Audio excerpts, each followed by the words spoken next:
Japan for the Fly A&A Windsurfing World Cup. This is the last event of the foil slalom year, of the whole PWA year. This is when the world titles will be decided. Everyone has been here early to get over the jet lag. They've been out there sailing. What has it been looking like? What are the conditions they've been having? Well, I'll tell you what, let's have a look at the day before the competition and check out what's been going on.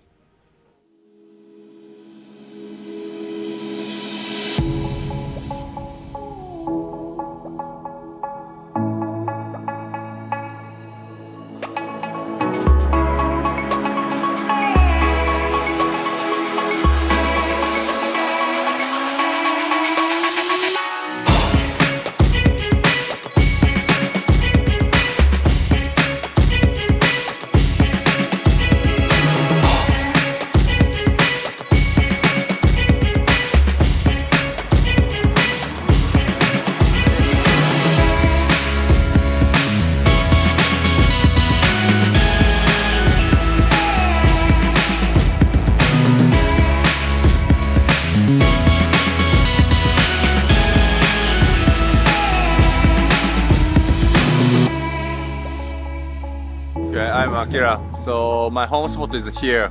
To be honest, my first competition in PWA this year, so yeah, I'm so happy now.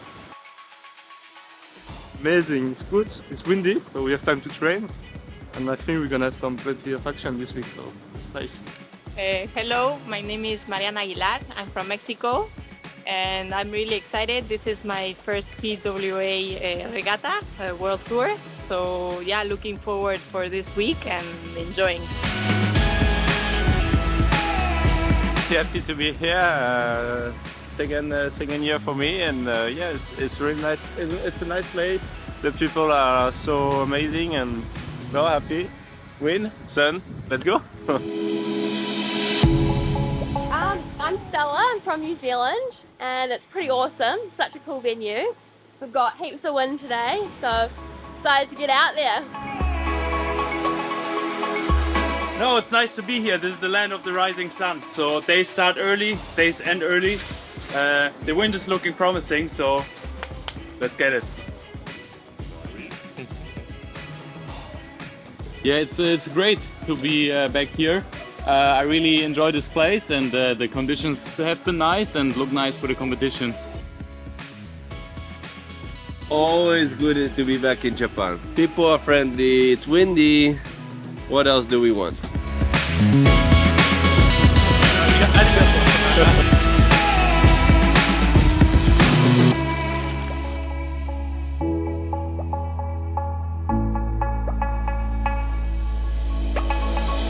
Great to be here back in Japan. Sunny, windy, everybody super hospitable as usual, so stoked to be here.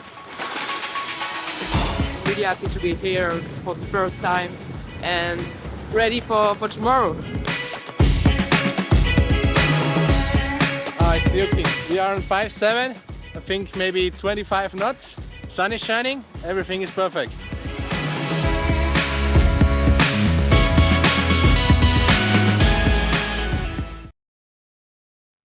Yeah, so some pretty good conditions before this competition, and it's actually looking okay out there today. 8 to 16 knots at the moment. Remember, this is the last event. This is where the world titles are decided. So let's go through that. In the women at the moment, it is looking like a bit of a one-horse race. Justine Lemaitre is absolutely killed it this year, sitting right at the top of the tree in command of that world title race. I think it would take a disaster for her not to win it. Mary Mortavon is still within a shot, and with 24 women all signed up, some IQ foil could throw the cat amongst the pigeons. So it's not mathematically impossible, but Justine, if she carries on her form that we've seen this year, we'd expect her to take that world title, but Mary Mortavon definitely has a shot. Third place, Blanca Alabau looks pretty solid there, but again, we're going to have to wait and see how it plays out during this competition.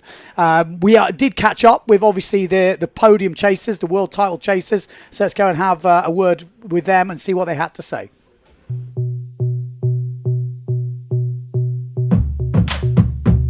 Excited, can't wait to be racing It's just great to be here. Yeah, it looks super windy. I'm happy to be here for this last competition of the year. I'm really looking forward to race with all the girls because we're gonna be a lot, so it's super exciting, and yeah, I'm really happy and ready.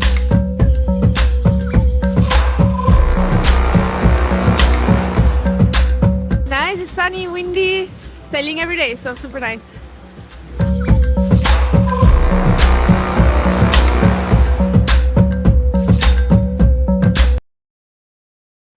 Yeah, so that's how the women is looking. In the men, it's pretty much a two-horse race. Who beats who? As long as I think they finish inside the top 5. Pierre Mortefon obviously leading the charge at the moment, but Daniela Benedetti going for his first ever world title. Will the nerves get to him? Like I said, who beats who as long as they finish in the top 5. But if Marotti could win it, and those guys are maybe outside that top 5, so 6th or worse or 7th and worse, they do still have a chance. And there's some big names here. We know a lot of these guys could step up. But yeah, what did those guys have to say this week?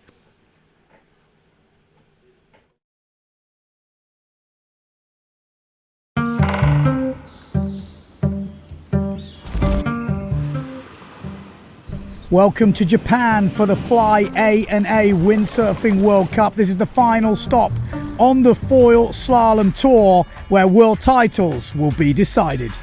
It's good. I arrived Monday, so already 4 days on the water. We had great condition, windy every day, from 7.5 to 4.5. Going out on 5.5 now, so yeah, it's cool. Happy.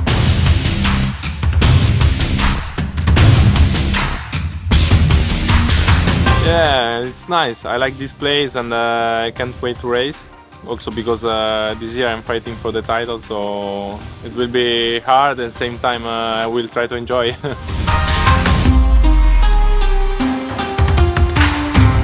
Super nice. I have been sailing already 4 days. No, this is 4th day.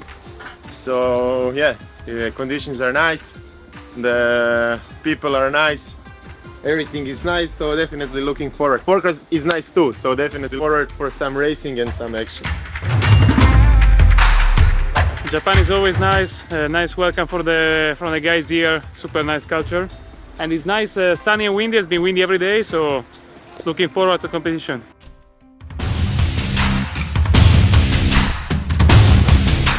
It's always great to be here. The people are way too nice for this world, and I'm looking forward to it. It's been windy the last days. The forecast looks so-so, but I think we're gonna have some action.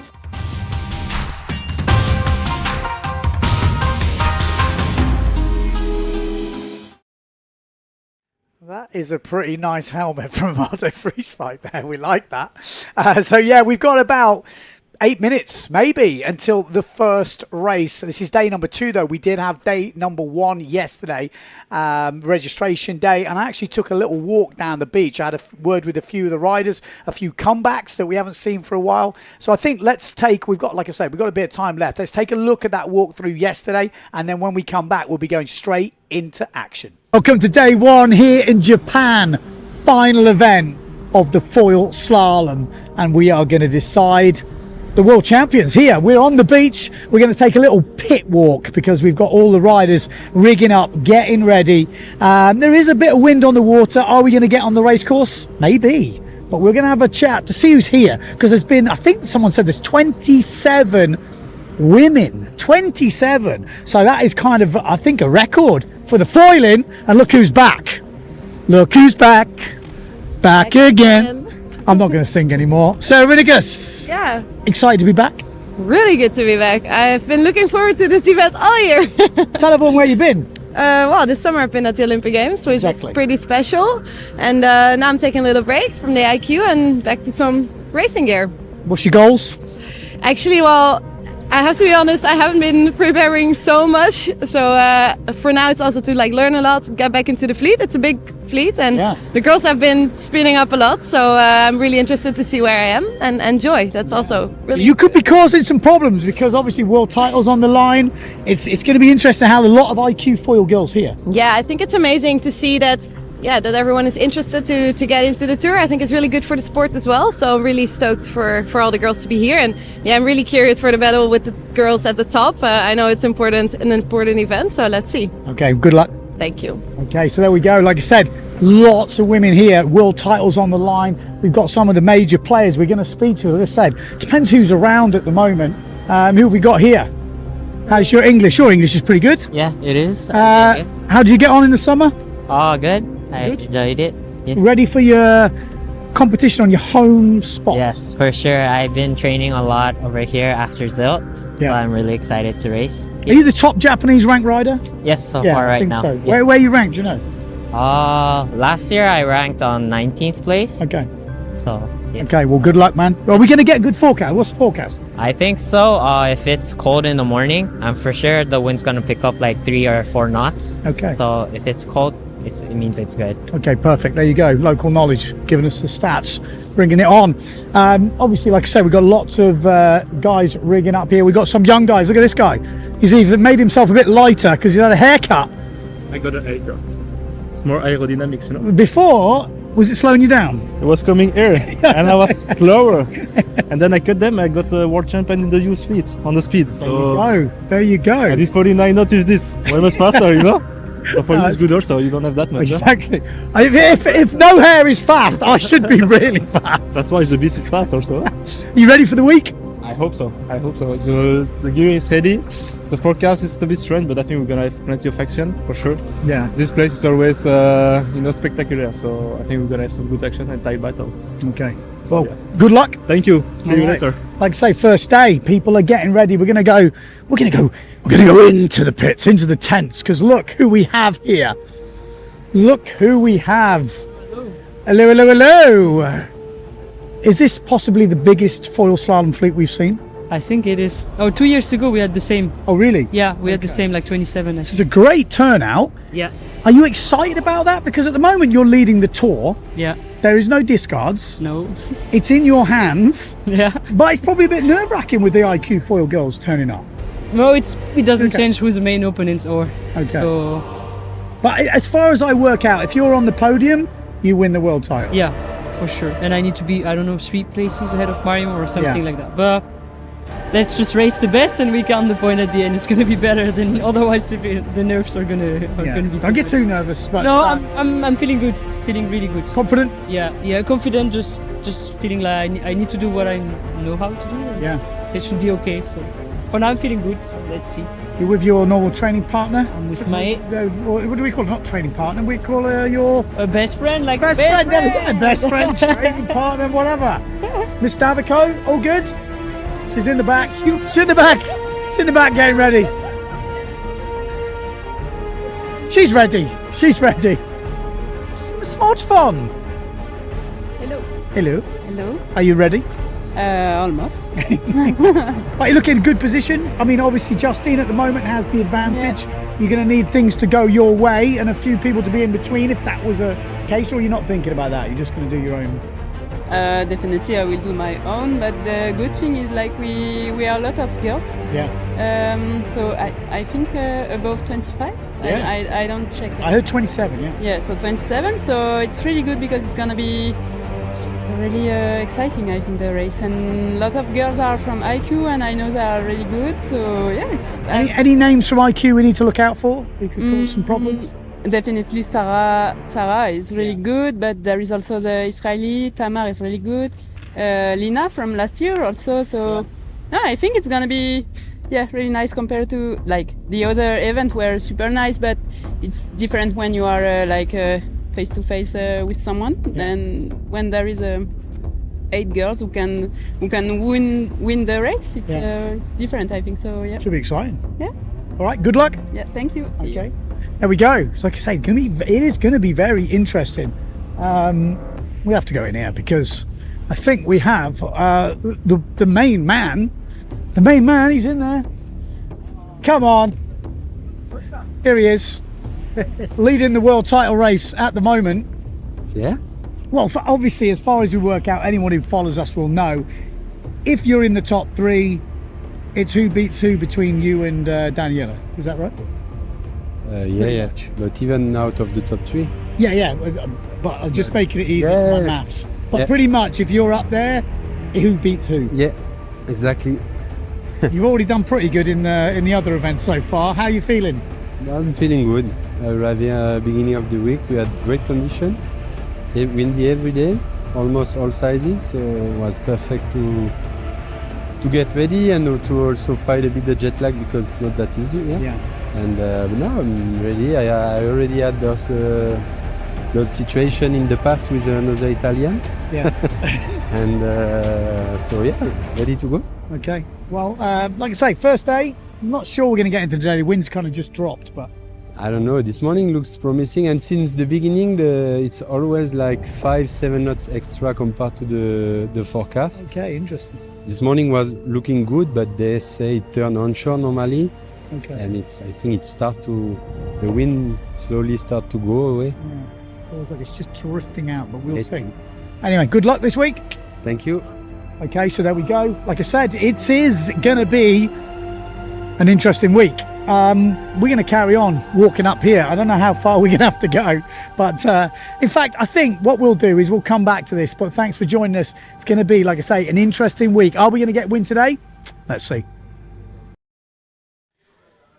Yeah, so no wind yesterday, but we've got wind today. That is live from out on the course area. 1 minute 50 to go until the start. Heat number 1, elimination 1 here in Japan for the Fly A&A Windsurfing World Cup. Obviously, foil slalom is the discipline for the next 4 days. It's a 5-day event. We've had 1 day gone already, so we've got 4 days left, and we are going to be racing thick and fast. Like I say, red flag or yellow flag is still up on the boat. That's going to be coming down very soon. This is the way the first heat looks. We've got Riegler up there. We've got Kimura, Kudu, Kanagami. We've got Rikatake. We've got Colombo and Maya all in this race. Like I say, we're going to have a lot of Japanese riders in the mix here who can push through. We've had some good riders in the past, you know, making some good results. Can any of them push through? Well, we'll find out very soon, I guess. Very soon. Tajima is, who we spoke to before on that walk round, is the highest ranked rider. He's called Japan at 75, but he's already seeded through to heat number 8. So now we're going to see, you know, a lot of the national riders coming through. Some of them have done the PWA before, some of them not. And we'll be getting a good look at them with 30 seconds to go until the start. This is the first round, so top 4 get through to the quarterfinals. There's already 4 seeded riders in those quarterfinals ready and waiting to take on the challengers from this first round. So forgive me because I won't know all the riders just from the sail as we go into this first one. But I'll do my best to call it through. So here we go. Keying up into the start. Looks like a really good start up that front end. Really great start on the red sail. Is that gun sail? No, that's definitely a Severn down this bottom end. 0.7 in the middle. Ah, there we go. It's a Patrick sail in the lead. Going through. Japanese GA sail, which could be Kudu on the GA. It's a hotly fought race here. Say that Patrick is absolutely flying out in the front. Yeah, so that is Colombo, obviously top rider from Switzerland. Elia did the Olympics. We haven't seen him on the PWA Tour for a while, but he's always been throwing down some moves. So Colombo goes round in first place. I think it's Kudu in second place on the GA. There we go, and it's Riegler in third, and from New Caledonia, it looks like we've got Maya. So Maya on the 0.7 sail, Riegler on the Neil Pride. Japan 9, it is Kudu, yeah. It looks some good racing. We're going to be in for a good day today. You know, some gusts coming through, which always makes it interesting in foiling. Colombo, nice jibe from him. The Swiss rider up in the front, Kudu, keeping it solid. Looks like Maya's making a move on Riegler there. So Maya pushing hard, and Japan 16, which is Kanagami in 5th place, ready to pounce. Can he break into that top 4? Obviously, these early rounds, well, pretty much until you get to the finals, the top 4, that's where you want to be. If you're not inside that top 4, you're not going through to the next round. Doesn't matter if you win it or finish in 4th, it will take you through to the next round. So that's all you're trying to do. Be inside the top 4. Colombo round. Kudu round in 2nd. Then Riegler still in 3rd. Maya. Ooh, little sketchy jibe as the wind shut down there. He managed to keep it foiling. That was a good save from Maya. And it looks like Riegler was struggling a bit there. He's got to work, keep an eye on Kanagami behind him.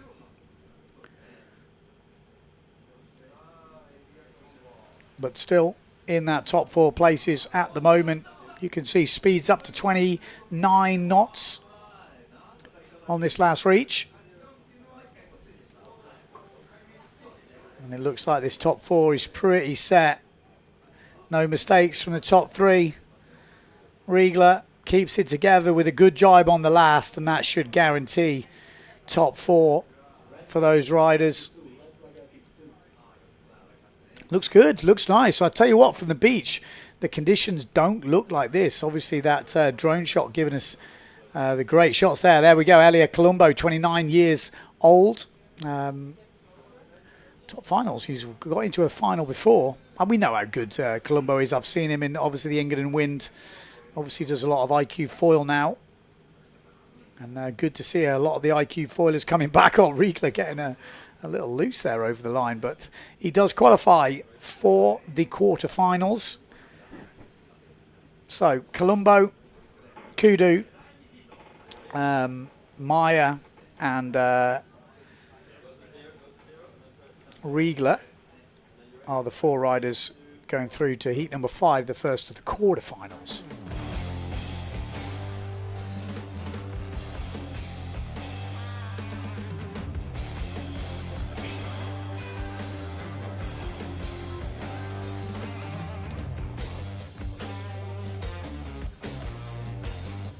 Nice race. Got our local drone guys doing a good job by the looks of it. Good solid first race. We've obviously got the GPS on the sides as well, so really good live stream. You guys are in for a treat.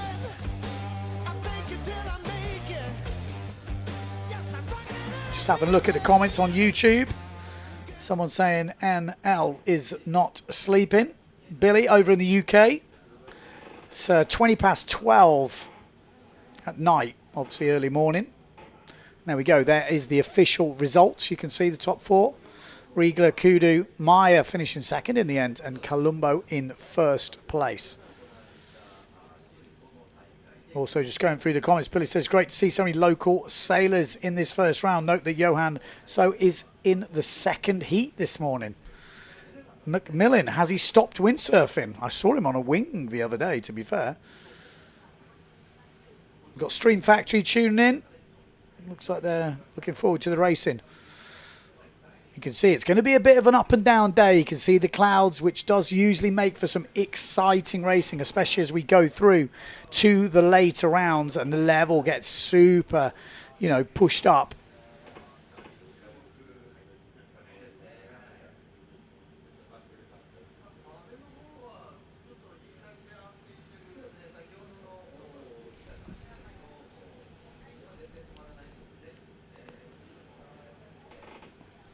Right, second heat coming up. We've got one of the biggest dogs in the business here, Le Beast.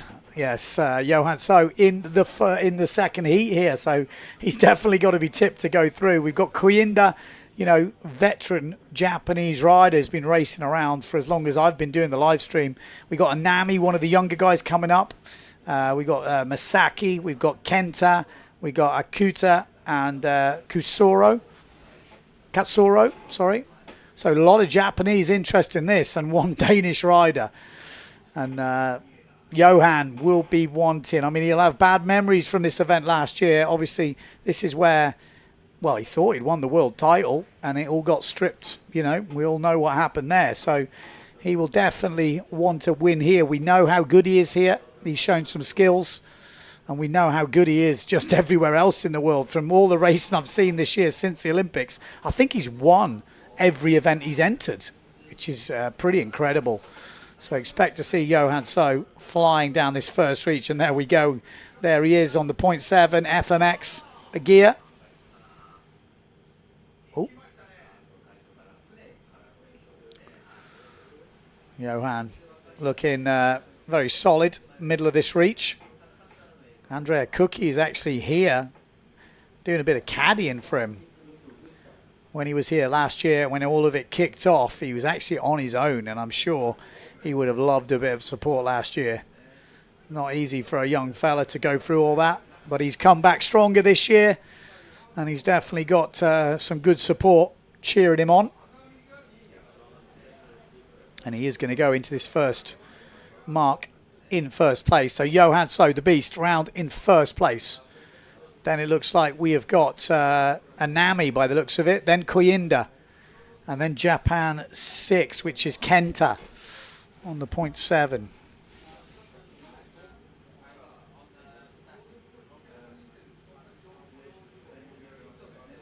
Yeah, Japan 22. It is Koyinda, yeah, on the loft.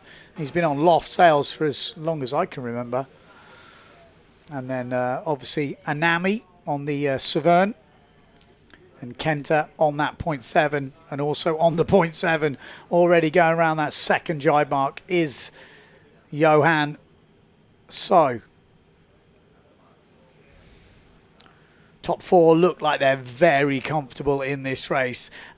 I mean, if you've never tuned into this type of racing before, you know, the first rounds are pretty easy going. You know, usually we're seeing a couple of guys kind of leading by a bit more. As we get into the semi-finals, the seeded rise get in, the competition gets really close, and then we're going to see some really close racing and real good battles for that fourth place. We might see that in this first round, but it's not always guaranteed.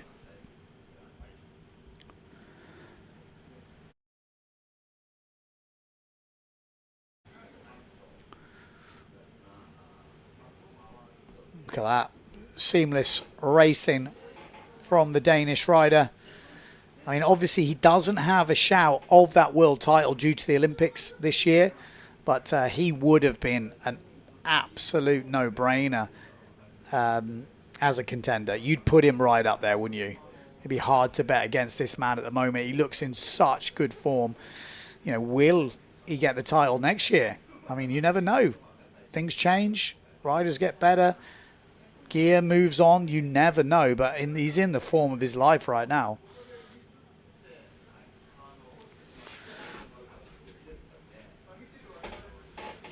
I'm going to try and save my voice. I've been a bit rough the last couple of weeks with some sort of chest infection or something, but I'm coming out the other side. But I'm going to take it easy on these early rounds. So I've still got a bit of voice left towards the end of the day. And there we go. Johan So is already crossing the finish line in first place. A hefty looking lead there. Looks like Anami is going to be in second. Koyinda in third. And it looks like it will be Kenta who will take... Oh, maybe Kenta's dropped out because Japan 52 has come up, which is Katsuro.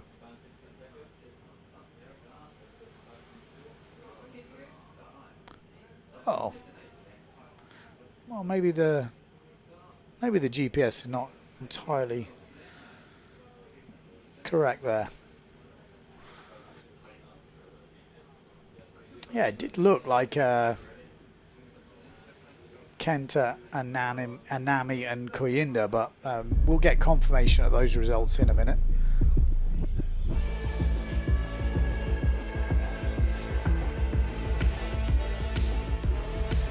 Red flag up is on for heat number 3.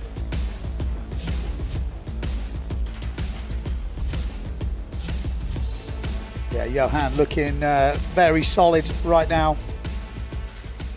Be hard push to go against him for a win here in Japan, but you never know. And that's the thing, you know, we're talking about, you know, a 2-horse race, Mortafon and Benedetti, but I'm not sure it's that clear cut. There's a lot of riders that can be pushing for podiums here. You know, Marotti definitely in there. Amado definitely pushing. Maciek Rakowski, Yakino. You know, when you start to go through them, you're like, well, it wouldn't take an absolute disaster for those guys to not be inside that top 6. I mean, they've obviously raced really well this year, but you know, Johan, put him in there. So you're already at 6 good riders that could potentially be ahead of the 2 title contenders.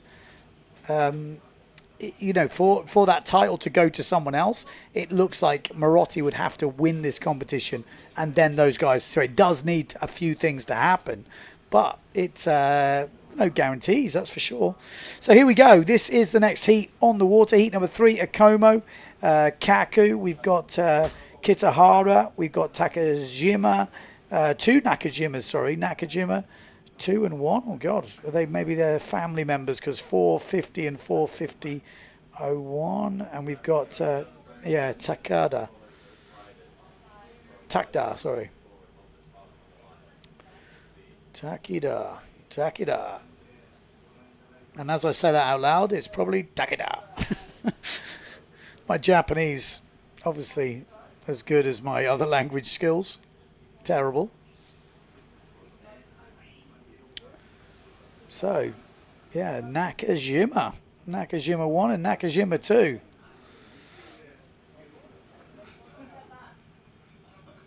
So this is a full Japanese affair. They'll know each other, obviously race together. There'll be some, you know, national pride here. You want to get through that first round. You know, that will be a goal for a few of these riders to get inside the top 4 in this first round to get in the quarterfinals.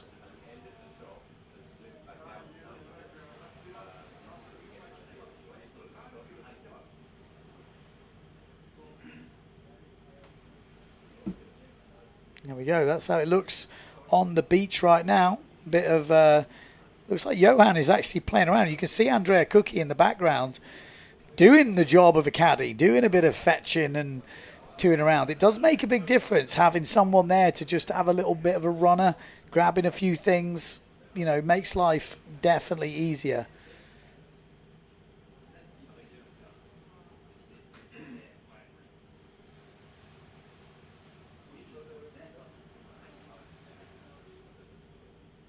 .30 seconds until the start. Should be starting to see him coming into shot pretty soon.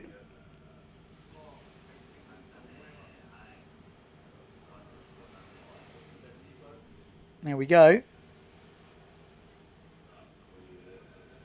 So we've got all 6 riders in shot.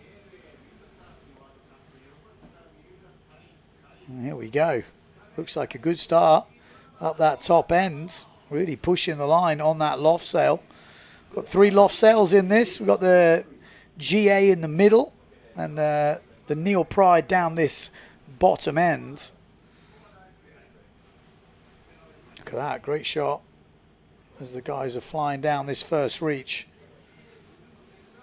Pushing through. GA leading the charge at the moment.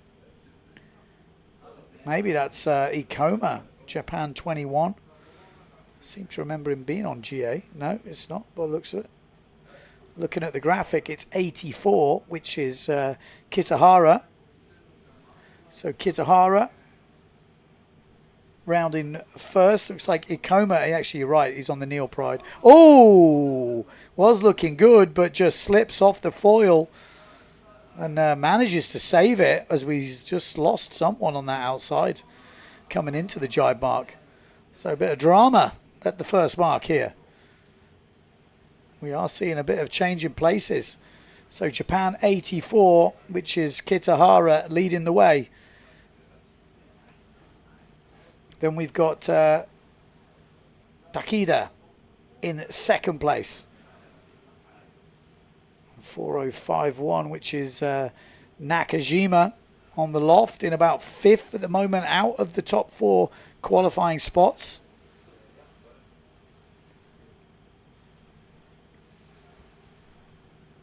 But it is Kitahara rounding first. Good jibe from him, keeping it solid. Oh, maybe we see some movement here. Good jibe. Nice pink wetsuit, easy to spot. Nakajima. Oh, he's made some good ground there. Ikoma down this bottom end on the Neil Pride. Japan 21. Here's Ikoma. And then we've got 28 in the mix. So that's Kaku. So we are going to see a fight here between Nakajima and Kaku for that 4th place. Ikoma a little bit further ahead on the Neil Pride. And we got Kitahara leading on the GA and Takeda. Here we go, eyeing up a little move here. Oh, he's just plugged that rail in. That's not going to help his cause, but he seems to have come out with a bit of speed here. This race is far from over. Nakajima fighting it out with Kaku. If Kaku doesn't make a mistake, though, Nakajima is not going to be able to fight his way past. 1 jibe mark to go. Kitahara round in first, then Takeda in 2nd, Ikoma in 3rd, or maybe Ikoma has actually dropped to 4th on the GPS. It's close, but it does look like Nakajima's going to miss out here, unless he gets a good last run, but he's fighting hard. But I don't think he's going to have enough pace to get past the 2 ahead of him. He's giving it a good go. He's going to have to sit high on that foil. But, yeah, not in an easy position here to make a move. And it will be... It's going to finish how it's been the whole race.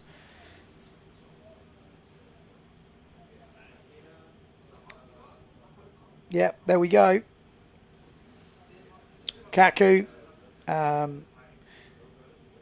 Ikoma, Takeda, and Kitahara.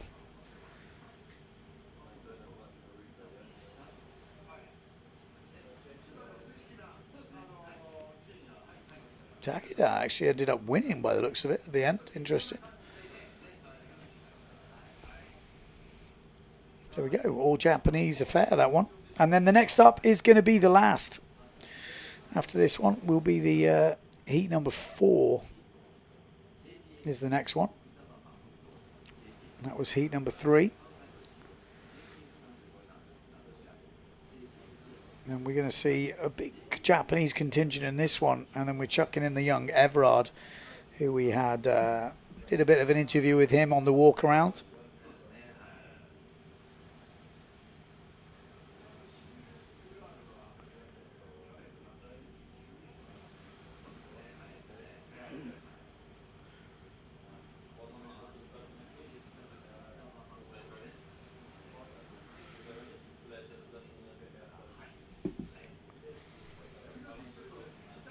So, heat number 4, the last heat of this early round.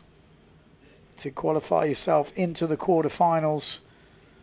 If you get through this, you go against Mortafon, Vonk, Preen, and Tajima. So, who's going to get through? 20 seconds to the start. We got Everard, we got Suzuki, Yamada, Katsuna, Kojima, Yoshihiro, and Tomizawa in this. So 4 riders get through. Everard is, I was going to say on the Neil Pride, but I don't see him. Oh, he's right at that top end maybe. So Everard on the Neil Pride, super high up near the boat. We got Japan 11, which is Tomizawa.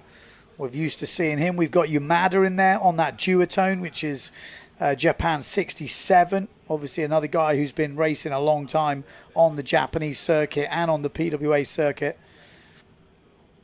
And then we'll have to see who's going to push into that mix in 4th place, because it does look like Tomizawa, Yamada and Everard are in that top 3.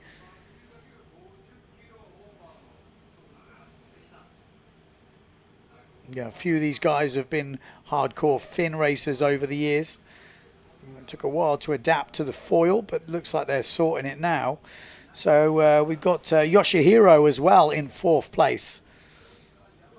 So Tomizawa, Yamada, Everard, and I think that's Yoshihiro. Oh, not his best jibe. I'm going to leave the door a little bit open here for Japan 33, which would be Kutsuma.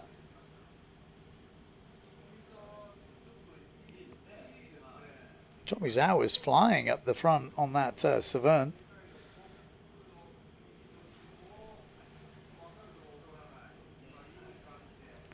Yeah, Japan 85, that's Suzuki. Okay, so maybe Suzuki on the RRD. So Everard, Tomizawa, Yamada and Suzuki pushing it with Kutsuna. Could be a close race this, the 4th place. Everard looking very comfortable. Tomizawa as well looking obviously pretty good. His doesn't seem to be showing up on the GPS, Tomizawa. He's on the Severn, obviously, Japan 11, so maybe his GPS isn't working. But he is in 2nd place, Tomizawa, right now. So Everard, Tomizawa, Yamada, and who's in 4th place? It is Suzuki right this second, with Kutsuna, Japan 33, right next to him by the looks of it. So that 4th place could be tightly fought, I think. You can see that Suzuki is on the RRD. There we go. You can see that race going on right there. And there is a close battle for 4th place going on. It's not Japan 33 in the mix, though, because Kutsuma is right back there. So it's definitely Suzuki. Maybe Yoshihiro is the other rider battling out for that 4th place. Everard, Tomizawa, Yamada looks sorted. And then we've got that 4th place. It's going to come into this last jibe mark. Suzuki on the RRD. We think it's Yoshihiro on the other sail. This is your first 2 riders. So out in the front, Everard's going to win it. Tomizawa in 2nd. It's going to be Yamada pretty much on his own in 3rd. And oh, it looks like there has been a move. And it looks like Suzuki might be the one to miss out here. Can't quite see the sail numbers. Yeah, it is Suzuki that's missed out. So is it Yoshihiro? Is he the guy that's got that final spot into the quarterfinals? It was a big last jibe for him. Yes, it is. Yoshihiro takes that 4th place. He'll be happy with that. Overtaking the experienced Suzuki.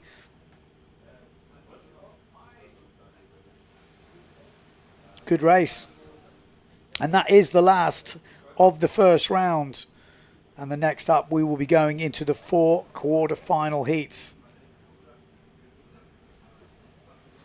There we go, Everard leading the way ahead of the Japanese riders. Tomizawa, Yamada and Yoshihiro confirmed.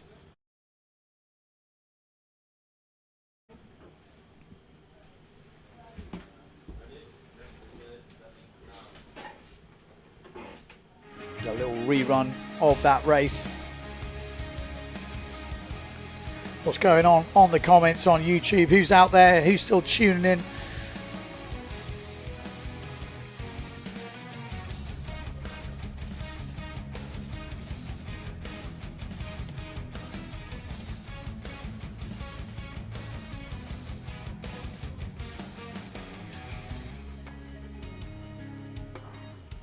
There we go, recap of the race.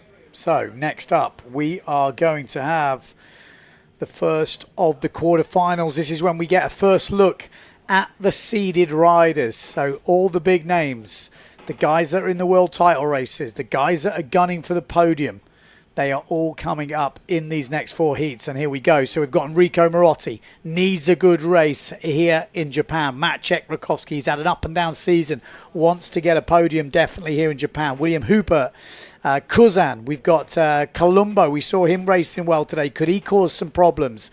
We got Maxime Maya, we got Kaunagami and Kudu. Could any of the Japanese crew push into the semi-finals? That will definitely be a goal for a few of them. You know, if you've never raced before, you know, obviously not everyone can win, but you've got to have your own little goals. So if you're thinking mid-fleet, you pushing through into those semi-finals, into the top 16, that is a big result. You know, some of the younger riders pushing through, they'll have their own little goals going on. And that is what we're going to see here. Can they take out any of the big boys? We will soon find out. Make some predictions. If you are watching on YouTube, let us know in the comments. Who do you think is going to win here in Japan? Who is going to win the world title? Men and the women. Who could cause the upsets? 1 minute and 15 seconds to go.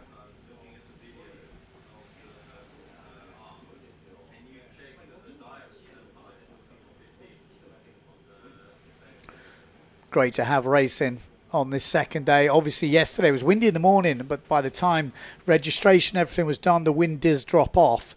And that apparently is kind of a thing here. They were saying this morning, if it's cold in the morning, it will be windy. And it was a bit chilly, so they were right. Maybe a bit more wind tomorrow forecasted. We got Mario, so he's still there. Pierre will be world champion, says Matrix. Benedetti, says Jesse. Bruno says he's tuned in, ready for the night. Good to see. Good to see.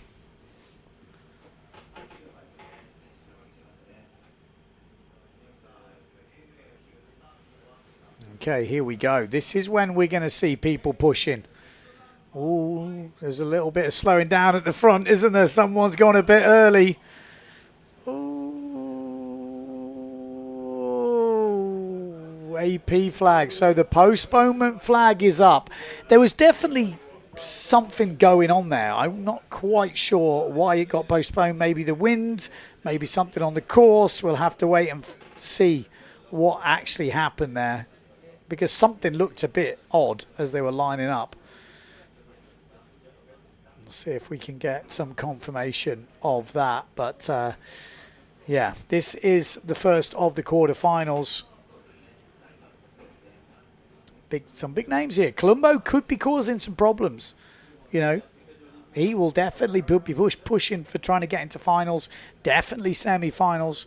But he's coming in from the first round, so he will have to push out one of the seeded riders if he's going to qualify for their top 16 places. That's just how it works. Only 4 riders can get in out of 8. So, AP flag up on the boat. Like I say, let me know in the comments who you think is going to win the world title. Christian Olsen says the Beast will win. Felix says it's not Kananami in this one. It is Riegler in this heat. Okay. Good point. Benedetti will be world champion. The Beast will win the event, says Niels.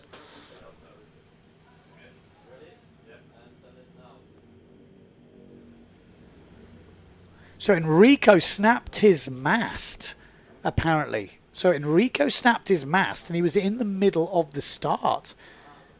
Wow. So, I mean, he was meant to be in that heat.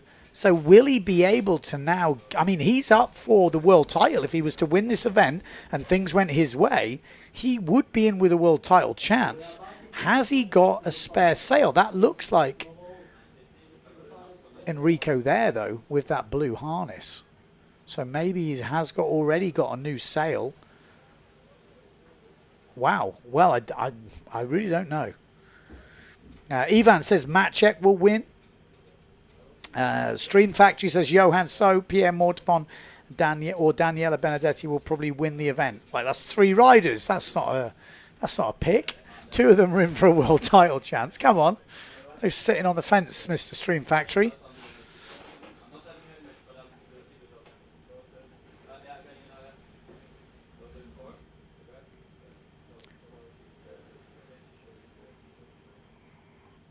So Enrico snapped his mast. Well, that is that early drama. I mean, okay, we're gonna maybe have a look back at that start, see if we can spot him, see if we can spot what happened. Oh yeah. Okay. So yeah, they're okie dokie. So. Well, that's what happened. Has he got new gear now? It's a long way to get in. I mean, they don't usually wait, but he was in the way of the start line, so maybe tactical. Maybe tactical. Who knows? 2 minutes 20 to go. Matrix says Pierre will be the world champion and Rico will win the event. Well, not if he's in the water swimming with a broken mast, he won't. So 2 minutes to go.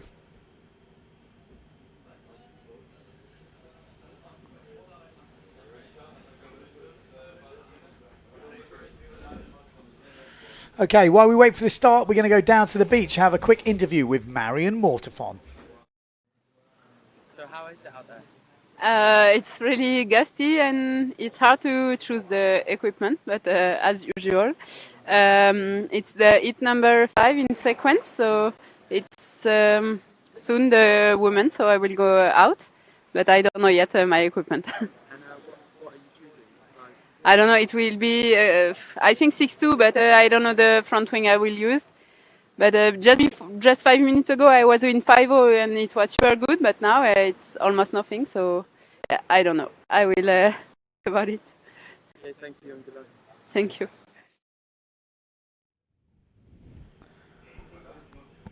Okay, so hearing from Marion Mortefon there.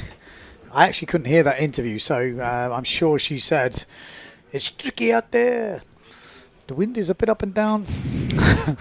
I don't actually know what she said, but 50 seconds to go till the start. I get into trouble for doing accents. I once did a Scottish accent at the IQ foil and I got some hate, so I'm not doing accents anymore. That's it, I'm retiring from accents. I'm not very good at them. I'm not trying to be perfect. I was trying to add a bit of humour. I apologise to all the Scottish people who got offended.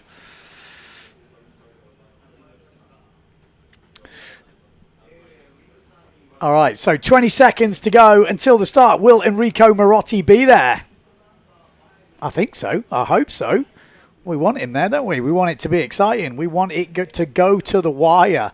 We want everyone to be there, fighting it out on the race course. We have got 4, 6. We need 8, 7 riders. Oh, there is only... Oh, no, there's 8. There we go. 8 riders. Bang.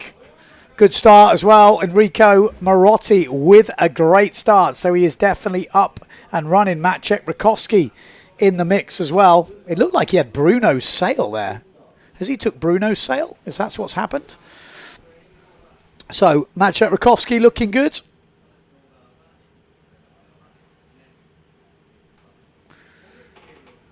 Yeah, so it is Marotti, Maciek Rakowski, Japan 16 and Colombo. So Japan 16, which is Kanagami in the mix. Colombo looking good on the Patrick stuff. I think we've got Cousin as well in there from what I can see. Hubert's in the mix.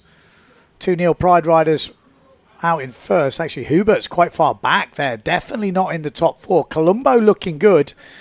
He's already causing problems. I think we've got Alexander Cousin and Colombo fighting it out. And it looks like Hubert might be missing. But we've got Japan 9 actually looking at this.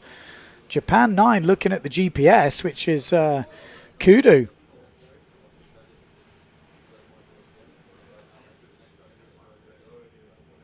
Definitely Colombo in 4th place. I think it's Alexander Kuzan. Yeah, it's Alexander Kuzan in 3rd place.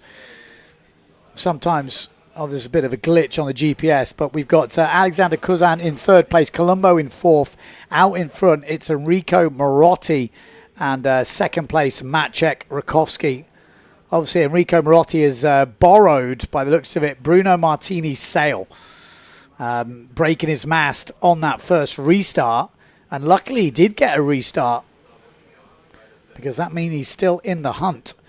So Bruno Martini is coming up in the 3rd heat. So he does have time. I guess they'll swap gear, and then he'll get a lift back to the beach. So that's worked out quite nicely for the Croatian. And looking pretty solid here, Enrico Marotti. Must be quite strange taking someone else's gear. I wonder if it is. I mean, it's the same gear, so at least on that sense it should be okay. Colombo looking pretty solid here in 4th place. Alexander Kuzin in 3rd.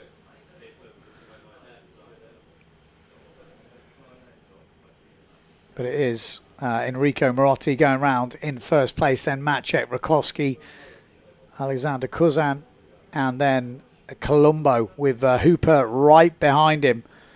William Hooper needs to, well, he's got a lot of work to do here. He's only got 1 reach to do it. And I'm not sure he's going to have the speed here. Colombo's going to control Hooper. Yeah, just having a look over his shoulder. Just covering him down this bottom end. Not taking any chances. And it will be Marotti, Rakowski, Kuzan. And it will be Colombo taking that 4th place ahead of William Hooper.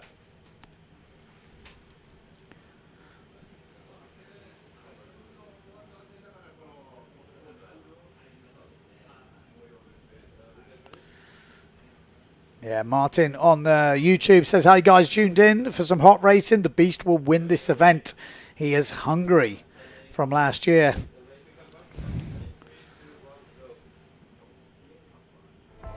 There we go. That is the first of the quarterfinals done. No dramas. Hooper won't be happy with that though. Getting edged out by Colombo. Colombo had a great race. Good start. Drop back, I think, from 3rd to 4th with Kuzan just taking him, but controlled that 4th place nicely throughout the race.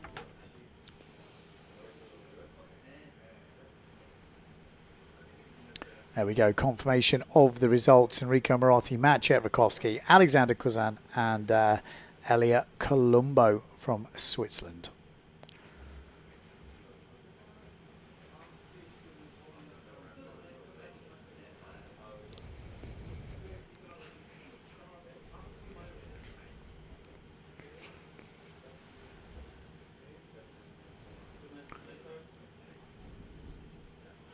Two minutes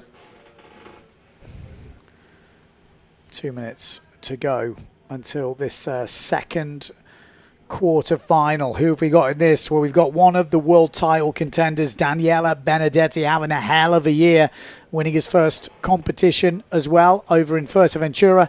Got Alexis Mattis, keep your eye on him, he's going good. And then we go Michel Becker, another guy who we know can step it up.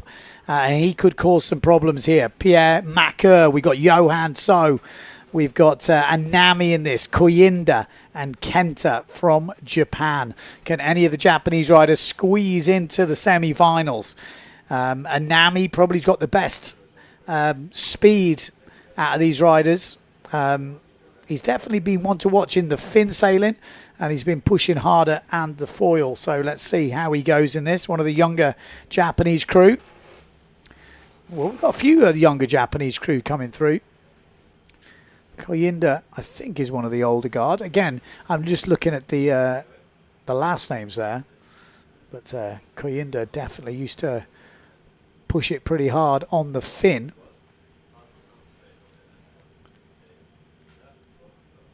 So less than a minute to go.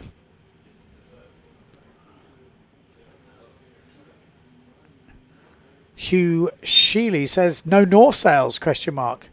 Be interested to see if they do have any riders on the tour next year. To wait and see. I thought we were going to see Tristan Algray at some point, but I'm not sure who is there racing riders at the moment. Maybe they're watching, looking for some young blood coming through. There we go. This is Marotti just getting into the beach from the boat to change his gear up. 8 seconds to go. Here we go. What are we going to see in the upsets here? We're expecting Johan So, Benedetti. We'd expect these guys to be pushing hard. Mattis, Becker. This is a tough heat, really. Not easy at all. You put all those 4 riders through, but obviously they're going to be pushed all the way. Macker has been getting faster and faster through the event, but this is a good chance for us to look at Benedetti and Johan So going head-to-head.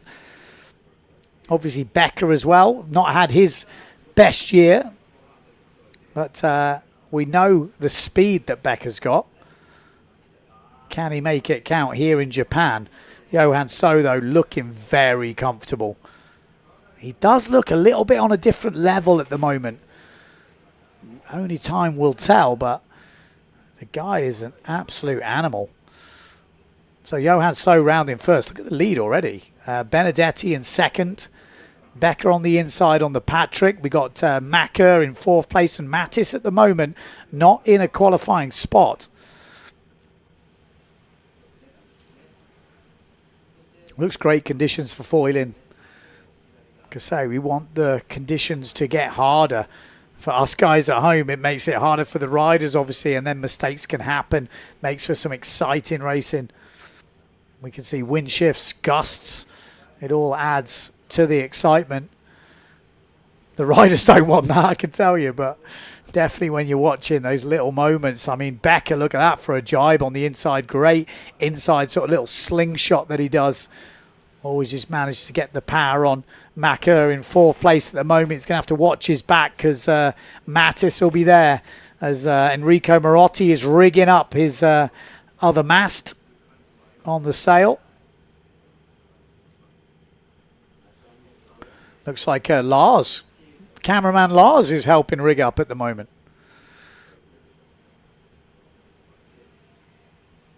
The Beast round in 1st place. Benedetti in 2nd. Becker in 3rd. Macker still in 4th, being pushed hard by Mattis there from France. It looked like the GA rider was right at the back of Macker, and he needs to get inside that top 4, but Macker's controlling him. Macker has definitely got faster. Definitely looks more comfortable in this foiling discipline.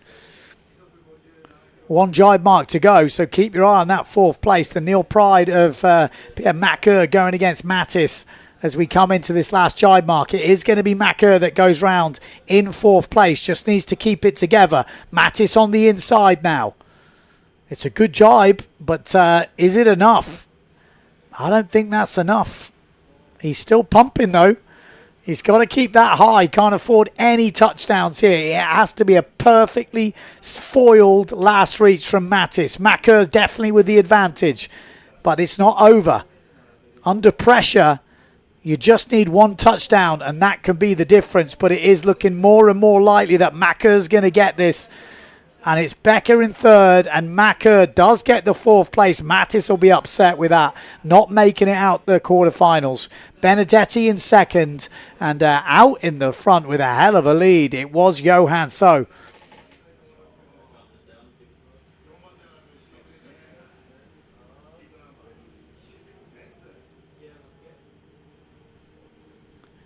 Confirmation of those results. Johan So, Daniela Benedetti, Michelle Becker and Pierre Macker. That's your 4 spots. Looks like he's had a nasty hit to the head, Johan So. The mass can be dangerous.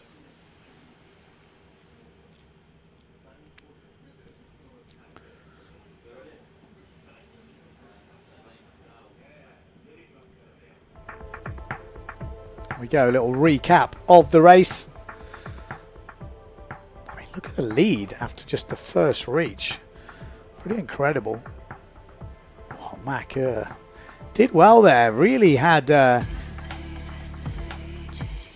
Mattis fighting all the way, and he held him off under a lot of pressure. Good to see. This is Enrico Marotti rigging up the new mast. You know, some of these guys, they have certain bits of equipment that they really like, works really well. So when they do break something like that, it can be a bit frustrating.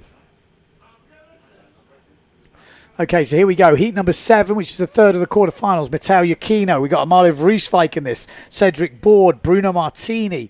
We've got Takida. We've got Kitahara. We've got Kaku and Ikoma.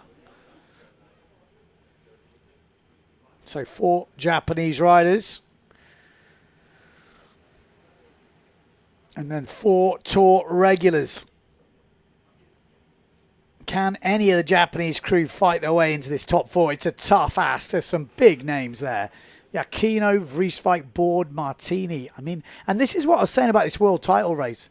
There is no guarantees. I've seen everywhere people saying, oh, it's a 2-horse race, you know.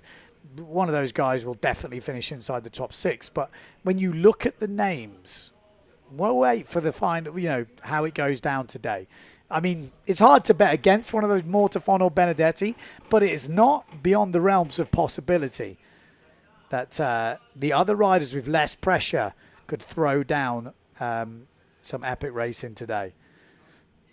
We'll be interested to see how the results look at the end of today. It's a great start in the middle of the pack from the Neil Pride. Bruno Martini is definitely on one of the Neil Prides. And I think it's the one out in the lead right now because Bruno Martini's been going faster and faster. He looked in really good form in Silt, ended up on the podium just about. I mean, he looked like he could have finished even higher. He just had a bit of a wobble on one of the days, but definitely looked like he'd got the speed. Amado Vreeswijk is another one with the speed. And obviously, Matteo Iachino is going to want to show his form. So, Bruno Martini, round in first. Second place, Iachino, the 2 Italians. Then we've got Amado Vreeswijk. Is he racing in the shark helmet? I'd be interested to see. Bruno Martini's not stopped pumping. Wants it. A little bit of light stuff. Cedric Board. Looks like he is in 4th place right now. So Cedric Board in 4th place on the Severn. Again, another guy you can't count out. He showed some good speed, good moments this year's racing. Always races full on. He's looking in 4th place on his own here. So just needs to keep it together. One of the older riders on the tour, Cedric Board. Been around a bit. Still going strong.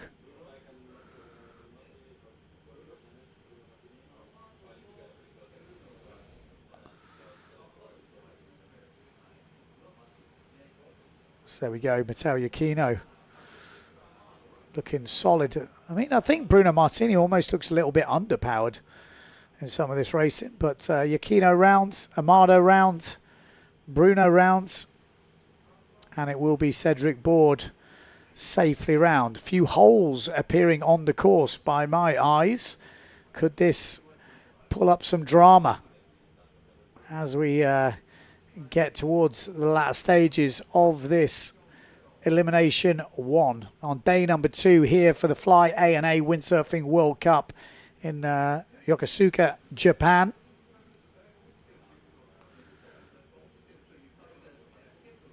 Now, Cedric Board, 40 years of age, 100 events. This is his 100th event, maybe. That's pretty solid, isn't it? He's won 4 eliminations over those 4 events, over those 100 events. He's always been a solid competitor. And when you talk about how fast people are, especially on the fin and stuff, definitely people are talking about Cedric Board. So he's not really slowed down in his later years. I mean, 40 doesn't seem that old to me. I'm obviously 46 or something, so 40 seems young. But, yeah, solid race. Matteo Yukino, Amado Vrieswijk, Bruno Martini, and Cedric Board will be your 4 qualifying riders out of the third quarterfinal into the semis. But, yeah, solid racing from the boys. So one more quarterfinal to go before we go into the women.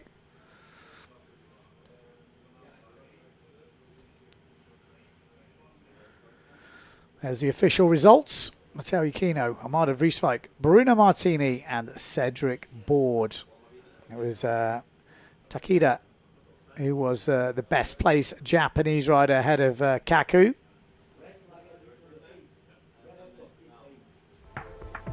And here we go, recap of that race.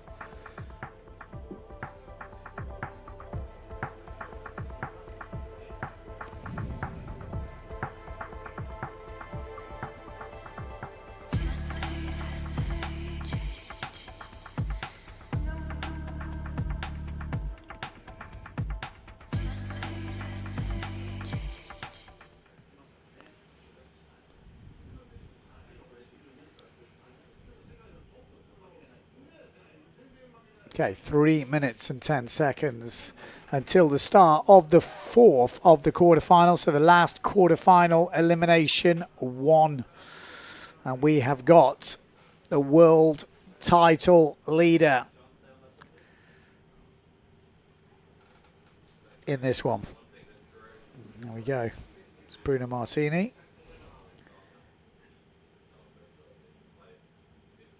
Having a bit of a chat. Maybe going to change to something bigger. He did look under, didn't he? So there we go. Yeah, this is the last heat of the quarterfinals. PM Mortafon in this one, obviously leading that title race at the moment. We've got Jordi Vonkin here, Nico Preen. We've got Cyril Everard.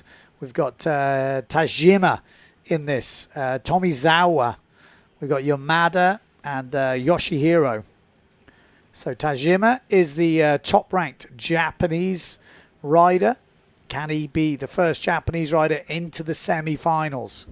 He is a seeded rider here, but Everard is one of the younger guys pushing up.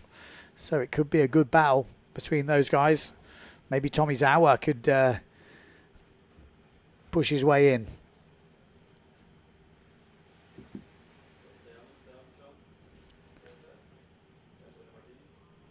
Bruno Martini doing a bit of shimming, changing wings.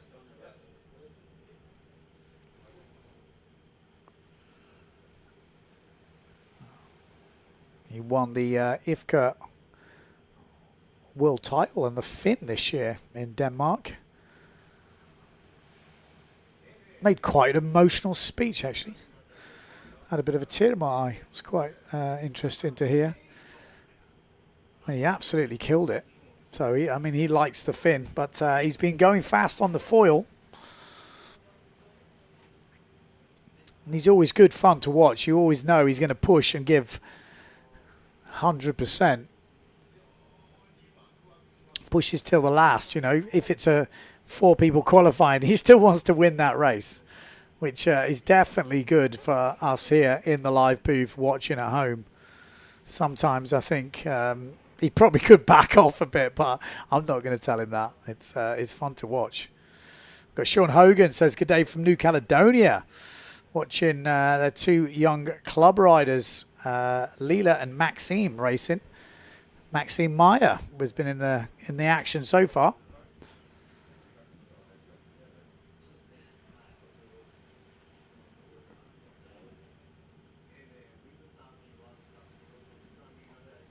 Right. Just over 10 seconds to go. Mortafon needs to just get through nice and cleanly. This is just the quarterfinals, but you never know. One mistake, it can cost you. And it looks like a very good start. Looks like Jordi Vonk with a good start. Yamada, I think, also with a good start on the duotone. We've got Nico Preen on the Neil Pride. And Pierre Mortefon looking very nice in the middle of the pack. Over 30 knots. 31 in terms of speed. Yeah, 32 knots from Jordi Vonk. Pretty quick as they're coming into this first mark.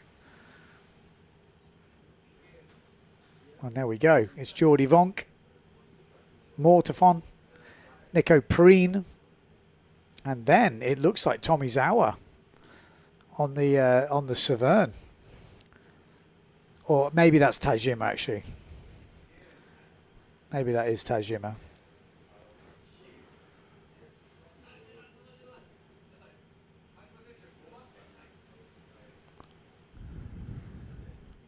Well, Everard's in 5th place at the moment.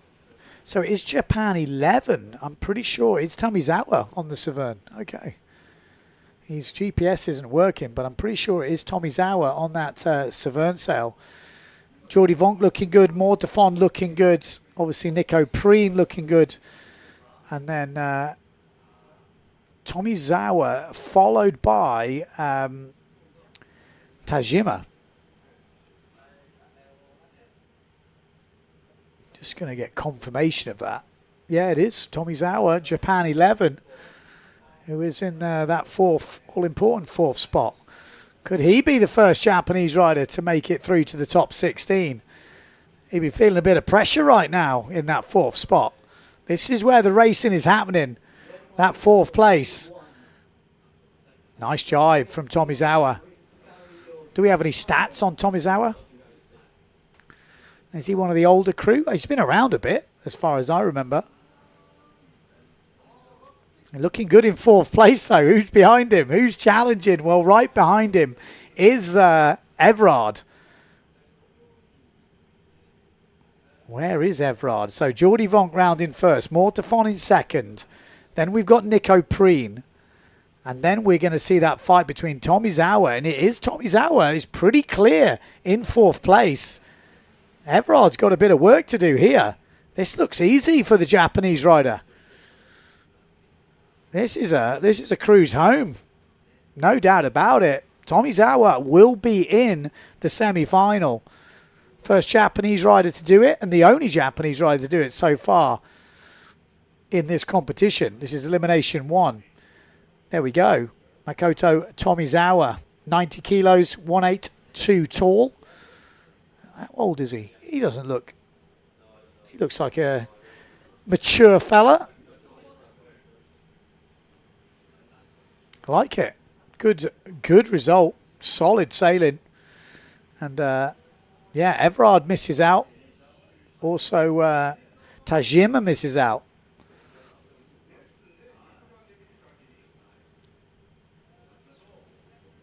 So after this, we're going to probably have the results and recap, and then we'll be going into the women. 2 heats of the women, then back to the semi-finals of the men, and then the finals of the women, and then the finals of the men. That is how the heats are looking. But some good racing so far. But this is definitely when it gets interesting. So Jordi Vonk winning that, Pierre Mortefon 2nd, Nico Preen 3rd, and confirmation Tomizawa in 4th place. Cyril Everard just missing out.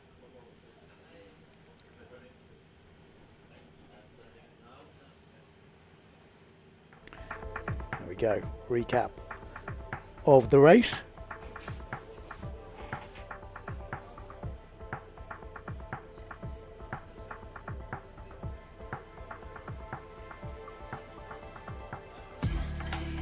Where are we going to go?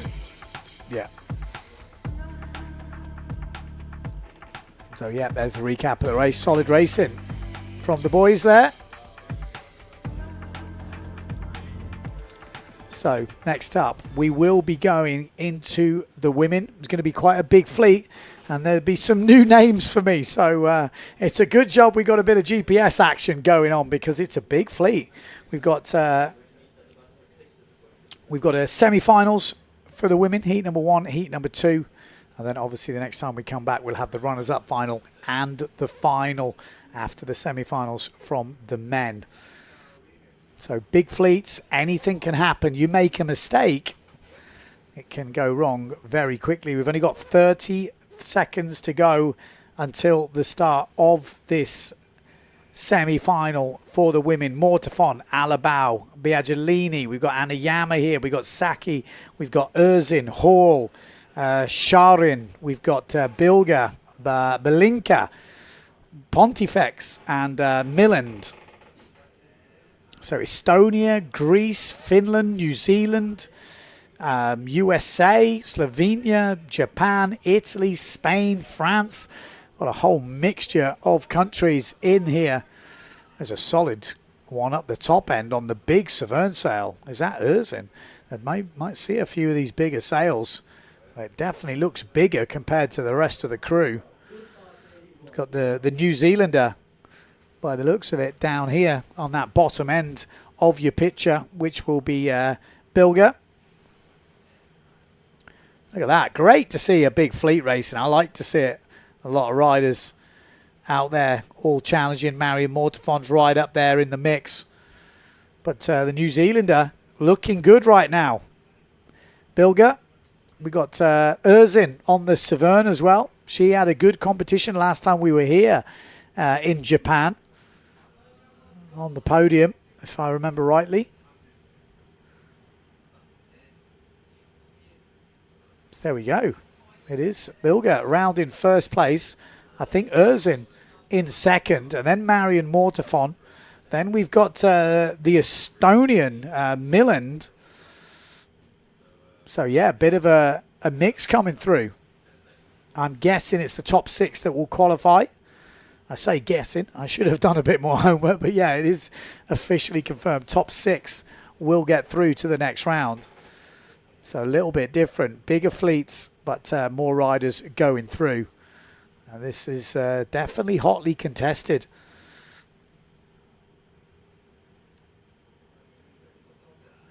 So this is Erzin, Bilger, Mortafon in 4th place there.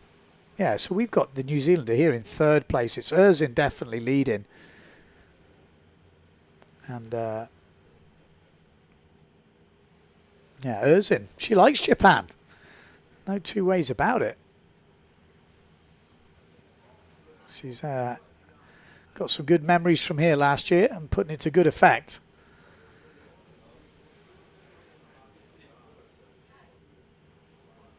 Just trying to work out who is that in 2nd place.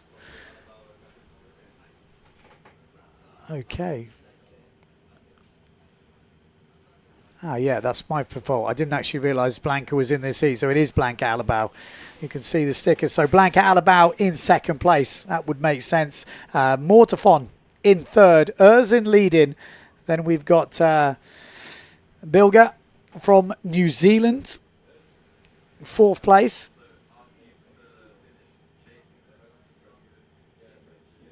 But Erzin, I mean, I remember the sail size last time looking big, and she put it to good effect, just held it down even when it picked up. And she's doing the same here once again.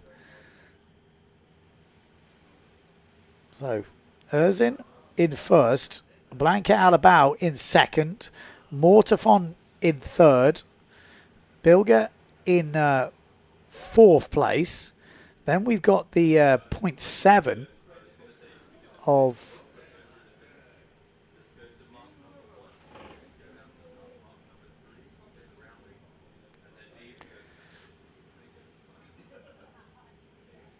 don't know if we can get the GPS back up, just to maybe just give us a bit of an idea. Oh. Yeah, so Estonia and Greece, maybe that's what we're looking at there. We're already cruising through the finish line as we go. Mortafon goes over, then Bilger, and then we've got the 2 other riders going through. There's definitely Greece. So Greece and I think Estonia. We'll wait for the official results, but it does look like Milland and Pontifex going through. But like I said, we'll wait for those official results to come through.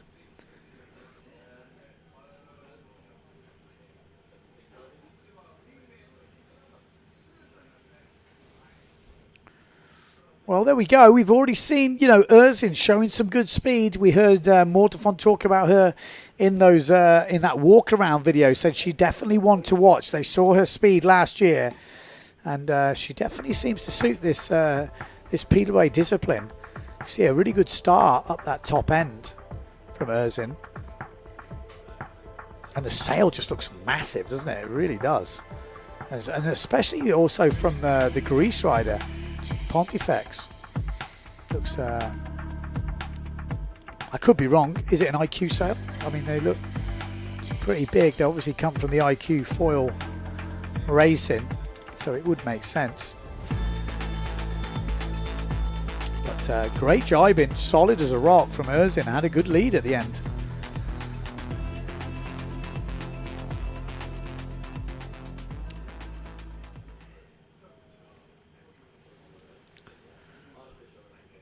Okay, so these are the unofficial race results. So Erzin, Alabao, Mortafon, Bilger, Milend and Pontifex. And that looks about right to me. But we'll have to wait for the official confirmation of that. Bilinica from Finland as well with a good race, but not qualifying through to that final.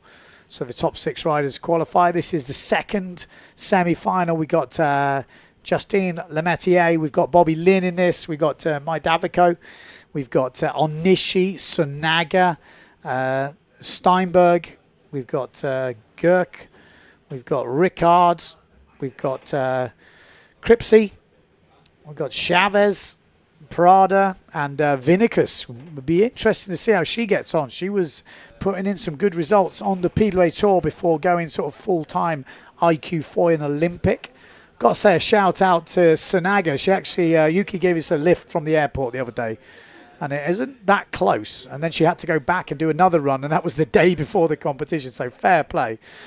The Japanese local crew chipping in to help out.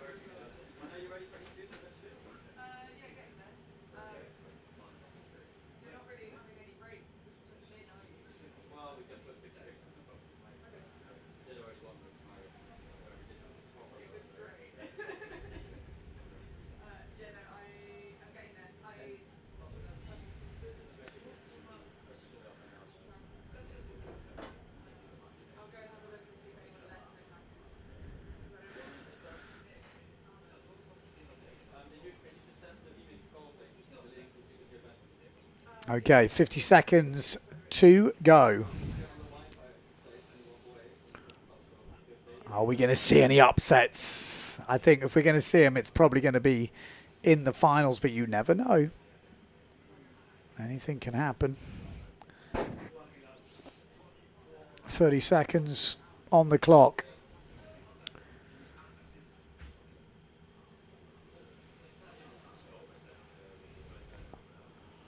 There we go, lining up. Be interested to see if we see any new riders push through. You never know. We've got Brazil. Is that Brazil flag? I think it is. Prada, maybe. Big old Brazil flag. Easy to spot. We like that. The PWA should, some of the riders should take note. Much easier to see. Big old sticker on the top. We've got Israel as well in the mix here. Steinberg. Japan 470. That's Sonaga down this bottom end. Pushing hard. Prada in the middle. We've got Sarah Vinicus looking pretty good in second place. But it looks like Justine Lemaitre is going to be leading. Look at the speed of Justine Lemaitre. Steinberg also looking pretty solid. But it is Justine Lemaitre in first. Then Steinberg in second place. Third place, Sarah Vinicus. Oh, and then we just lost someone just going down on that first mark. Onishi's up there in the mix, dropping back a little bit though. Japan 94. Justine Lemaitre seems pretty confident. I said, was she getting a bit stressed? Is it a bit worrying seeing all these riders? She was like, Nope. And that's, you know, someone who's got the confidence, and why not? She's put the work in. She knows she's got the speed. Just 22 years old, currently ranked #1, and looking like that world title is coming home to France by the looks of it. But Justine Lemaitre, no discard, so can't afford a mistake or something to go horribly wrong. Doesn't look like it's going to at the moment, though, does it? She's looking in great form. Good speed. Sarah Vinicus is definitely someone who could upset the rankings a little bit. Prada pushing through here. Looks like maybe on Nishi just ahead of her on the 0.7. But Justine Lemaitre looking solid. Sarah Vinicus, Steinberg, Prada, Onishi, and I think it's Davico maybe pushing up. Yeah, Davico on the loft sail. And that is De Jong, actually. No, De Jong. De Jong just behind Prada and Onishi. So this is, I mean, super young. You know, Bobby Lynn, been really interesting to see her progression throughout the year. She's been doing the Slalom X as well. We know that famous race where she jumped through the middle of everyone, and the almost famous interview. Always happy, and she has been definitely getting around to most of the competitions, Bobby Lynn. Going to be something to watch for the future. But Justine Lemaitre leading around the last mark. Sarah Vinicus in second, third place, Steinberg. Then we've got Onishi, Prada, and Bobby Lynn. Maybe Chavez coming through.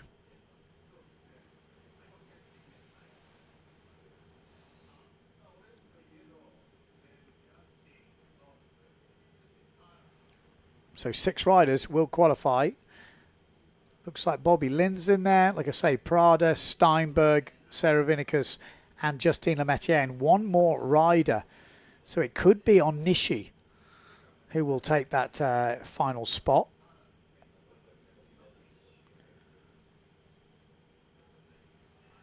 Yeah, but Bobby Lynn's in 5th place. There will be one other rider. I'm pretty sure it's Onishi. It's close behind, though. It could actually be the Mexican, Chavez. We can't see it on our screens, but it might be a very close battle between the Mexican and the Japanese rider. The last time we looked, it was Onishi on the 0.7 who looked like they might have got that 6th spot. But Bobby Lynn's definitely in there in about 5th place. 4th place, Prada from Brazil. 3rd place, Steinberg. 2nd place, Sarah Vinicus, and Justine Lemaitre looking very solid in 1st place. We'll wait for the results to come through, though. Sun is shining right now out there, and the wind looks like it's picked up. It's good news.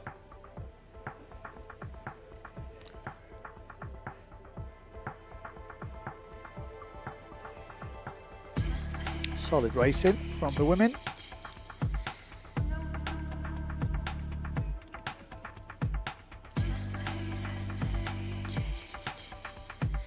She looked very comfortable. Yeah, there. See, there's Onishi just behind Prada, unless she crashed out. She was ahead at that mark, so maybe she went down at the last mark on Onishi. Yes, she did. Okay, so it could have been Chavez, the Mexican, that came through to take the 6th spot.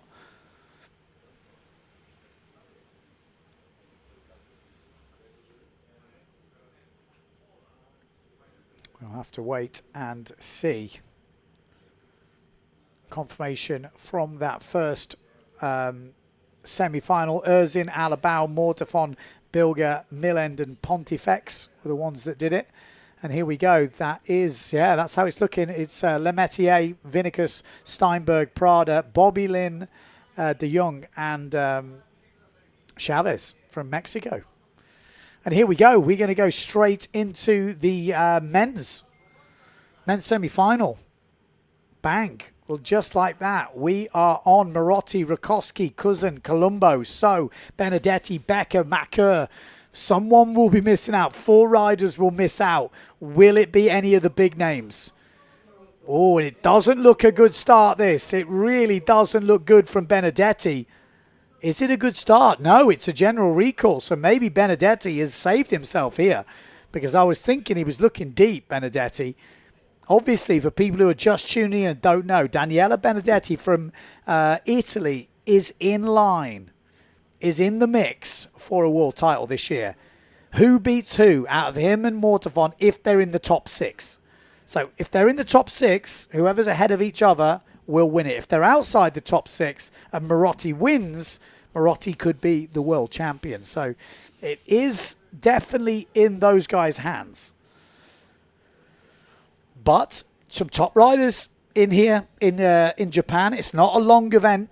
It's going to be a 4-day event because we've already had one day with no competition. One of the days looks a bit good. It could be a 3-day event. Ooh, that doesn't look good for Johan So, does it? That really does not look good for the beast. Johan might have just give himself a lot of work to do here in Japan. A lot of people tipping him for the event win, but if he is over the line in this first round, I mean, it's not down the pin end, is it?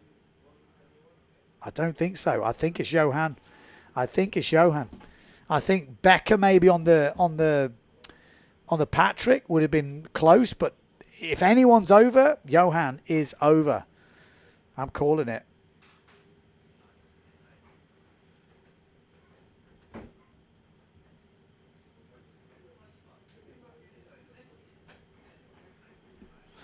We'll wait for the official result. You never know. I mean, there could be more people than that, but if let's say there's only one rider over, it's Johan. It's the beast. He's gone, surely. So, is this early drama? Is he feeling the pressure? Like I say, a lot of people tipping him to win this event. Can't win the world title, but winning the event. But he's just gave himself a bit of a mountain to climb. There's a few more riders in this event, obviously more women, so obviously slower to get through the rounds. Not many days. Are we even going to get a discard? You would imagine so, but there's no guarantees.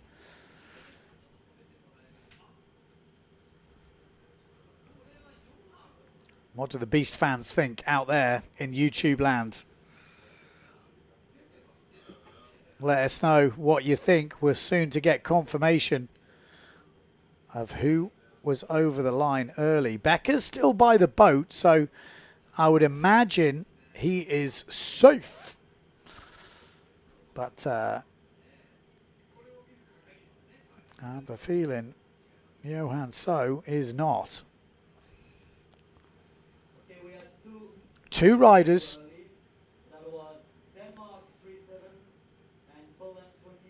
Wow. So Maciek Rakowski and Johan So. So Johan So and Maciek Rakowski, it's just not quite going for him this year. Just not working out. So if those guys want to win this competition, both of them have just used their discard. They will, at best, finish 9th place, and that's if they win that runners-up final, which is not a disaster, but if you want to win, it's not great. It's not the end of the world, but you're not going to win with a 9th place with this little...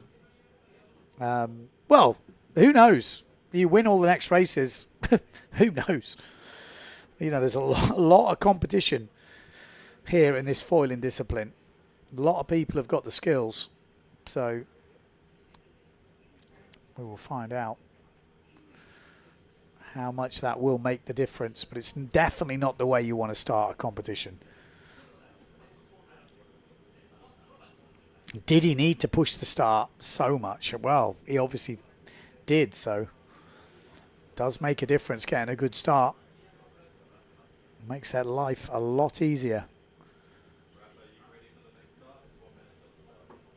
Okay, 1 minute to go. We've got semi-final number 1. Heat number 9, semi-final number 1 of Elimination 1 here at the Fly A&A Windsurfing World Cup in Japan. Yokosuka, day number 2. And we have just lost Maciej Rakowski, Johan So. So 6 riders are now left in this semi-final with the top 4 going through to the final. So left in it, Marotti, Cousin, Colombo, Benedetti, Becker, Macker. It's definitely got easier for Daniela Benedetti here, losing 2 of the big guns, Rakowski and Johan.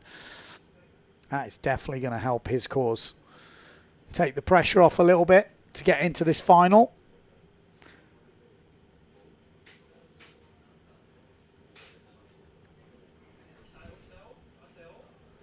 Here we go. It's a good start by the looks of it, down this bottom end. Good start on the Neil Pride from Enrico Marotti. Then we got the Patrick riders coming through. Benedetti in the middle. Wind looks like it's picking up with this sun. Also got Macker in this. Could he get into the final? Like I said, he's been getting faster and faster, I think, this year. Pierre Macker. Benedetti looking comfortable in second, but Enrico Marotti, he's looked good in Japan over the years. And a win here would give him the opportunity, depending on other results going his way, for a world title. So everyone said he's going quick at the moment. But Enrico Marotti, then Benedetti, then we've got Colombo, then Becker, then Macker, and then Alexander Cousin. So at the moment, it's Becker and Cousin that's missing out. Sorry, not Becker. It's Macker and Cousin missing out. Becker just in, Colombo in, Benedetti and Marotti. Okay, here we go. Inside the first mark. Are we going to see any mistakes from the top 4? No mistakes at all. Cleanly round from the top 4 riders.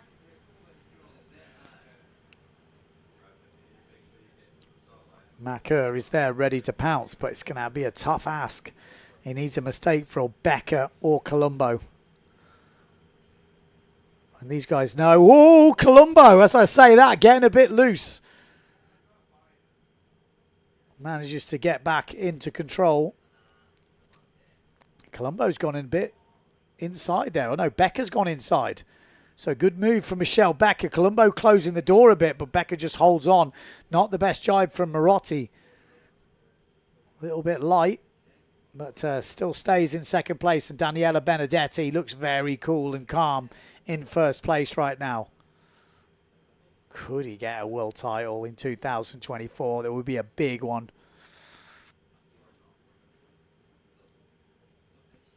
Little bit of cat and mouse from the Patrick riders as Colombo sails down on top of Michelle Becker. But it's Benedetti around the last mark in first place. Marotti in second. Colombo, oh, look at this move. Look at that move. We just went underneath. It was that Alexander Cousin? It was, and Becker's been pushed out into 5th place. What a jibe. All the 3 Patrick riders getting so close there, but it's Alexander Cousin who jumped inside Becker, and Becker is the guy that is going to miss out here. What a comeback from Cousin. What a comeback that was. Alexander Cousin puts Becker out into the runners-up final, but a great race from Alex and a good race from Colombo as well.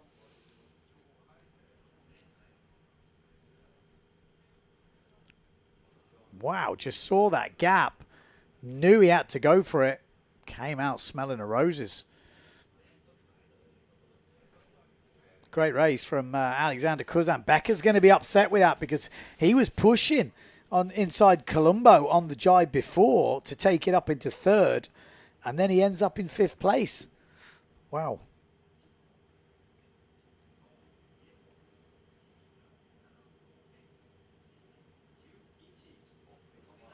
So we are going to go up to the second semi-final next. But that is the unofficial results, I think, coming through. Daniela Benedetti, Marotti, Colombo, and Alexander Kuzan taking that 4th spot. Like I said, Becker missing out, Makur missing out, and then you've got to remember Johan So and Maciej Rakowski over the line early, which made it definitely easier for the other boys. You would have expected those two to maybe be pushing for the qualifying spot as well. So a much easier race than they might have expected.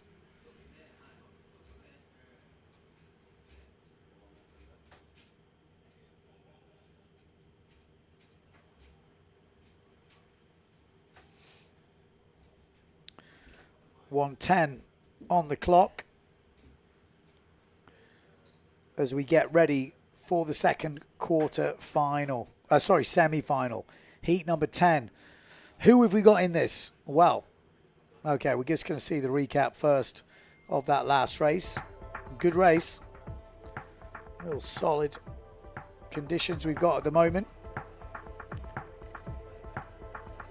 We heard 8 to 16 knots on the course. I'm sure there's a few bigger gusts maybe coming through. Trying to see what happened to that Becker move. There we go. That was Alexander Cousin jumping in. Becker just gave him too much of a gap. Yeah. Oh, and we lost Makur as well. He would have pushed through as well.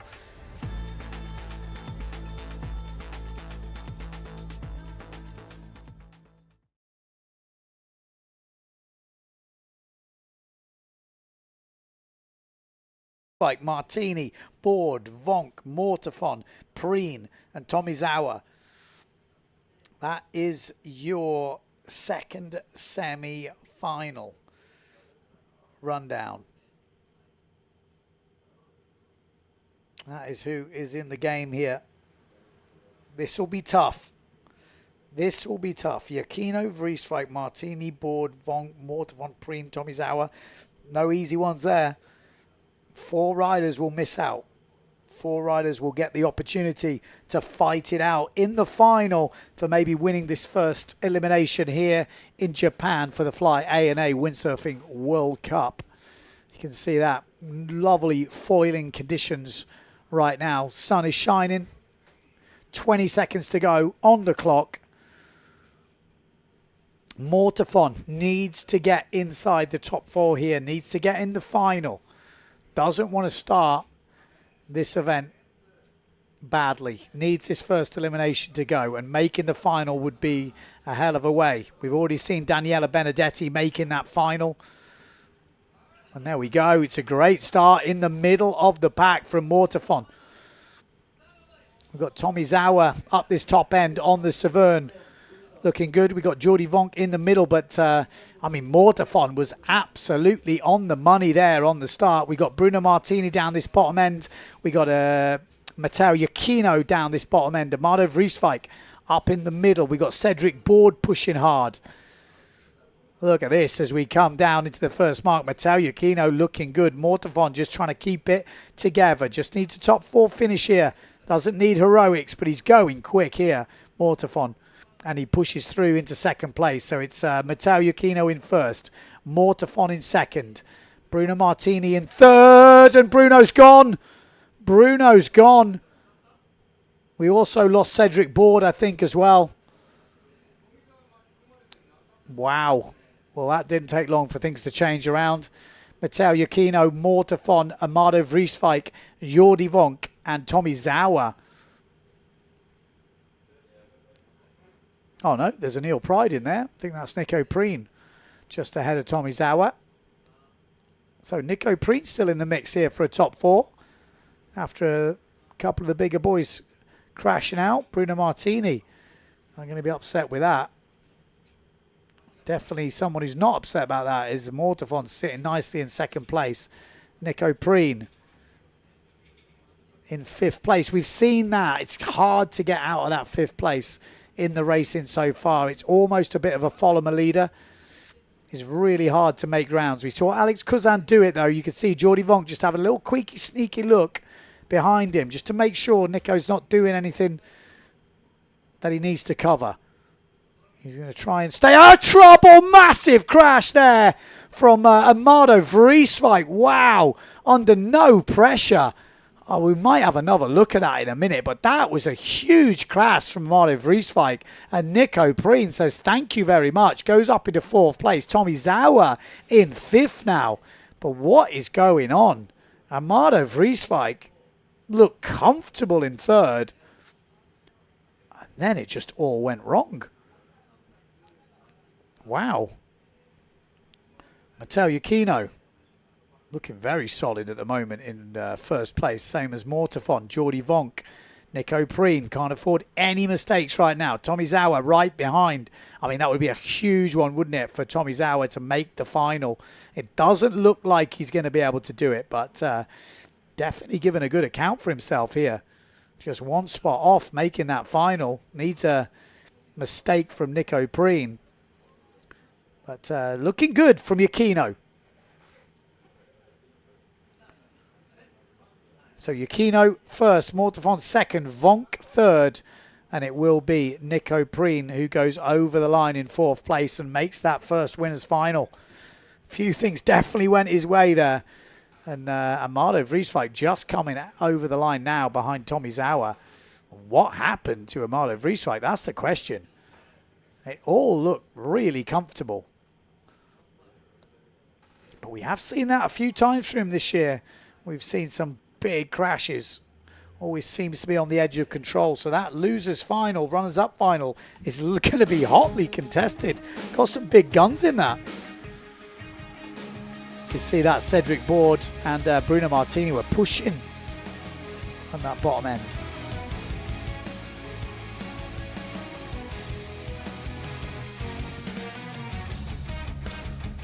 Yeah, look at Bruno in 3rd. Mistake there, and then Cedric Board straight in the back. Don't really have much choice there. And then now let's keep our eye on Amado Vrieswijk. On the 3rd place rider, just lost the lift. Board stuck down by the looks of it.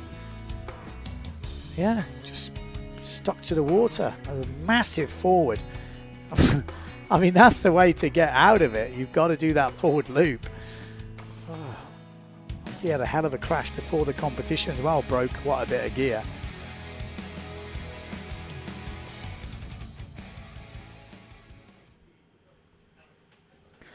So joining Benedetti, Marotti, Kuzan and Colombo in that final will be Yukino. Well, actually, before I go into that, let's have a look at this starting grid for the women. This is going to be the runners-up final. We've got Anna Yama in this one. We've got Blinka. We've got Saki. We've got Sharin. We've got Biagilini, Hall, Onishi, Davico, Ricard, Cripsey, Sunaga, and Gurki.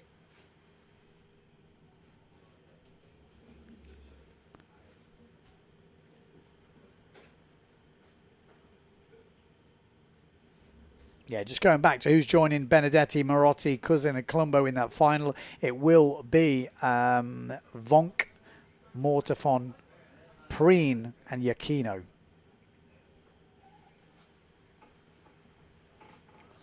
Yeah, the runners-up final is going to be hotly contested. No easy win there. So, sun is shining. Wind is looking good. We are in for a good day of racing. It's 11 o'clock local time here in the morning. So still 5 hours of racing to go. And here we go. We've already into racing for the women. Onishi on the 0.7, looking pretty solid. I think we got Davico down this bottom end on the loft sail.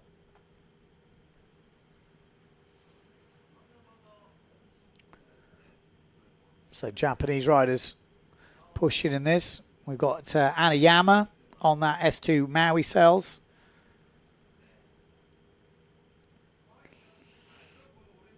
So yeah, Davico, Onishi, Anayama. This is where the fight is happening.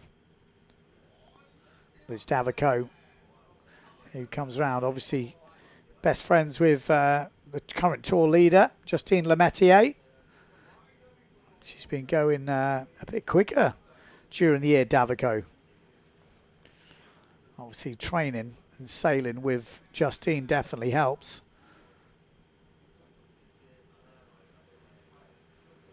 See this. Big fleets in the women. 12 riders in each of these semi-finals. Runners-up, finals and finals. It is going to be Davico that goes round in first. On Nishi, though, going to the inside here, and it's going to be a Nishi that takes the initiative with a little inside run there. Hanayama as well pushing on. We've also got Blinica.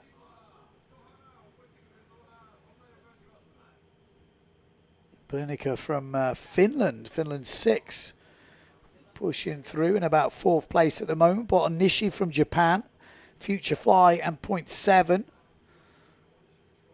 Looks to be going good. But Blinica looking pretty solid here in 4th place. Hanayama ahead of her. 2 jibe marks to go.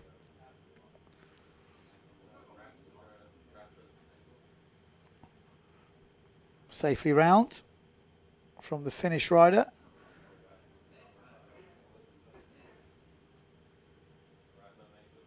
So Onishi looking like she's going to have this pretty solidly wrapped up with 1 jibe mark to go.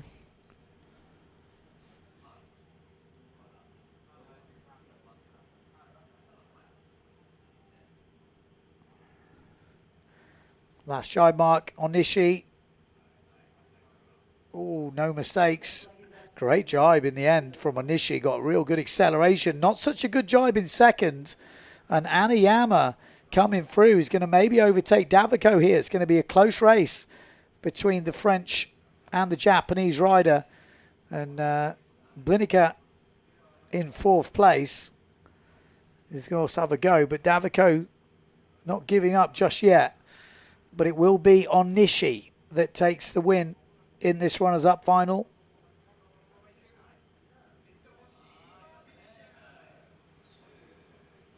Good race.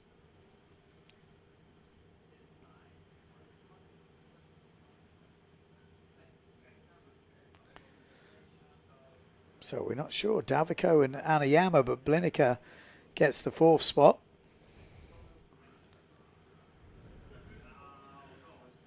And then I think that was Sanaga, but I couldn't quite see going over the line. Saki, maybe?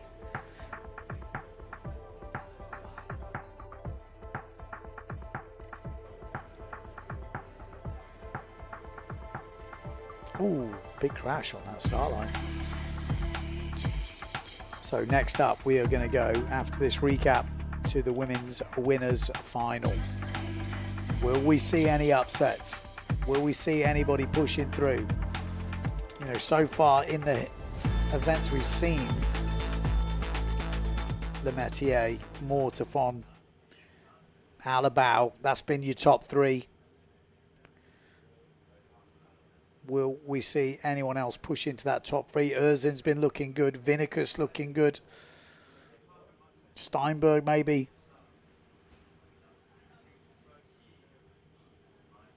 Say we will soon find out, because next up we have got the women's winners final.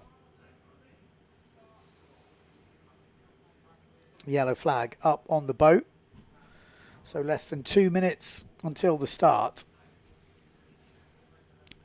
Erzin, Alabao, Mortafon, Bilger, Milland, Pontifex. We've got Lemaitre, Vinicus, Steinberg, Parada, De Jong.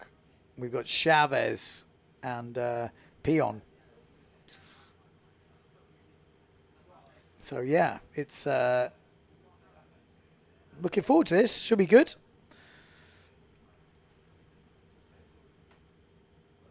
One minute until the start.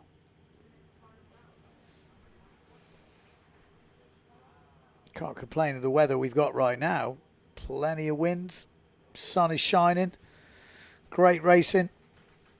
And we're just setting the scene for how it's going to play out here. You need that first race to happen to really kind of give you an idea of the way the story could unfold, to set up the storyline for this week and how the world titles will play out, how the event title will play out. 30 seconds to go. Will we see another win for Justine Lemaitre? Could Erzin take the win? Could Mortefon Alabau get up there again? Could we see Steinberg or Vinicus? Well, we'll find out in about 10 seconds time. Let's hope no one jumps the gun. There is a bit of a gust coming through as we're coming into the start. Oh, that Neil Pride looks like they're going early. No, it looks like a good start. Great start, that top end from Lemaitre, though. Came through with some speed. We also... Oh, it's a general recall we're hearing. It is a general recall. I mean, it looked like Lemaitre came through with speed at the end. Didn't, to me, look like she was over, but you never know. They will be looking it back on the iPad and figuring out who it was. The Neil Pride looked early at one point. We will try and get a replay of that start, see if we can have an idea and pick out who we think it might be or who's got the best chance. There was definitely the New Zealand rider down this bottom end, Bilger.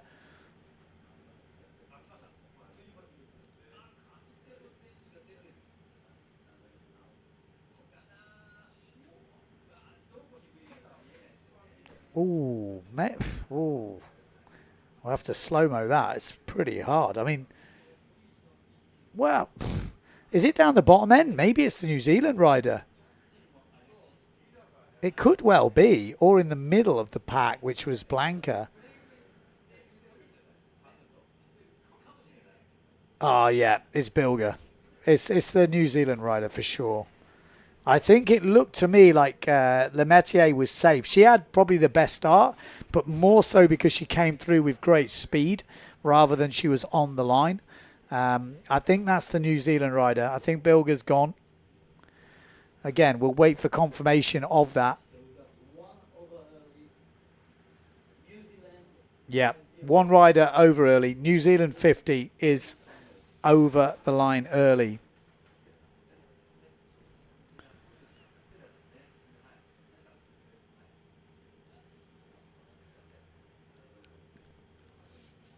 New Zealand 50, yeah, gone. Shame.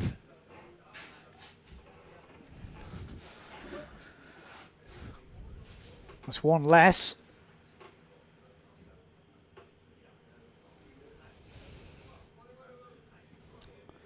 Building the tension. Stream Factory says, really nice to see so many girls competing at this event. Yeah. Billy saying Amado crashes out like at the last event. He had a fair few crashes at the last event. He always seems to be on the edge, Amado. You know, always a contender. But if you were having, if it was like a horse race and you were betting on him, you would always feel a bit nervous. We know he can win events. That's the thing. When he's on, he's on. But yeah, he's got to try and figure out what is going wrong, because those crashes are not helping.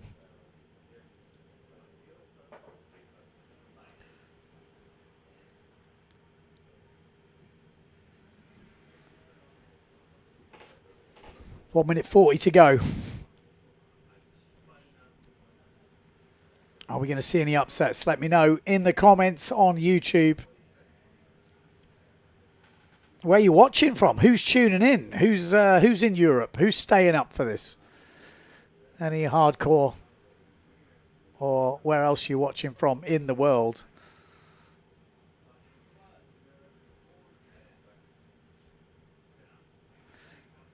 Griffin says, nice to see So flying by from the static drive perspective to appreciate the speed. Nice to see.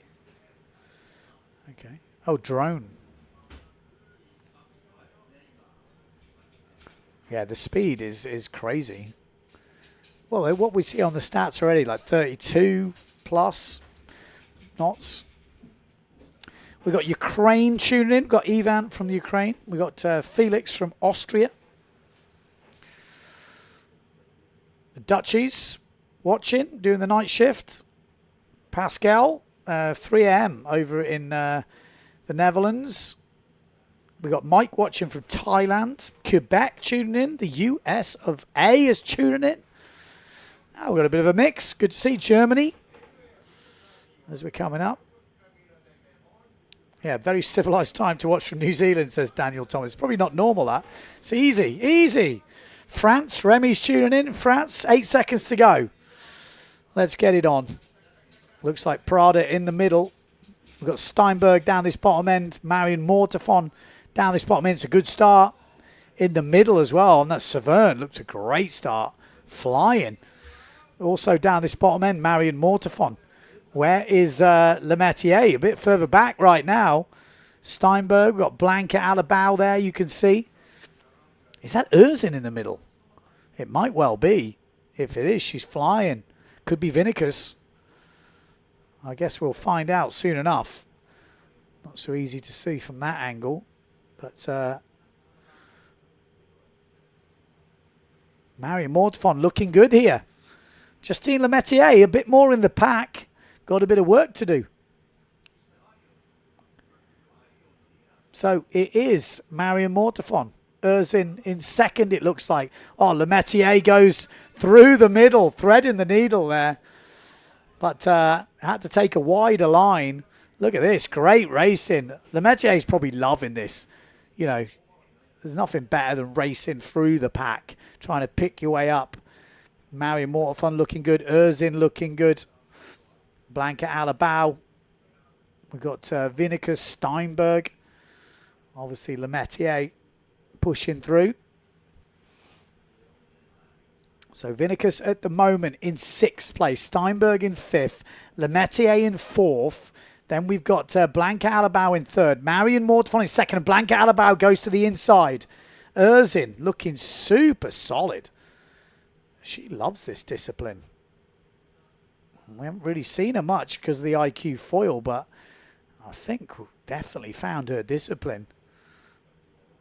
Loving it right now. Justine Lemaitre in 4th place. Marion Mortefon would be okay with this result, but she'd rather be winning. Because at the moment, Marion Mortefon is still fighting out with Lemaitre. Blanca Alabau in 2nd, but Erzin is extending her lead. And it looks like the two French riders are going to have a Spanish sandwich here. And Justine Lemaitre takes a different line here. She's going to be in a bit of... Wow, she's just gone for it. There we go. Goes to the inside. She's going to end up wide. Oh, Vinicus, I think, goes down. Pressure from Steinberg. And look at the jibe from Lemaitre. She went to the inside, took it wide, and has come out smelling of roses. Up into 2nd place. In 1st place, though, Erzin looks unfazed by the challenge that's going on behind. Blanca Alabau fighting out with Marion Mortefon. Steinberg's in there. Up in front, though, Lena Erzin, a freestyler. That's what she was known for, but pushing hard in the racing. Did great here last year's event. And Justine Lemaitre looks like she's going to have to settle for 2nd place in a great fight between Blanca Alabau, Marion Mortefon and Steinberg. And Steinberg's coming through here. Lena Erzin, only 19 years old. She's only entered 1 event. Number of elimination wins 4. She won 4 eliminations here last year. That's impressive stuff. And Erzin wins another elimination to add to her tally. 2nd place, Justine Lemaitre. Oh, that's so close between Blanca Alabau, Marion Mortefon. Then we've got Steinberg from Israel. But that was a really close race. And it was really, from the challenges, only Erzin that could really do some damage.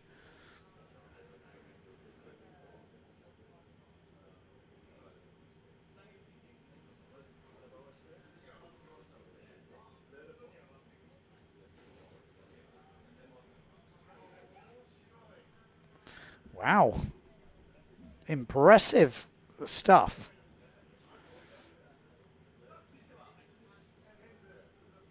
So next up, we're going to have runners-up final from the men and winners final from the men.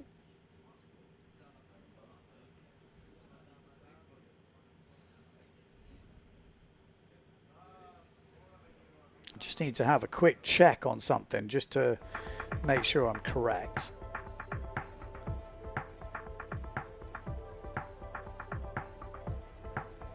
Yeah, Erzin, she did win this event last year. That's what I was just making sure before I claimed it. But yeah, she won this event in Japan last year. She's kicked off this year with a win in the final against the riders that have been absolutely dominant, you know, ahead of Justine Lemaitre. So looking in good form, Lena Erzin. She does look like she takes a bigger sail. Only 19 years old. Are we going to be seeing more of her on the PWA Tour? And at the same time is how has she been doing with the IQ foil? Maybe she's just a slalom rider. Maybe that's her thing. Obviously IQ foil does do a bit of slalom, but also course racing.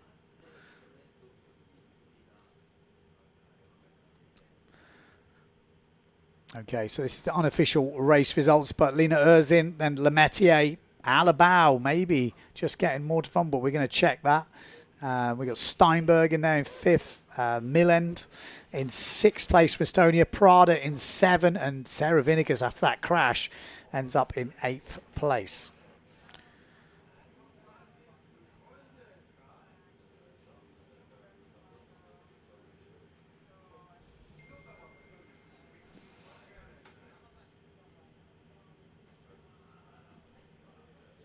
Okay, so runners-up final, winners final from the men coming up. 2 heats left of Elimination 1. This is day number 2 in Japan for the Fly ANA Windsurfing World Cup. And look at the names in this runners-up final. Michelle Becker, Johan So, Maciek Rakowski, Amado Vrieswijk, Bruno Martini, Cedric Board. We've got Tomizawa in this and Macker. So that is absolutely stacked for a runners-up final. Not an easy one, this. Johan So. Johan So. Where is Johan So?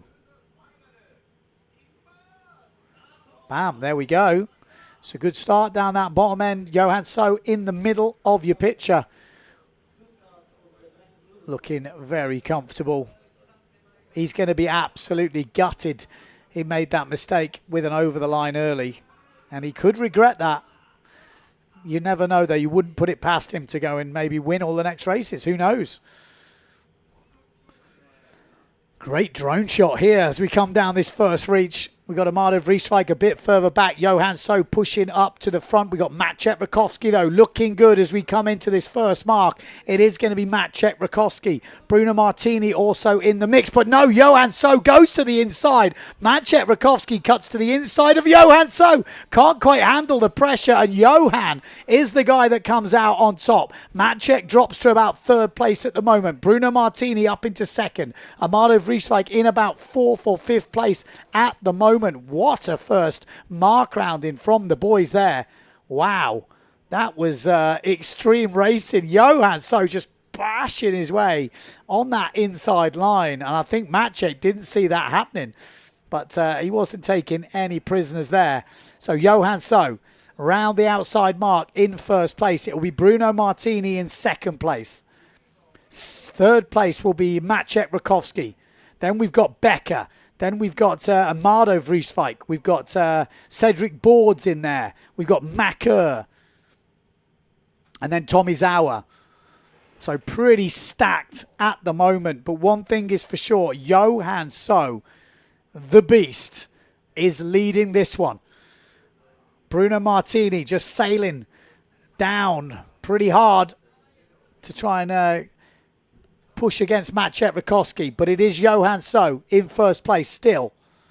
2nd place is Maciej Rakowski, then Bruno Martini, Amado Vrieswijk, Becker. Oh, and Amado Vrieswijk has gone down once again. Some big gusts coming through, but Amado Vrieswijk, what is happening? He told me, don't mention me. Don't say I'm going well. I haven't mentioned anything. It's definitely not my fault. Wow. Amado Vrieswijk, we couldn't quite see, obviously, from that angle, but pushing hard. But one thing's for sure, Johan So will be absolutely gutted he got a PMS in that semi-final. He should have been in the final. Maciej Rakowski as well, first and second in this runners-up final. Then we've got Bruno Martini. Looks like we've got Michelle Becker in there. We've also got Cedric Board, Macker, Tomizawa. And then obviously Amado Vrieswijk. So it does look like a win for Johan So. Maciej Rakowski second, Bruno Martini third, Becker fourth, Board fifth, Macker sixth, Tomizawa seventh, and Amado Vrieswijk will have to settle for last place in that runners-up final. Not the start he wanted, not the start any of these guys in this runners-up final wanted. They all wanted to be in that final. And if they're to get on the podium, runners-up final will not cut it.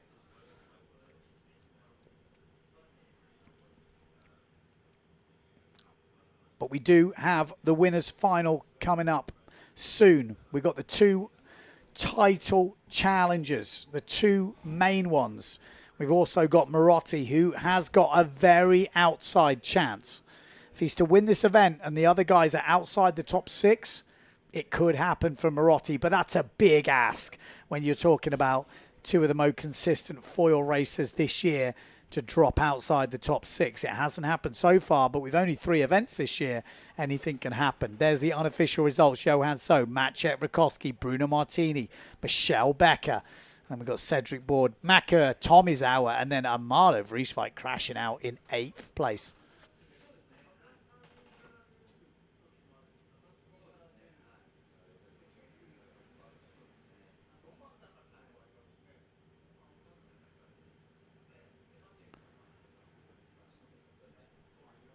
So, 2 minutes 20 until the start. We've got jokes getting thrown down on YouTube right now. Billy says it's unusual to see a dry martini on a Friday night.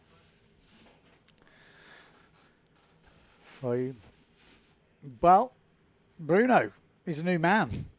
And here we go. This is the winners' final. Daniela Benedetti and Pierre Mortefond. Those are the two you're looking at. Who beats who? If they finish inside the top 6. We've got Enrico Marotti, needs to win this event. And we've got Matteo Iachino. He just wants to win this event, get right back to winning ways. We've got Nico Preen, Jordi Vonk, Elia Colombo in this final. We've got Alexander Kuzan as well. So it's going to be hotly contested. But we are missing a few of the big guns. You know, Maciej Rakowski, Johan So. You really wanted to see those guys in that final. You know, finishing 1 and 2 in the runners-up final. And the reason is the PMS is what cost them. There's Becker with the go-karting neck brace on.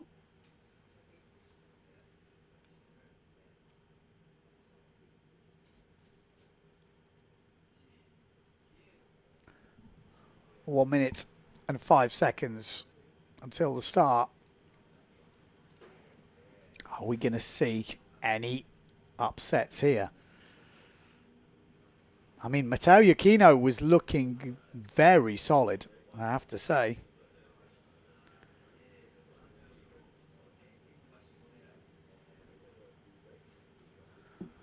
"40 seconds on the clock.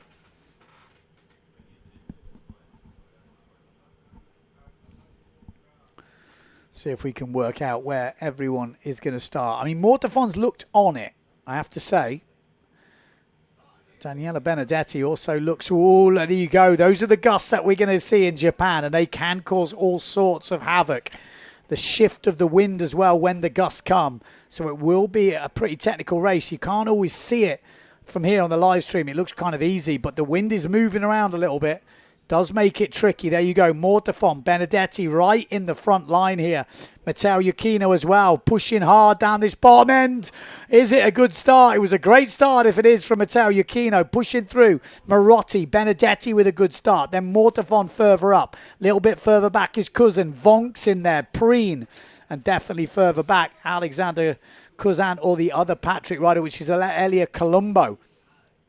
But out in front, it is looking like Enrico Marotti, Matteo Yukino. Those two look in 1 and 2 right now. Daniela Benedetti a little bit further back, and here comes Pierre Mortafon to try and roll over the top of Daniela Benedetti. This is a power move from the Frenchman, and look at this. Pierre Mortafon pushes down, and he's going to go into the first mark in first place. Daniela Benedetti in second place. Is this the way the world title will pan out, with these two going head to head? I think it would be a fitting end to a great year for these two racing head-to-head. Imagine if this was the world title race right now. Pierre Mortafon, Daniela Benedetti. These are the two main challengers, and they are 1 and 2 in Elimination 1 final. Second place, it looked like the Severn of Matteo Yukino. And then we've got Marotti just behind, and then Vonk. But it is Mortafon that goes round in first. Daniela Benedetti in second. Then we've got Yukino, Marotti. Oh, a little bit of a mistake there. Kuzan. Then we've got Vonk.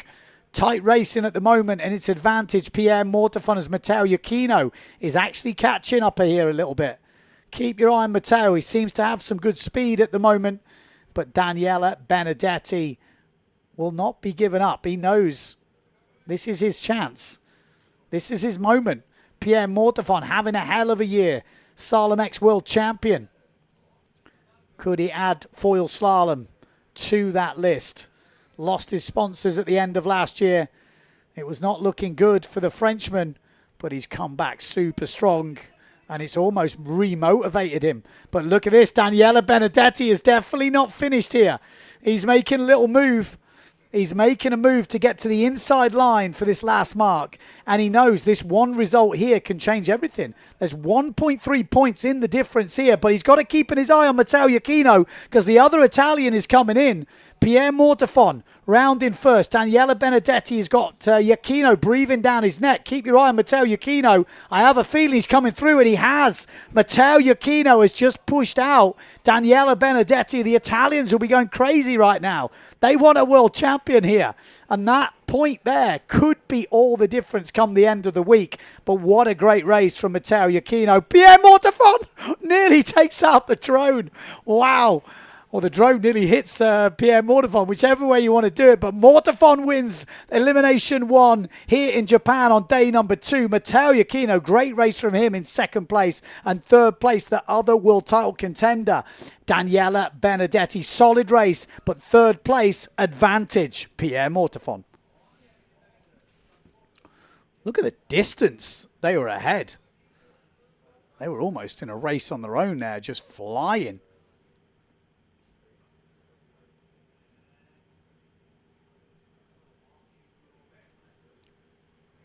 Having a moment to calm down after Elimination 1. What did you think of the racing? Is that the way we're going to see this world title play out? There's the unofficial results. Pierre Mortafon, Matteo Yukino, Daniela Benedetti, Enrico Marotti in 4th, Jordi Vonk in 5th, Nico Preen in 6th, Elia Colombo 7th, and Alexander Kuzan in 8th place. So, advantage Pierre Mortafon. He looks good. I have to say, he's looked very comfortable in the races we've seen so far from Pierre Mortafon. Looks very, very comfortable in these conditions. And look at this, coming into that first mark, just powered down from the top. And then look where Matteo Yukino is. He came back to overtake Daniela Benedetti, and I think that says something. That says Matteo's got some speed here, and keep your eye on him. I mean, there was a couple of close calls with the drone boys, wasn't there? And maybe that move there is what cost Benedetti. Oh, I just dragged a little bit through that jibe. Matteo took the advantage on the inside. See you later. And that's 1 point gone. Wow, that's so close.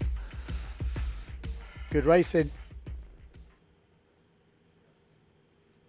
Okay, so that is the end of Elimination 1. Erzin winning in the women and Pierre Mortefon winning in the men in the world title race. That means Pierre takes the advantage, well, still has the advantage in first, and it will be Justine Lemaitre who still has the advantage in the women. And we are going to go down for an interview on the beach with Pierre Mortefon. Pierre, the perfect start. Talk me through that race. Yeah, perfect, exactly.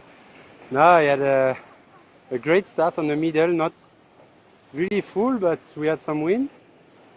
And I didn't see so much where the guys were. But on the middle of the reach, I saw Daniele. We were close, and I think I get the gust a little bit earlier, and I just went full on. It was windy. Huh? I was on top of the foil, and yeah, great first jibe. It was really behind, and we had a good fight, but yeah, perfect start. What setup are you on today? I was 6'5", with my medium wing for 75. It was good. Awesome. Well, great start. Congratulations, and keep going. Thank you. So there we go, 6.5, and the medium wing 4.75 is a medium wing these days. Quite interesting if you're into foiling. Let me know. Is that a good setup? Is that your big stuff? Is that your small stuff? I'm guessing for most people that might be their small stuff. But great race from Pierre Morton. That's the way you want to kick off this last event. You know, we've seen Johan So blow it a little bit on that start. He's going to have to come back strong, and it will be interesting when he makes that final what he can do in these conditions. But Pierre Mortefon looking good. And let's not count out Daniela Benedetti, but he was in that race and he dropped back. And that psychologically is definitely better for Pierre Mortefon. Marotti obviously is in the mix for the podium, which is no mean feat either, but he would have wanted to really smash out that first result.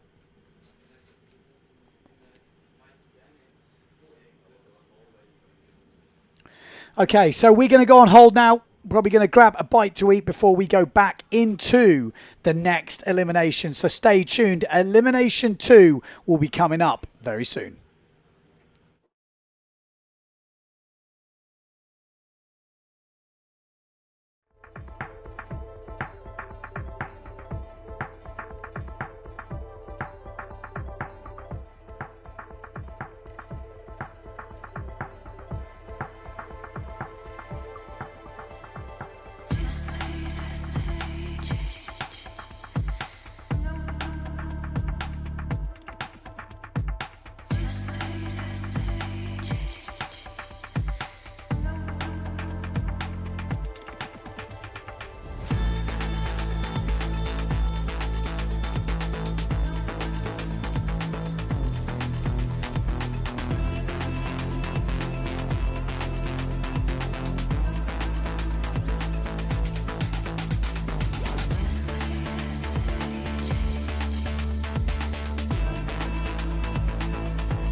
In elimination 2 coming up for you very soon.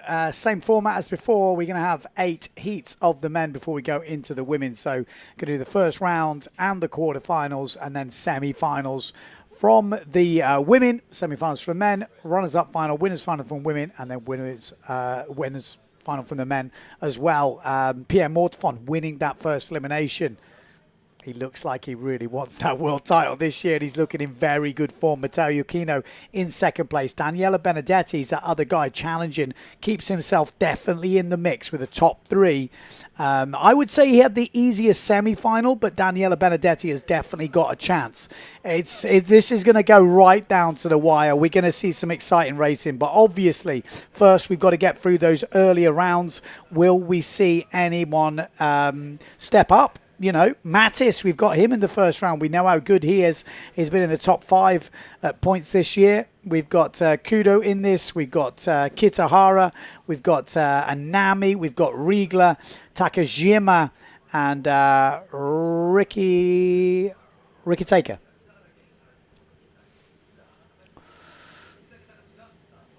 Ricky Take, yeah. Ricky Take from Japan. So 1, 2, 3, 4, 5 Japanese riders in this, an Austrian and a Frenchie. So that is who is in the first heat. We've had 1 Japanese rider make the top 16 so far.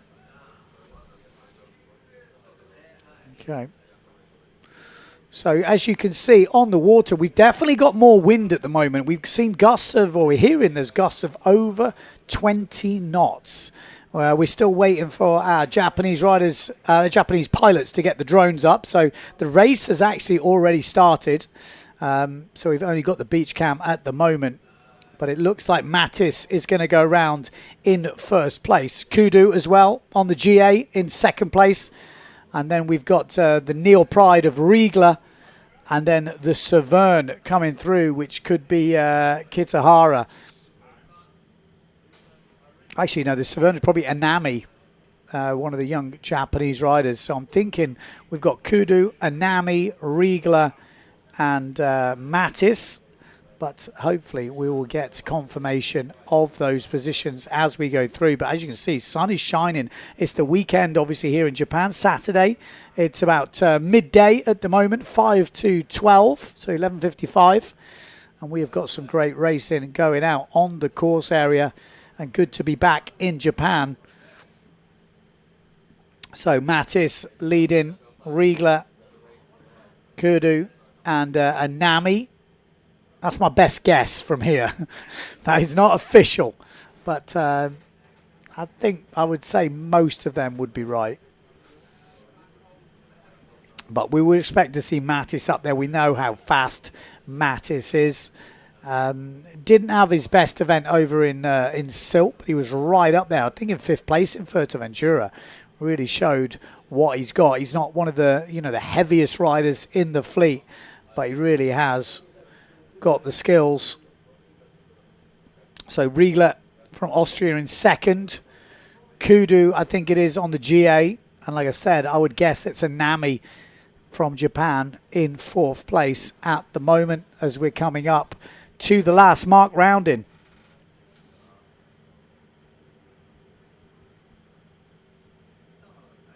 We will be getting the drone guys up there as soon as possible. But no sign of them just yet. But it does make you think this was really how we used to cover the events. You know, if they're racing this far out, this was pretty much the only shots we would have. And it just goes to show how much you need to appreciate the introduction of the drones in the last years. And I think that, the technology and everything's just got better and better with the drones and the lenses and the communication between, the live and stuff. So I think we are in such a good place to bring you the live streaming as Riegler gets a little bit stuck there. But it is going to be Mattis that wins it. Riegler in second, Kudu and Anami. The Kudu one, you never know. Could be someone else, but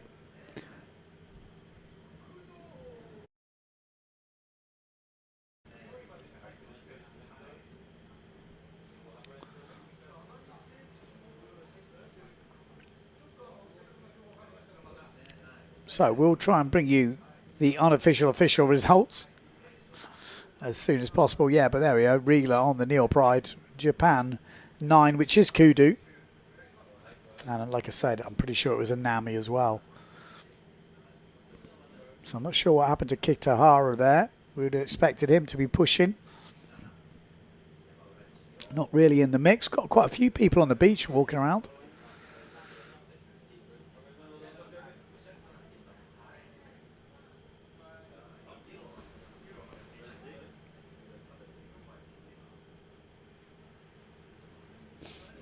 There we go. Mattis, Riegler, and Nami and Kudu. That's your top 4. Riders into the next round. Nakajima, Uteki, and Kitahara.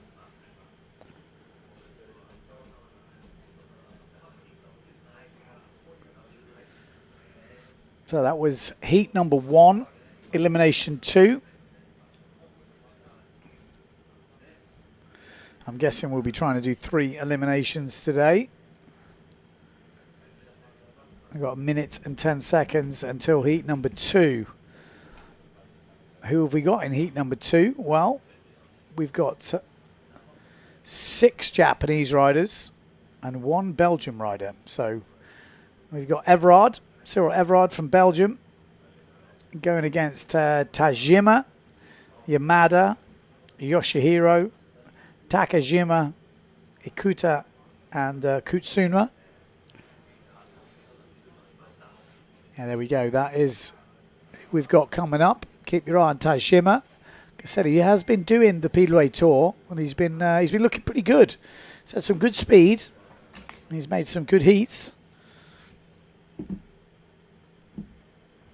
We'd expect him to be qualifying for the quarterfinals and maybe sneak into a couple of semis. As far as I remember, I think he likes it quite light wins, but 8 seconds to go. We go, lining up. Please don't go over the line early. There's someone right up that top end. Looks relatively early, but hopefully he's okay. Tajima down here on the Neil Pride. Japan 75. We've got Yamada as well on the duotone, which is Japan 67. And then Everard squeezing through the middle. Got the Japanese sandwich. Let's hope it's not sushi with the sharpness of those foils. You never know. But it is Everard who's going to push towards the front here. Tajima in second. Yamada in third. And then we've also got Yoshihiro in 4th place. But it's going to be Everard who goes round in 1st place. Tajima 2nd, Yamada 3rd. Yoshihiro on the loft sail in 4th place.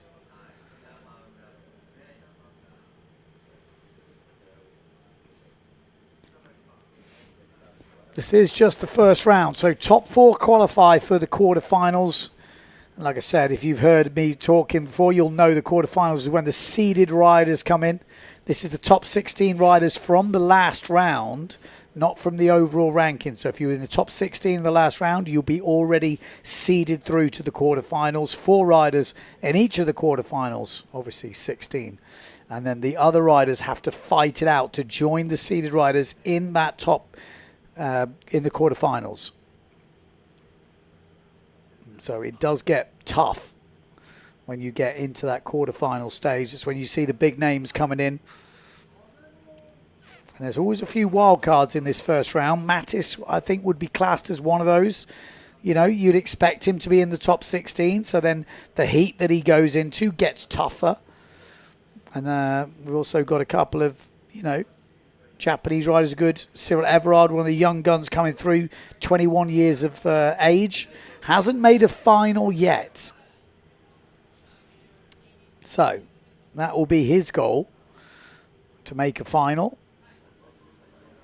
First, he's got to get through this heat, but he looks like he's already looking pretty good.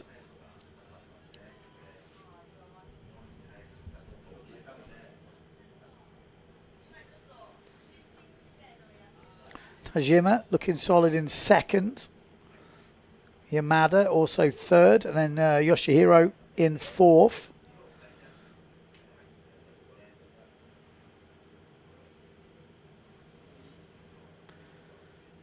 Yeah, looks very comfortable from Cyril Everard. Tsukiuhama as well, making easy work of this. Looks like Tilo International just tuned in. They had a good competition over there in Miami with the Young Guns. So good to see those guys putting on the show.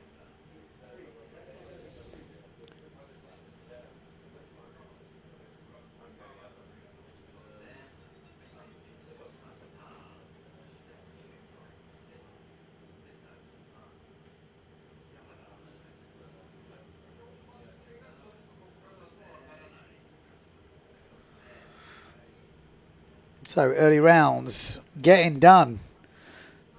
Cyril Everard definitely through. Tsukiuhama through. Yamada through. And, ooh, a bit close. Yoshihiro, maybe. We'll have to check out the results for that one. It's a good start, wasn't it? Right on the line for those guys.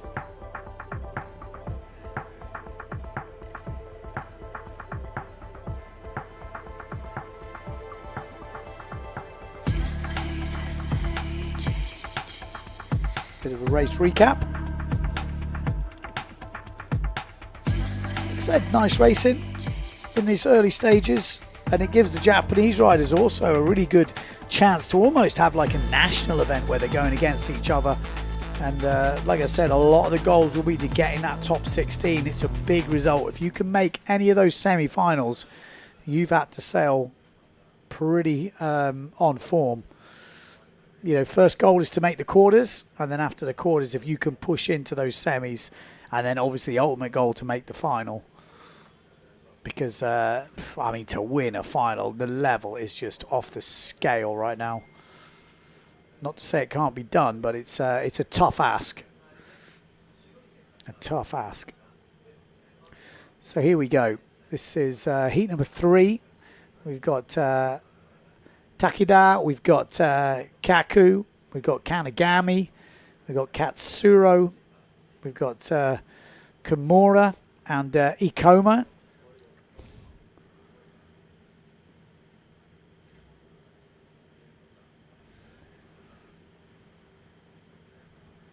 So only 6 riders in this one. Top 4 will go through. Obviously, Tomizawa is already the one Japanese rider who made the top 16 in the last round. He's already into heat number 6. Just having a look through the heats to see if there's any extra juicy heats. But they look pretty evened out.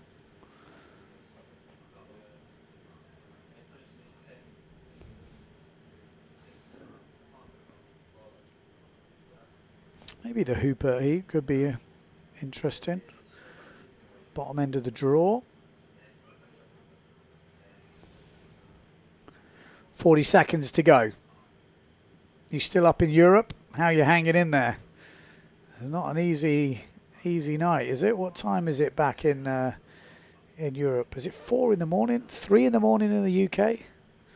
Maybe 4 in the morning France? Bill just saying in the comments that apparently there's a good forecast for Luderitz next week, which is obviously there's a few big boys there going for that world speed record. Should be interesting. There's a couple of boys here I'd like to see doing the speed. I'd love to see Bruno Martini doing a bit of speed. I think he could set some pretty solid speeds down the course.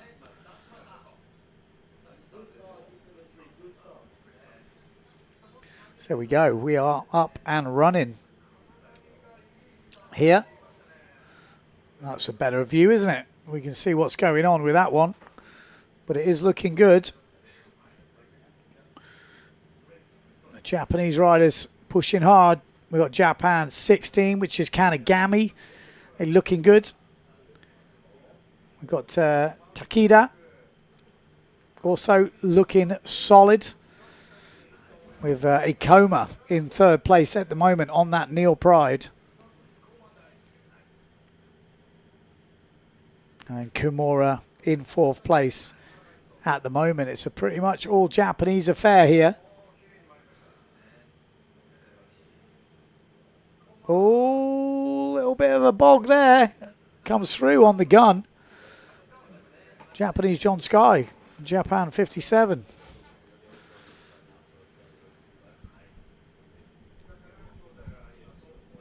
So Kanagami leading this one by a good way, actually. We've seen Takeda on that gun sail pushing up into 2nd place. And meanwhile, Kaku has moved up into 3rd. With Kimura in 4th place. But Kanagami looking very solid at the front of the field. And Takeda in 2nd. Keeps it solid. Wide jibes, there's a gap in the inside. Which is Ikoma. Top 4. Still not sorted, is it? Still all to play for.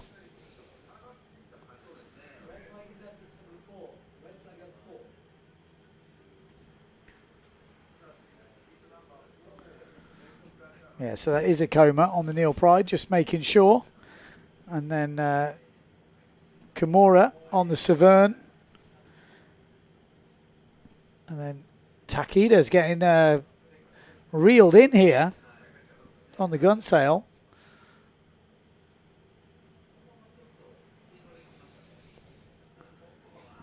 No, sorry, Takeda's up into 2nd place. It's not Takeda on the gun sail.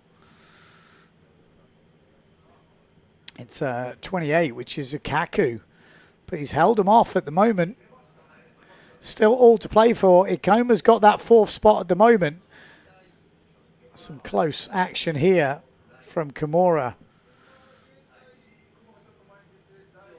He's not in that back strap.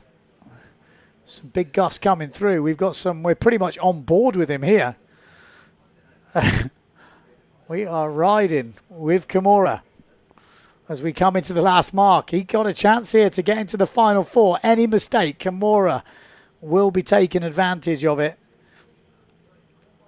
It's a slowest jibe. The door's open. The door is open, but not for long. Ikoma should hang on to this 4th place. But Kimura has a chance. He's going to have to get his foot in that strap and go for it here. Can't afford... Ooh, there is a chance. There is a chance. This is Kaku.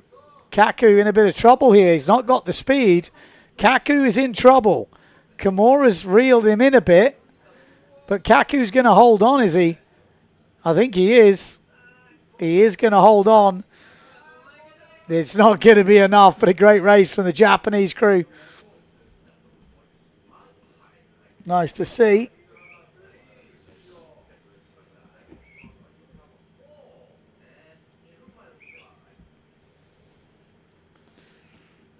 So, good racing. All Japanese first round heat, that was.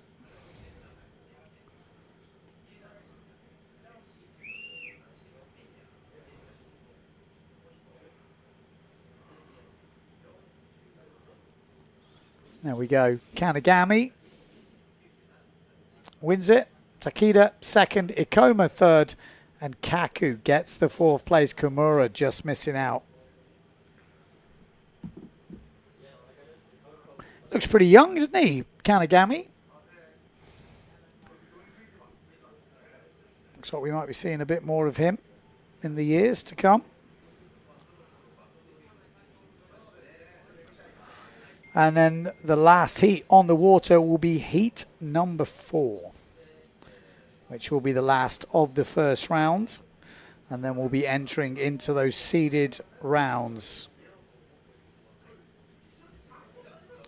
Who's in it? We've got William Hooper in this one. It's going to be the top seed. We've got Kenta, Koyinda, Maya from New Caledonia. We've got Suzuki, Kojima, and Masaki.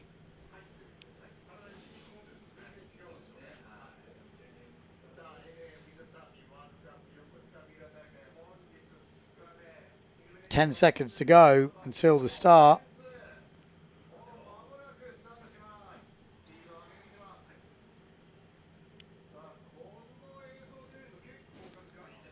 There we go. Suzuki is on the RRD. Hupert's going to be on the... he's going to be on the Phantom Sail. Look at that, lovely conditions. White cap in, winds shining, sun shining, winds blowing. Great looking action on the water.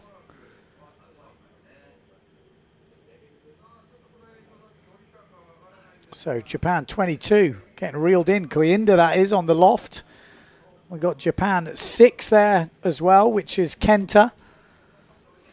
As he pushing through.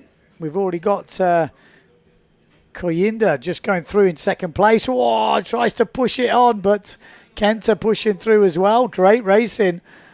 And he's really not, that inside jibe has not worked for Koinda there. Or maybe it has. Maybe that's not Koinda.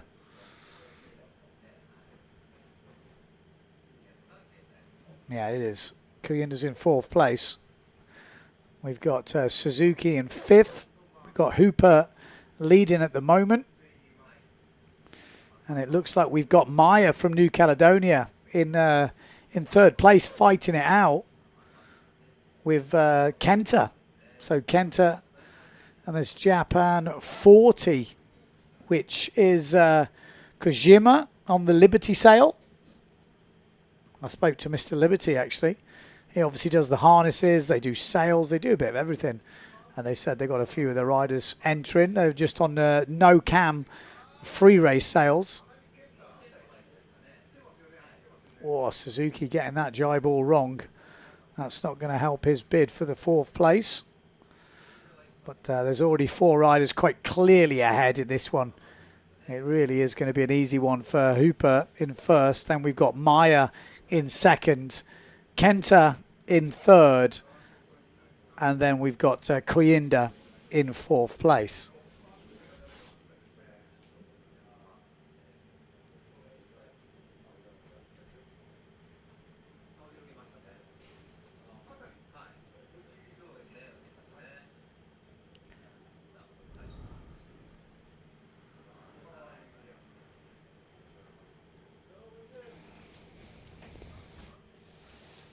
So Hooper making easy work of this one. Maya and Kenta, and Koinda will be the 4th place rider. And this will be the last of the first rounds now as they go into the last reach. Just Koinda just makes it clearly round here. Cruise it through.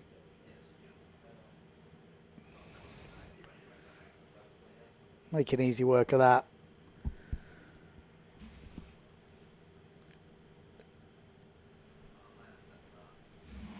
Maya narrowly missing the drone. Drone's in the firing line there.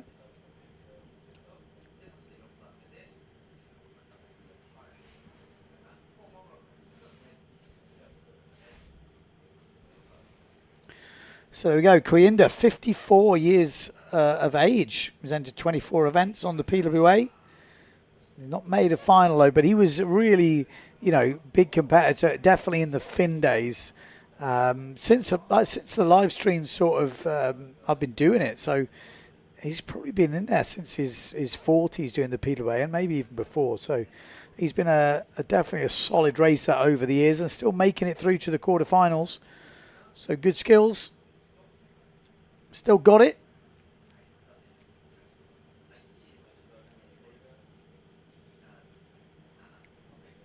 And that is it for the first round. We're going to go into the quarterfinals. Seeded riders are entering the mix. That's the unofficial results.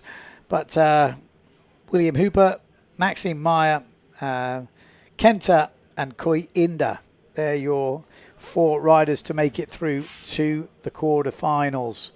Next up, we will be having heat number 5, where Benedetti will be entering the mix. We've got Nico Preen, Bruno Martini, Pierre Macker, we've got Alexis Mattis, we've got Riegler, Kudu and Anami. Are we going to see any upsets in this one? You never know. It can happen. 1 minute 50 on the clock.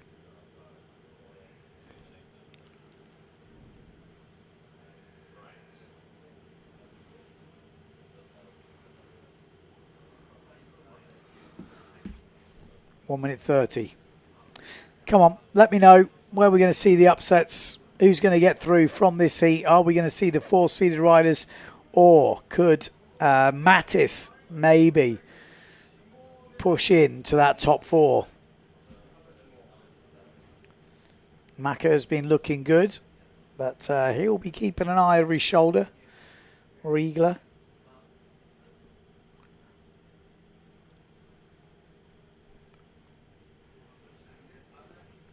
One minute to go.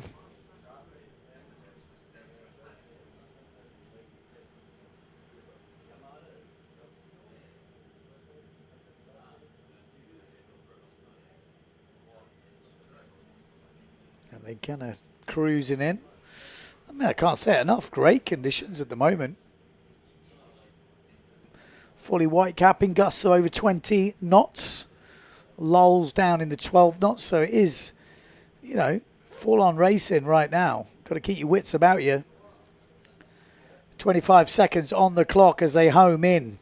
All eyes will be on Daniela Benedetti. Can't afford any mistakes. You'd expect an easy qualification round, but you've got to do the business. Can't relax too much. You don't get a good start and you're dragged into the pack, then all bets are off. 5 seconds on the clock. Daniela Benedetti, he looks like he's going to get a great start here. He's well behind the line, and a great start from Daniela Benedetti down this bottom end. Bruno Martini with a good start.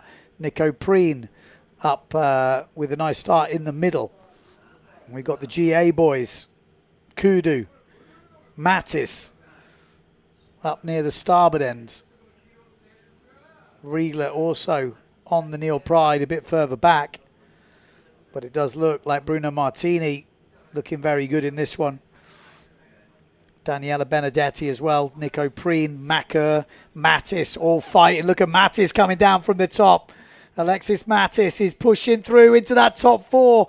Really letting it all hang out here. Alexis Mattis wants a good result. Bruno Martini round. Mattis down this bottom end. Then Benedetti. Then Nico Preen. Macker's the guy to jump out of the top 4 places there.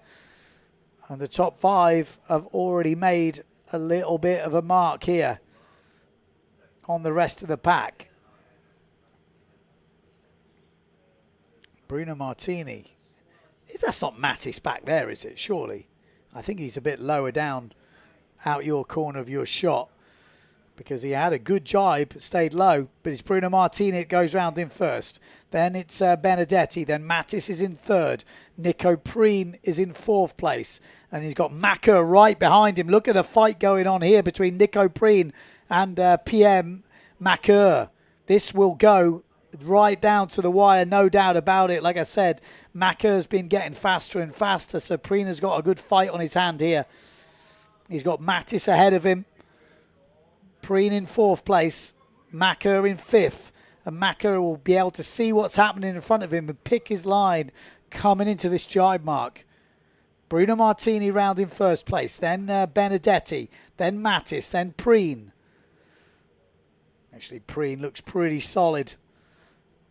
Can't afford a mistake, but it looks pretty good. But look at the jibe from Mattis. Gets actually in front of Benedetti. Not a good jibe from Benedetti. And Preen is now reeling in Benedetti.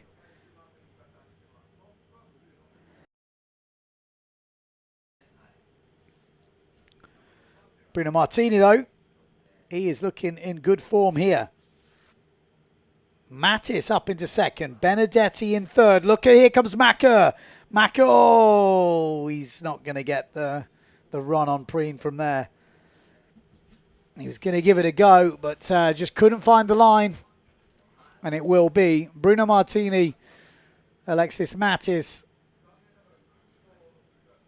Daniela Benedetti and Nico Preen that will make it through into the semi-finals. And it will be Macker that's missing out.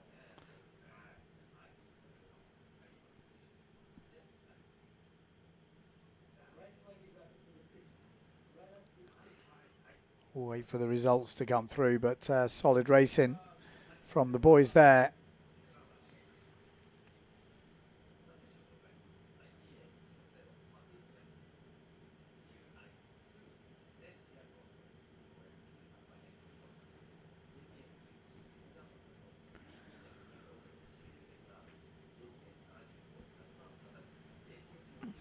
Heat 6 will be the next heat on the water, which is the second of the quarterfinals. If you are just tuning in, wherever you are in the world, this is day number 2 of the Fly A&A Windsurfing World Cup. This is second elimination.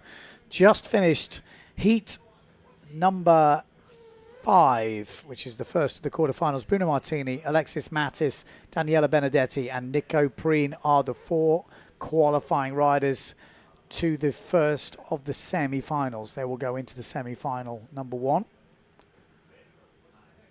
And this will be your next heat on the water. Matteo Yukino, we've got Elia Colombo, Maciek Rakowski, we've got Tomizawa in this, Everard, Tajima, Yamada, and Yoshihiro. So there's a bit of rivalry here. Tomizawa actually put out Tajima before. So these two will definitely want to be pushing. Everard will be having an eye on this as well. So we're going to have a little rerun of the last race to watch some of those moves getting thrown down. But it was a great race from Bruno Martini.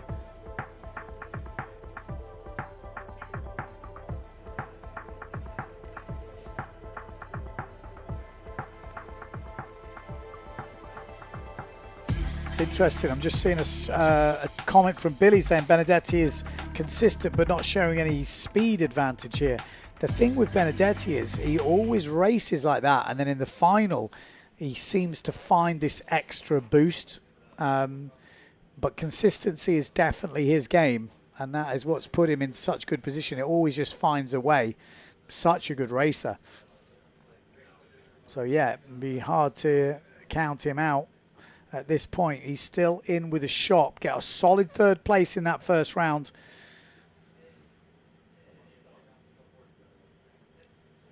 That's what you got to do. Just keep it in there. 3rd place is a really solid way to start the event. I mean, unfortunately for him, Mortafon won it, but still, you can only do what you do. Can't control the other riders in the fleet, but thought Matteo Yukino is looking good actually at this event so far from what I've seen. Johan So also looks good. It really wouldn't take a lot to sandwich in between, but then you look at the 2 guys that are going for that title and both of them in the top 3 in the first elimination. So, you know, it kind of puts that little bit of, oh, maybe something could happen out the window.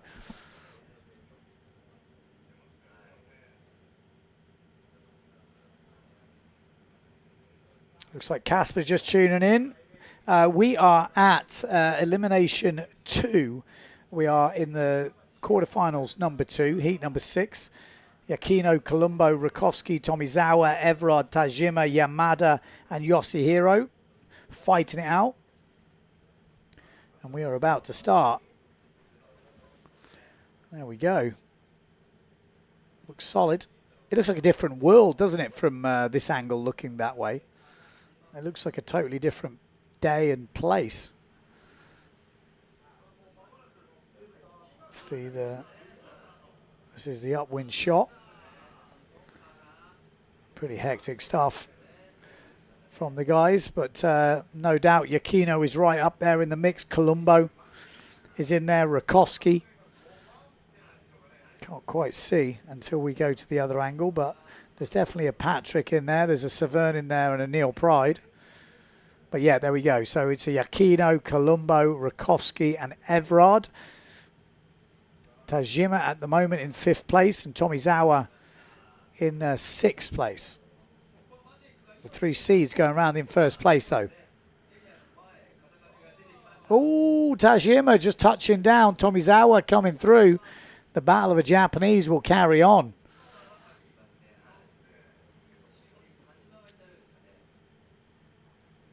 Yamada a bit further back at the moment, same as Yoshihiro. Everard is the guy in 4th place at the moment, though. The Belgian. A couple of the top Japanese riders need to get past him, and maybe they have. If you look at the GPS, maybe Tajima has just done him. Let's see.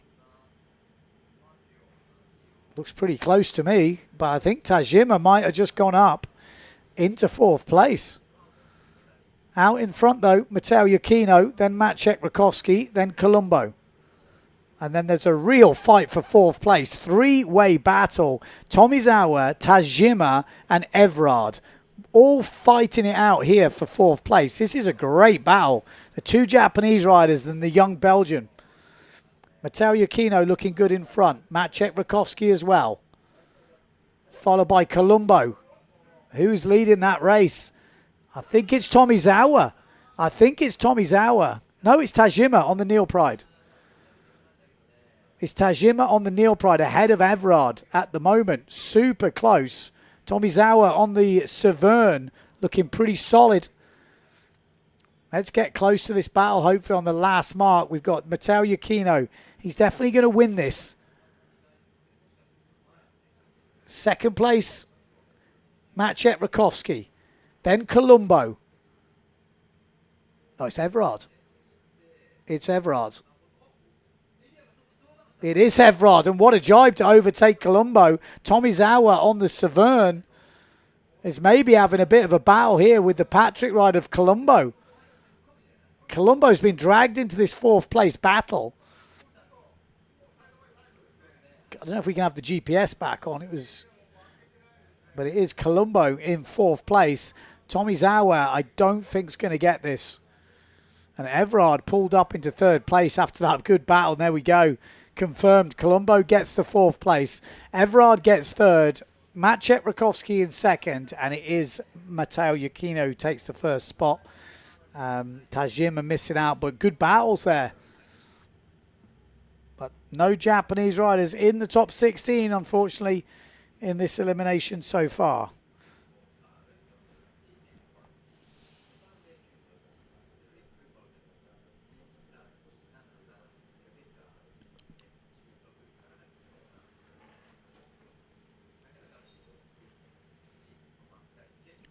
So there we go. The results, Matteo Yukino, Maciek Rakowski, Everard and Colombo. That's your top 4. But like I say, Tajima and Tomizawa put up a really good fight there. Everard to come back to 3rd, though. Really nice. Nearly nice last jibe. Did the damage.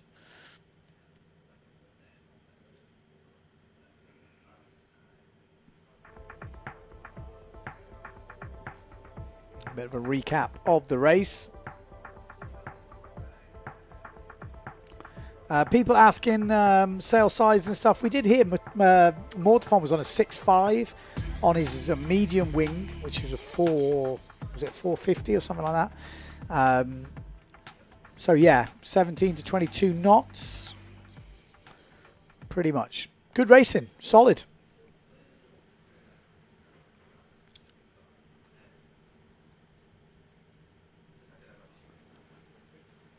Okay, next heat on the water. Jordi Vonk. We got Marotti, Board, Becker, Kanagami. We've got Takida, Kaku, and Ikoma.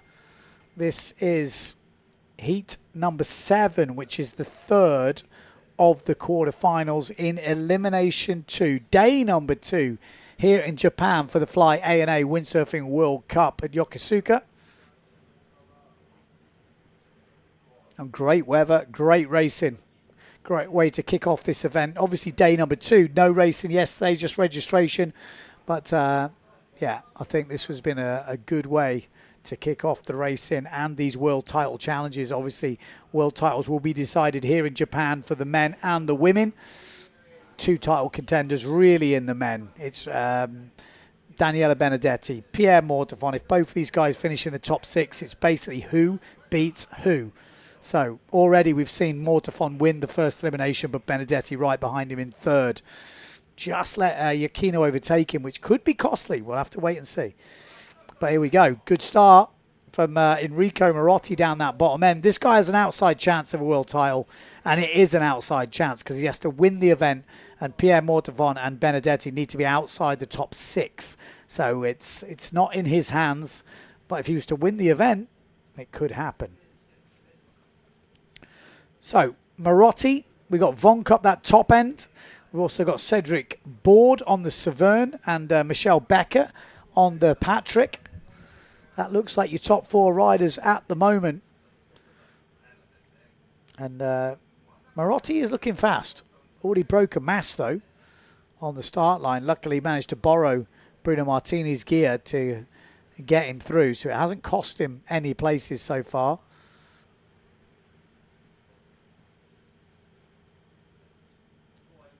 But Marotti looking good. We've got Becker in second place. Marotti, 48 events entered. Final, top 8, 63. How does that work? He's 194 tall. He's over 100 kilos, 101 kilos.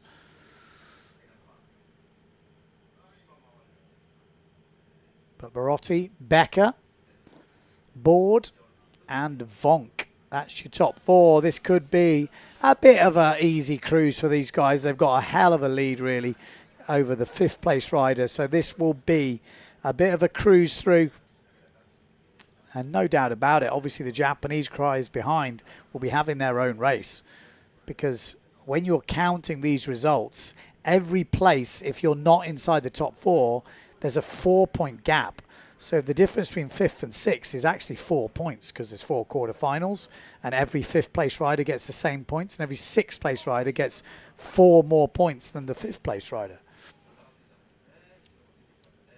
But it looks like these 4 will be the qualifying riders.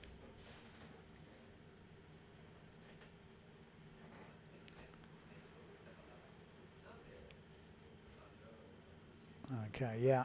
So Marotti leading 22. I'm guessing it's in meters. 22, 28 meters behind. 60 meters behind him, and then 100 meters. And you can see there's a 200 meter gap to the Japanese riders at the moment. But just so you know, like if this is the first time watching racing, you know, when you're in this top 4 position, there is no benefit in doing anything heroic now. You just want to cruise through, get the result in the bag, just cross the line. Nothing crazy. Just get through to the semi-finals. The semi-finals, then you got to push. But if you're in that top 4, same thing applies. But if you've got a big gap to 5th place, you can afford to take it easy. The only thing is, sometimes when you take it easy, you know, it's sometimes almost harder. So you need to be pushing at least a little bit. The total cruise is not always a given on a foil, in certain conditions especially. So, yeah, there we go. Top 4 qualify. Vonk, Marotti, Board, and Becker will all go through to the next round.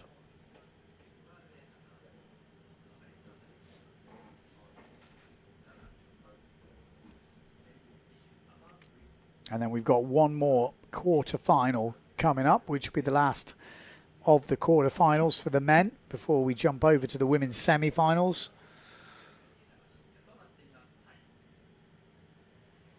And we got some pretty big names down this bottom end. I mean, what will be interesting is when we get through to the second semi-final. There's results: Enrico Marotti, Becker, Board, and Vonk.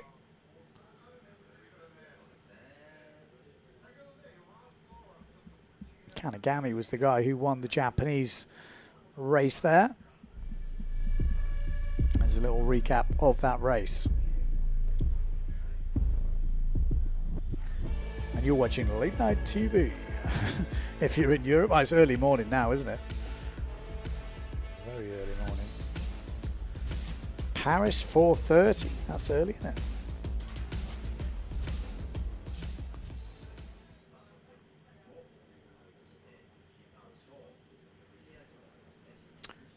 Right. Not too long until the start. Heat number 8. Who have we got in heat number 8? Well, we've got Pierre Mortefon leading the world rankings right now. We've got Alexander Kuzan. We've got Johan So in this. We've got Marta Vrieswijk. So 3 big guns in this bottom one. Hubert, he could be one causing a problem here. We've got Maya, Kenta, and Koyinda. So not an easy quarter-final, but what you will happen is when you get through to that semi-finals, you're going to add Marotti in there, and then it gets very tough to work out who's that top 4. You know, Becker, Board, Vonk. Oof, going to be interesting. That is how the rankings are looking coming into this competition. Pierre Mortefon leading the way. Daniela Benedetti just 100 points behind. And like I said, who beats who if they finish in the top 6? Enrico Marotti fighting it out with Matteo Iachino for that podium place. But until we get a few races under our belt, it'll be hard to kind of predict what's exactly going to happen there. But it's definitely advantage Marotti at the moment. But Matteo Iachino looks good. Looks good. He wants that podium, no doubt about it. He's already showed that he's got some skills, finished second in the first one. So keep your eye on Matteo Iachino here.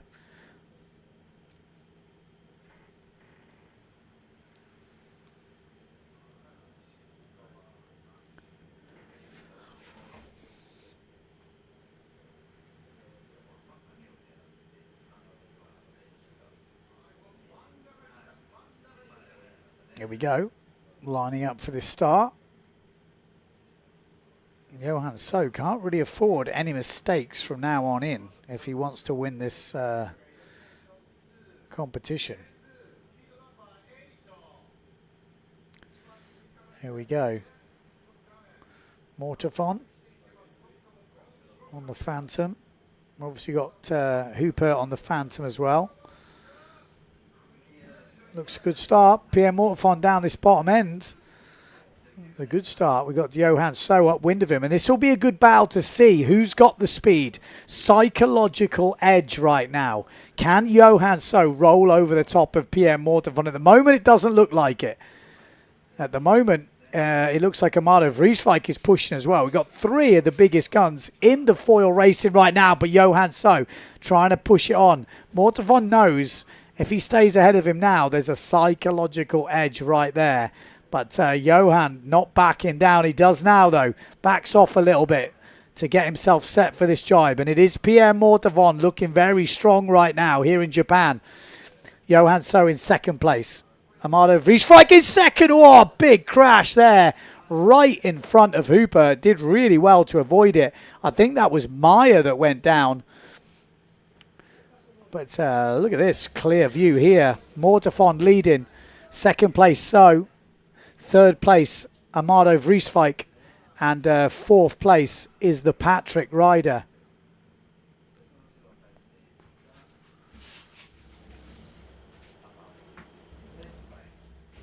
Mortefon.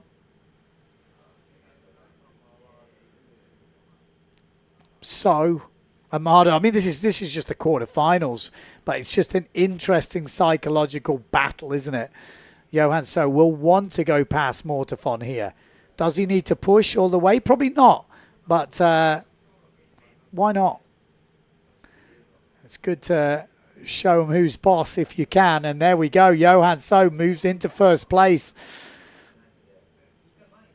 Mortefon looking strong. Doesn't need to go crazy here. Doesn't need to prove anything to anyone. He's leading the world title race. He just needs to finish inside the top 4, make those finals, beat Benedetti, be inside the top 5. That's what he wants. Johan So, what does he want? He wants to win this competition. He wants to win this competition. He wants to prove to everyone he's the best in the world. Didn't do the full tour this year, so he can't win that world title race, but he did win the last event in Silt. And I'm sure he wants another win here. But PMS in the last round has not helped his bid for winning this competition. Could it stop him? Well, it could. Will it stop him? I'm not sure. But Johan So looking good. Mortefon looking good. Amado Vrieswijk in third place. And then we've got Alexander Kuzan in fourth.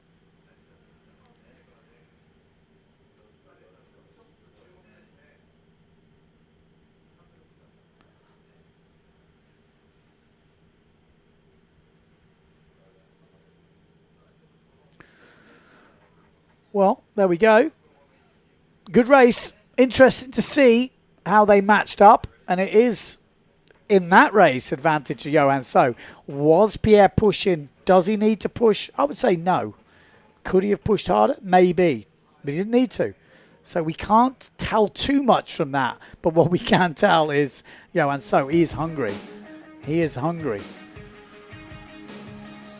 And when the beast is hungry, you don't want to be in there.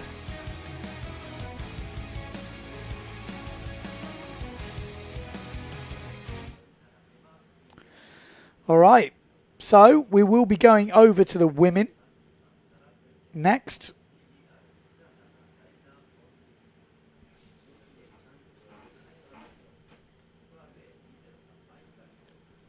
Be the women's semi-finals. And that is the results from the last round. Johan wins it. Pierre in second. Vrieswijk third. Kuzan fourth. Huber missing out.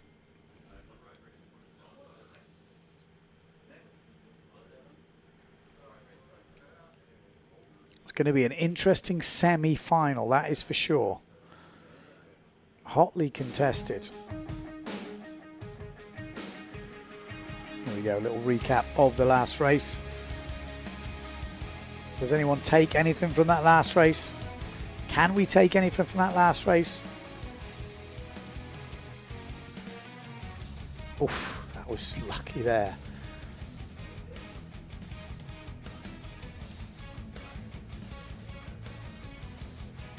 Yeah, he does look solid. He does look solid, the beast. I think Amado was maybe taking it easy. I know that doesn't sound like Amado, but maybe. Maybe just trying to keep it together. So here we go. Lemaitre, Alabao. We've got Milland on here. We've got Bobby Lynn. We got... who else have we got? We got Pontifex. We've got Anayama, Davico, Sanaga, Ricard, Biaggiolini, Saki. And we've got Vinicus. So, full, proper fleet here. Who can make it into the top 6? 30 seconds to go. Say, really great turnout from the women here in Japan.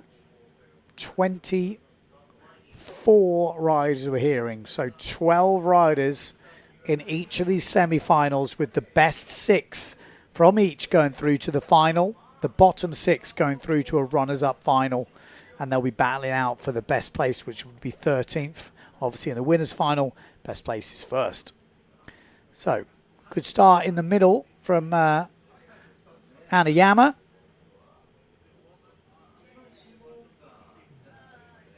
Got a big IQ foil sail at that top end from Greece, it looks like, from Pontifex. Down this bottom end, though, it is Lemaitre looking good. Sarah Vinicus in the middle on the Severn, also looking good. Bobby Lynn looking good as well on the Neil Pride. In about 3rd place at the moment. She's really been racing good. I think she's almost said 14 years old, which is, I mean, super young, real talented rider. And she's definitely racking in the competition's results. But this is a good battle here between Justine Lemaitre and Sarah Vinicus. Oh, I heard a big ooh from the crowd, but I don't think we saw anything happen. No, Lemaitre still going. Lemaitre still going. Then we got Vinicus in 2nd place. We should have Alabao in there as well. On the Severn, yeah, in 3rd place. And then we've got the Greek rider, which is Pontifex. We've got De Jong.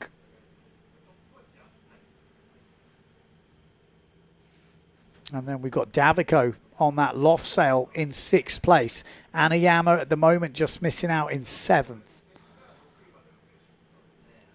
So that's your top 6. A little bit of a gap. Justine Lemaitre still leading. Sarah Vinicus kind of building up. Been a while since she's been on the PWA. Anna Yama just outside the top 6 there, you can see. In 7th place, Davico in 6th. Pontifex from Greece in 5th place. De Jong in 4th. Alabao in 3rd. So still a lot to play for. 2 jibe marks to go.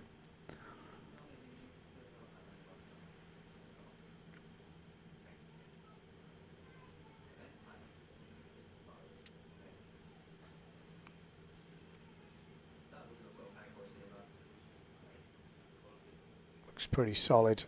Justine Lemaitre, Sarah Vinicus, Alabao, De Jong going really well here in 4th place, holding it together with the top girls right now. Just 14 years old from Bonaire. She's got some good role models over in Bonaire. Tati Frans, Amalie Vrieswijk, racers. And then Pontiflex in 5th place, and it is still Davico in 6th on that loft sail.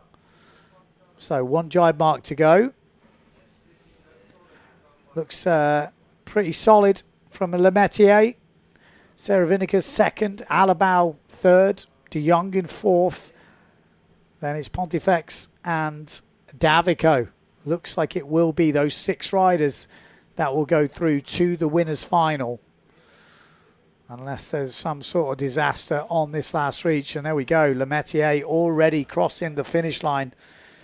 Another good race from Justine Lemaitre, and getting closer and closer to that world title. Just looking at the speed she's got, looking at the way she's racing.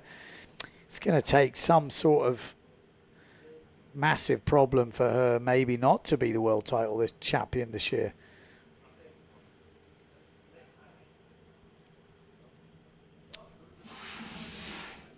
So that was the first semi-final for the women, elimination 2.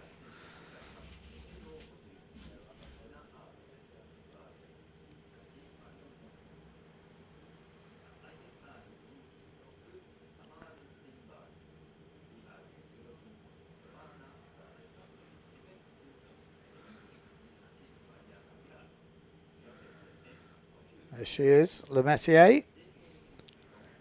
I have a feeling she's going to be picking up that wooden trophy at the end of the year. The famous PWA World Title, World Champions Trophy. She's had a good year, and deservedly so, been sailing so well. Like I've said it before on the stream, they tipped her to be the world champion a few years ago. When I spoke to Delphine Cousin-Castel, I spoke to Mortefon years ago at the Deafy Wind. Asked them the question, who's the next one? Who is the next one? And they pointed to this young lady here. It was a fair few years ago, and she has delivered. There we go, official results. Maldavico getting that 4th spot. Pontifex in 5th. Alabao 4th. Bobby Lynn in 3rd place in the end. Sarah Vinicus in 2nd. And Lemaitre in 1st. All will be going into that final. And this is the 2nd semi-final. We got Lena Erzin. She has been looking very good so far. Mortefon, Steinberg, Prada. We've got Chavez. We've got Bilger. We've got Sharin. We've got Gurk. We've got Cripsey. We've got Blinica. We've also got Hall and Onishi. 12 riders. Like I said, same deal as before. 6 riders will get through to the winners' final. 50 seconds on the clock.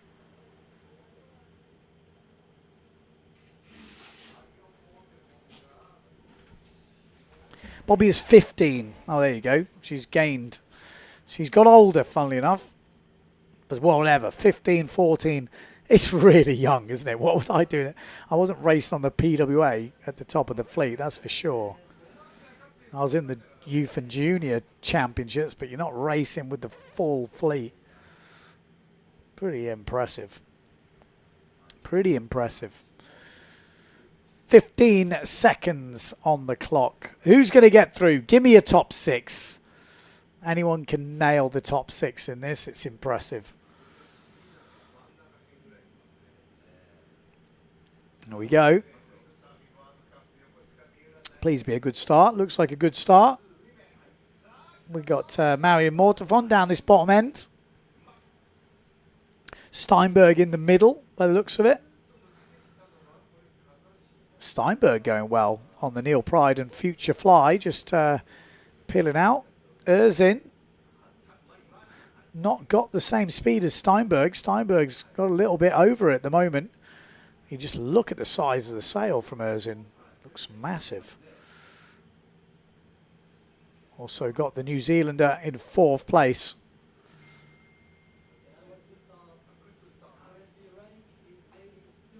Steinberg flying. So Steinberg round in 1st place from Israel. Then Marion Mortafon. Then Erzin. Then we've got Chavez from Mexico by the looks of it.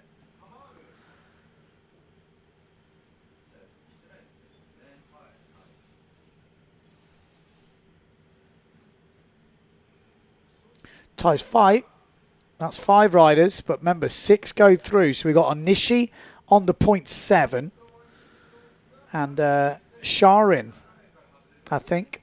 No, that's Prada on the Severn.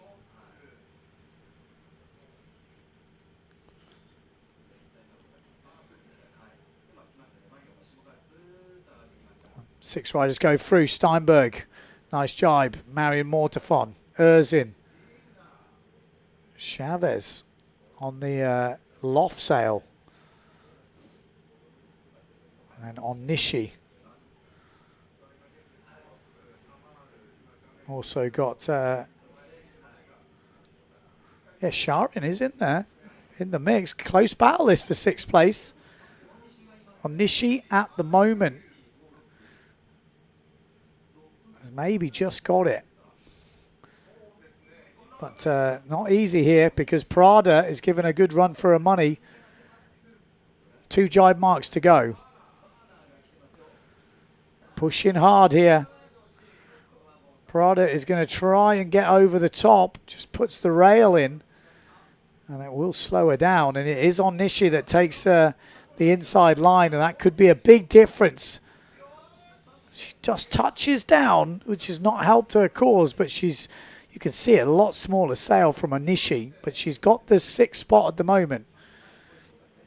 Erzin and Mortafon at the front of the fleet. Steinberg leading though. So Steinberg from Israel leading. Mortafon in 2nd, Erzin in 3rd. Then we've got, is that the New Zealander? It is. Kiwi. Bilger. And Chavez from Mexico on Nishi.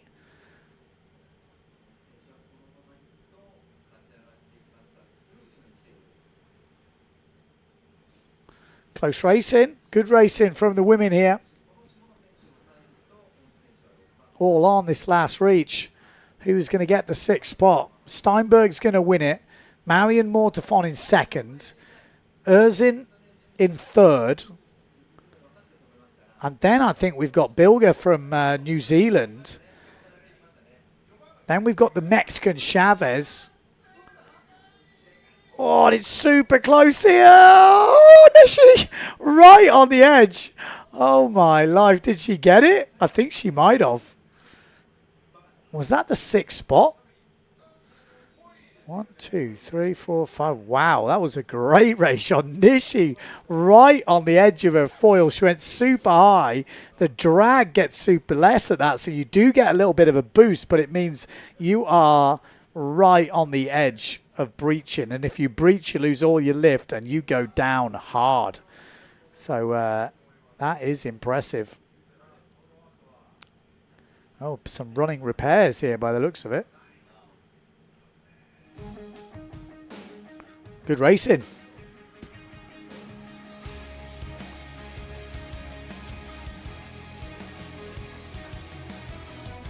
Steinberg, though, looked good in that one. Nishi at this point. Good jibe. Inside the New Zealander really did well from there. caught right up into about 3rd or 4th place.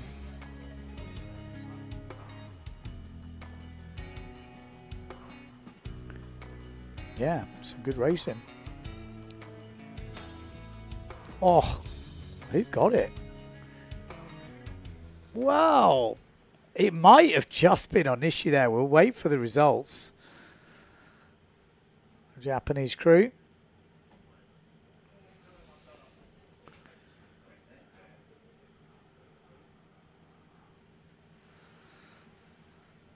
Ooh. Well, on there's no Onishi. Okay, so we'll have to wait and see for that official result. As soon as we get it, we will let you know.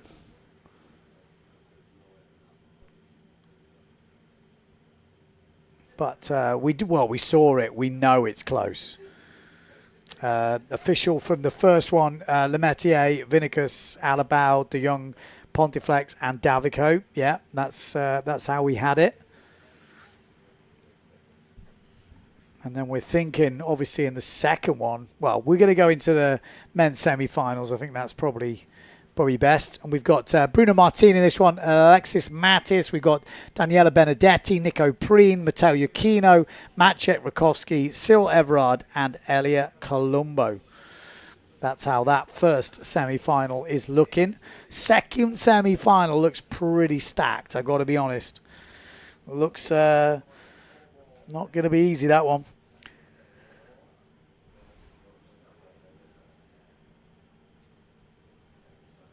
One minute to go.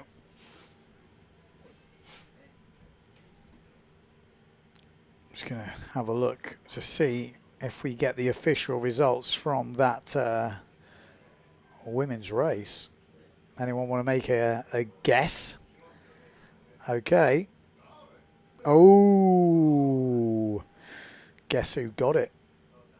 It was Brazil, ahead of the Japanese rider by the looks of it. So Prada gets the nod ahead of Onishi, but it would have been super close. I thought maybe Onishi might have just got it, but you can never tell because the angle of the line. 20 seconds to go.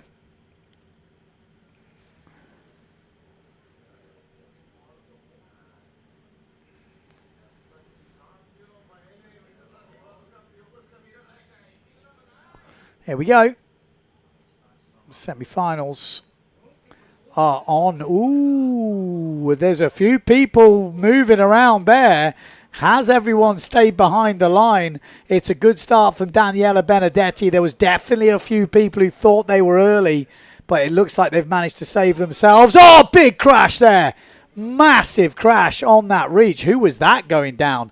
I looked down for a second and then suddenly there's someone missing. Daniela Benedetti looking good here. Nico Preen, where's he gone? Was that Preen? I think it might have been Nico Preen. He's gone from sitting in second place to last. So I'm guessing it's Nico Preen who got a massive, crazy catapult on the first street. So Nico Preen is out. Daniela Benedetti looking good. Maciek Rakowski, Mattis, Matteo Yukino. Great jibe on the inside from him. Wow. Great. Oh, it goes down.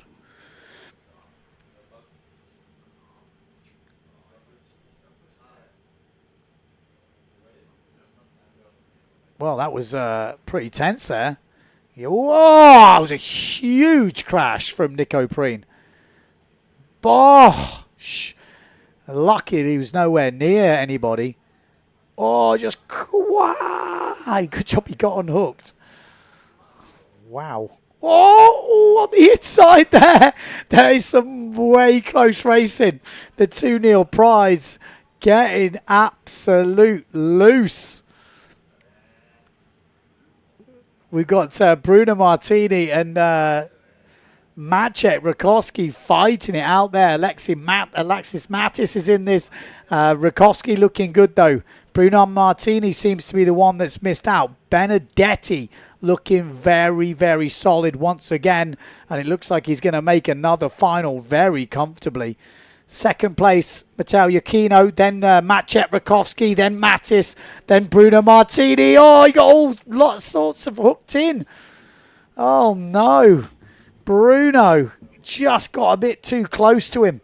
Couldn't quite get it off him. I don't know if he hooked in or got a little bit stuck, but Mattis now with the advantage.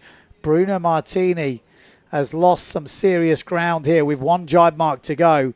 It looks like it's going to be Benedetti and Matteo Iachino. The two Italians are going to be straight into that final. Maciej Rakowski as well, solid. And Mattis looks to me that he will get this fourth spot, showing that he can cause the upsets here. It looks like Nico Preen is back on his horse.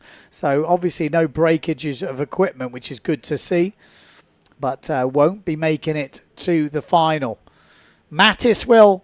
Rakowski will, Matteo Iachino will, and so will the world title challenger, Benedetti. Daniela Benedetti keeping the dream alive.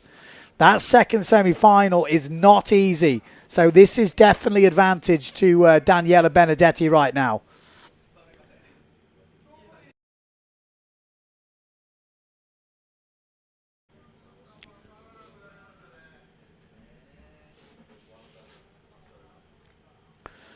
Wow, good racing. Good racing. Big crash from Preen. He did it for the clicks, I'm sure.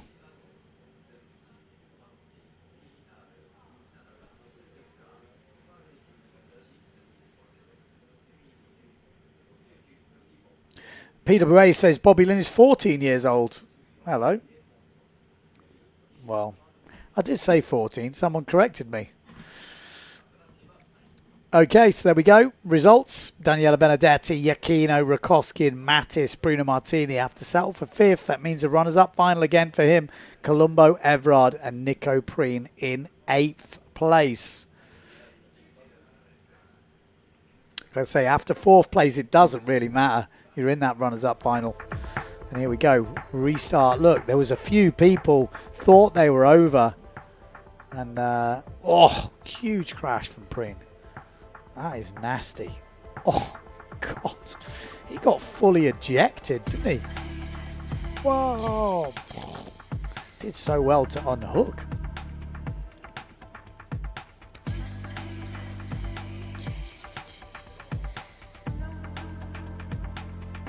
Bruno, what happened there? Yeah, that was where he lost it. That was where he lost it.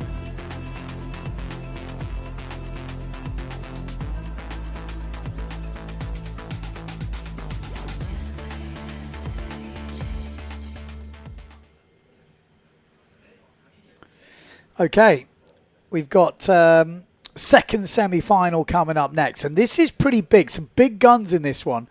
Marotti, Becker, Board, Vonk, So, Mortafon, Vrieswijk, Cousin. You've got to pick 4 riders from there. If we go pure form at the moment, we're going Marotti, Vrieswijk, So, Mortafon. Not in that order, but just those 4 riders on form. But the other riders in this heat can sure cause an upset. Board can cause upsets. Becker definitely cause upsets. So can Jordi Vonk if he gets it together. You know, Cousin as well. I mean, it's not easy. Let's see. Especially if you don't get a good start. And that's not a great start from Johan. So, really is not. Didn't want to be over, but he's going to have to race back through the pack. So this is going to be an exciting race right now. This is set up for an absolutely epic race. Vrieswijk looking good.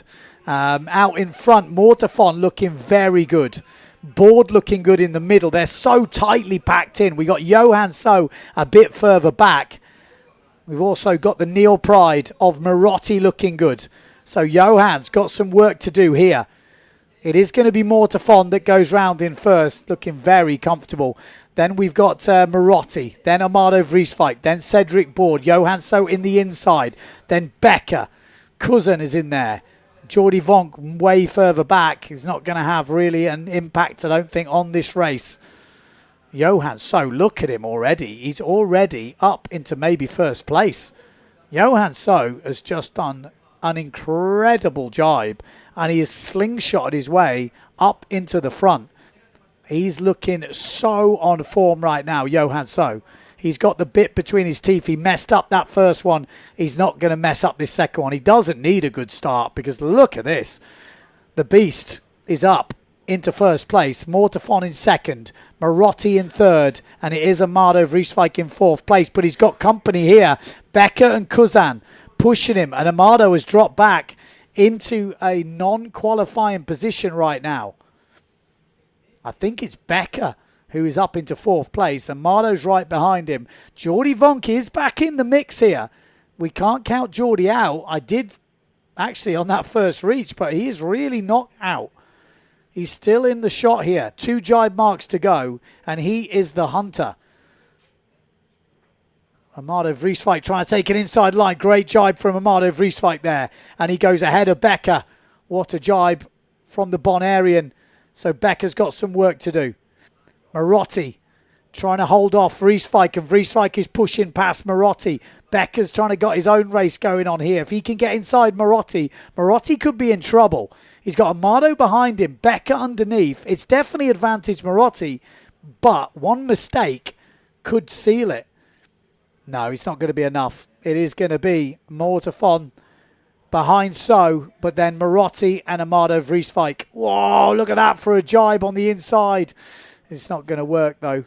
It will be the 4 riders, I think I mentioned. Johan So, Pierre Mortafon, Amado Vrieswijk, and Enrico Marotti. That looks like your top 4 as we come down the last reach. Could we see any drama on the last reach? Well, we could. We have before, but it doesn't look likely. What a race. Johan So is just smoking right now. That PMS could hurt him so badly. Really didn't need it when you see what he did there from what was pretty much a terrible start. The guy is looking good.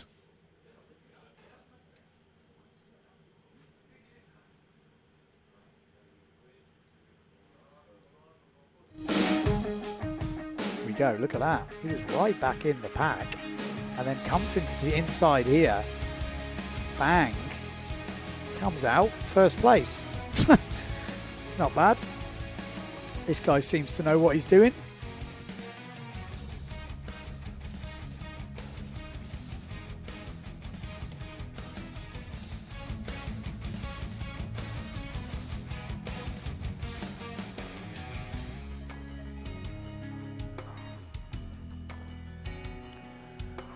So, literally so.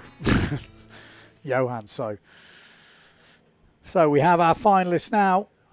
Johan So, Pierre Mortafon, Enrico Marotti, and Amado Vrieswijk. That is the guys to make it through to the final. They're going to be joining Mattis, Benedetti, Iachino, and Rakowski. And we've got the runners-up final of the women. Next, Milland, Ricard, Anayama, Saki. We've got Biagilini, Sanaga, Onishi, Sharin. We've got Blinica. We've got Cripsey, Hall, and Gurka.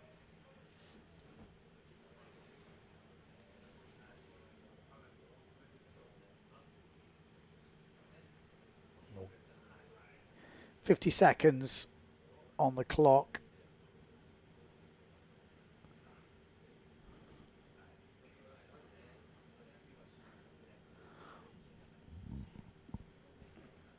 USA 1. We don't see that very often. Oh, we haven't seen it for a while on the PWA, have we? In racing, USA? Correct me if I'm wrong.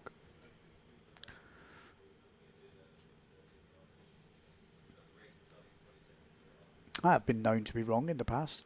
A few times.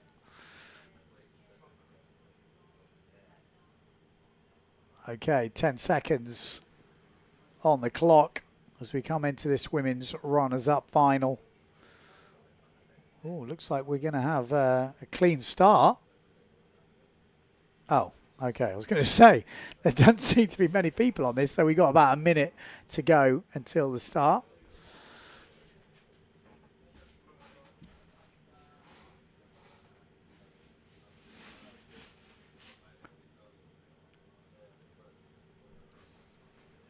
No jumping of the gun, please, ladies. Keep it together. I want a nice clean fight.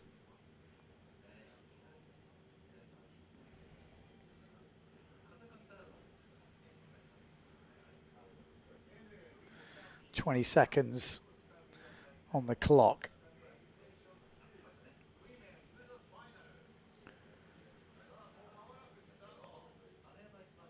There we go. Who's going to win this one?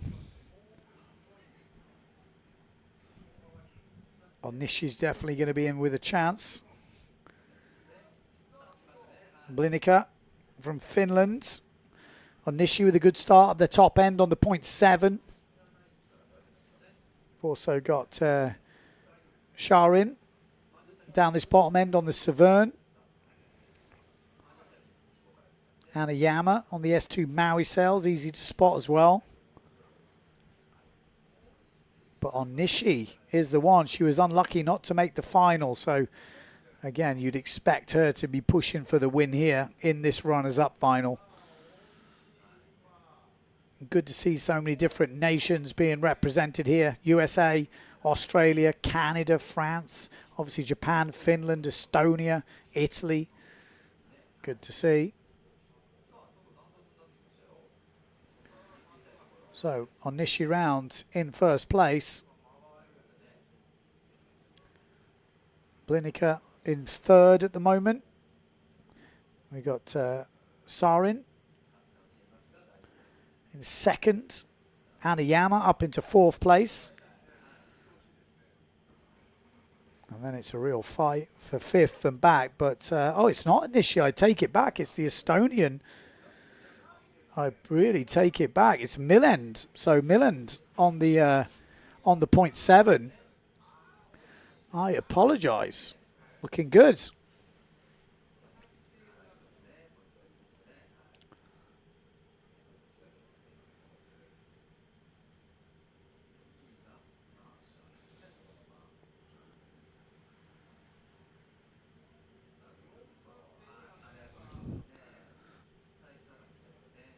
So, yeah, looking really solid here. Milland from Estonia.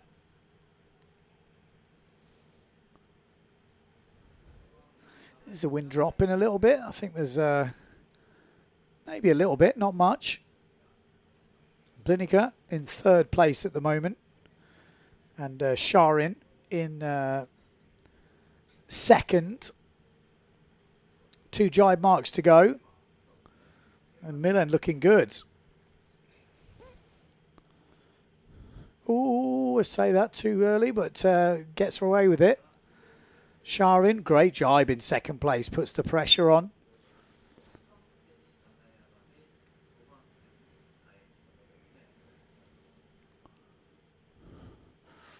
Coming in quick, actually. This is Emma Milland, 19 years old. Never entered a PWA before. So this is a runners-up final, but still a win in this runners-up final will feel pretty solid. We still got to put it together. Keep your eye on Sharin. She's been jibing well. Oh, and she's got a chance here. Another good jibe from Sharin. She's going to close the gap here. Closes right in. Oh, it looks like Milland is going to get going again just in time. Blinica in third place and Anayama in fourth. But it looks like Milland will hold on here to take that win in the runners-up final. But some great jibing from Sharin in second place.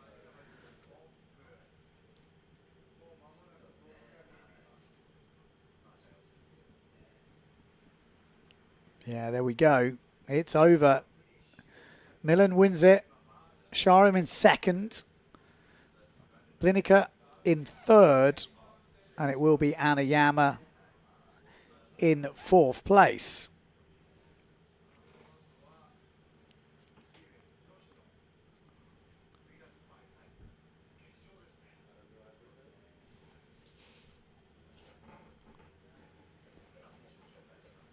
Obviously, next up, we're going to have the winners final.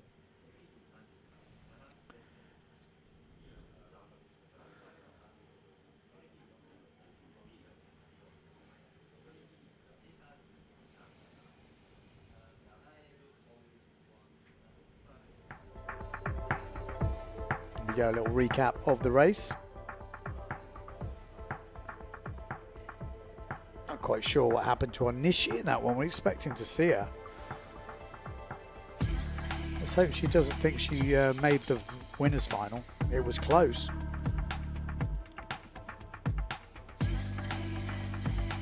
But I don't see her in that race.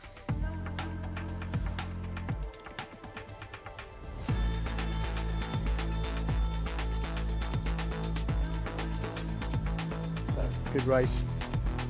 Right, winners final. Who's going to win the second elimination here in Japan for the Fly A&A Windsurfing World Cup? This is day number 2, and this is the second elimination. Erzin already shown she's got what it takes.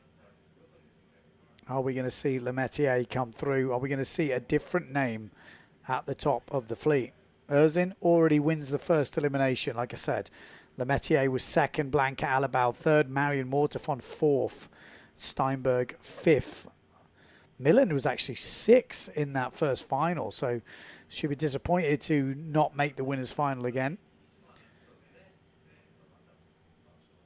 There we go, there's the results. We've got Saki in fourth place. We got Cripsey in fifth, Biaggiolini sixth. Okay, here we go. Winners final. Lemaitre, Vinicus, Alabau, De Jong. We've got Pontifex. We've got Davico, Steinberg, Mortefon, Erzin, Bilger. We've got Chavez and Prada. That is how we are looking. 12 of the best slalom foilers in the world going head-to-head here. Can Erzin get another win? Can Lemaitre get her first win here in Japan? Will we see Steinberg step up? Vinicus maybe? Alabau, Mortefon. And there we go. Is there a 0.7? And Nishi is in this final. Like I said, I was expecting to see her in that runners-up final. Maybe she thought she got it. 1, 2, 3, 4, 5, 6, 7, 8, 9, 10, 11. I don't even know. Maybe we need to check. Anyway, look at this. Vinicus looking good. We've got Lemaitre in second place. Marion Mortefon coming down from the top on the Patrick gear. We've got Alabau in about fourth place and Steinberg in fifth. So it's all go here. Vinicus, look at this. Marion Mortefon going quick. Vinicus, though, holding on. Coming into this first part. Big gust coming through the competition area. Vinicus holds on. And Mortefon is going to go down in first place. There we go. So Marion Mortefon round in first. Second place, Vinicus. Third place is... Lemaitre goes super wide and opens the door for Alabau and Steinberg to come through. So Lemaitre under a bit of pressure here. Super wide. She's dropped to about fourth place, I would imagine. Marion Mortefon leading. Vinicus in second. Alabau now pushing through. Steinberg pushing as well. And actually Alabau is now pushed up into second place. So some real close racing here on day number 2 for the Fly NA Windsurfing World Cup in Japan. This is the decider, the final event of the year. This is what will decide the world title race. Mortefon round, Alabau round, Steinberg, great jibe on the inside of Vinicus. Where is Lemaitre? She's back in the pack. I don't see her. She's not inside the top 5 right now. This is a disastrous result, really. So not looking good. Erzin coming through after winning the first one. She's been kind of back in the pack.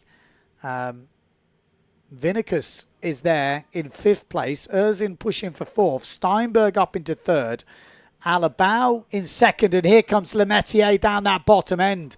Lemaitre is definitely not out of this just yet. It's going to be a wide jibe. The other girls are going to come inside, but she's got the speed. Wow. Erzin drops back now to 6th place. Steinberg, some great racing from the Israeli up into 2nd place. Vinicus is pushing through in about 4th, but she's got Justine Lemaitre down this bottom end. Out in front, though, Marion Mortefon. Marion Mortefon wants to win this and needs Lemaitre right down. She's already left it. Look at this. Little bit of a maneuver here on Steinberg from Alabau. Steinberg should have the inside line, though. It should be advantage Steinberg as we come round the last one. Marion Mortefon out in front. I'm pretty sure it'll be Steinberg in 2nd, Alabau in 3rd. Then we're going to have Erzin, Lemaitre, and Vinicus. Who have we got? Well, it's definitely Marion Mortefon leading. I think that's the only thing we can count on right now. The last time we looked, it was super close, and Marion Mortefon claims that win. Steinberg's right up there.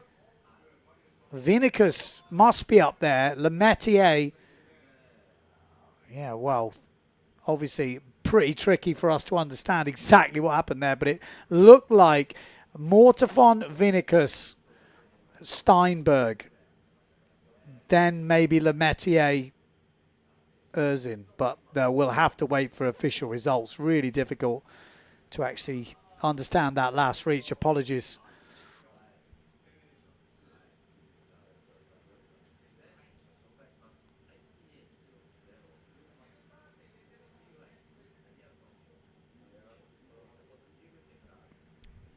Tilo International says we'll sponsor 2 girls for next year. So we're going to be seeing that. But good race win there for Mortefon. And that's like, you know, when you've got a tight pack like that, Lemaitrier's fighting it out and you smoked it. Good start, good speed on that first reach. Steinberg raced well as well. I'm looking forward to seeing actually the official results come through. Vinicus had a good start, but she was maybe in contention there. And if you look at that, Lemaitre was looking really good at that point.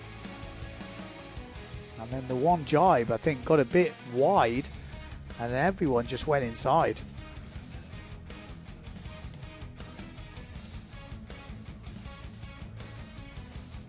Oh, you could see. So Marion Mortefon in control around that first one. Vinicus took the inside line. Lemaitre went wide. Steinberg came inside there. You can see De Jong with a good jibe as well, a little bit further back.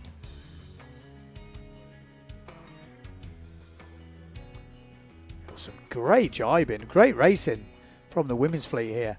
So this is where we didn't see exactly what happened.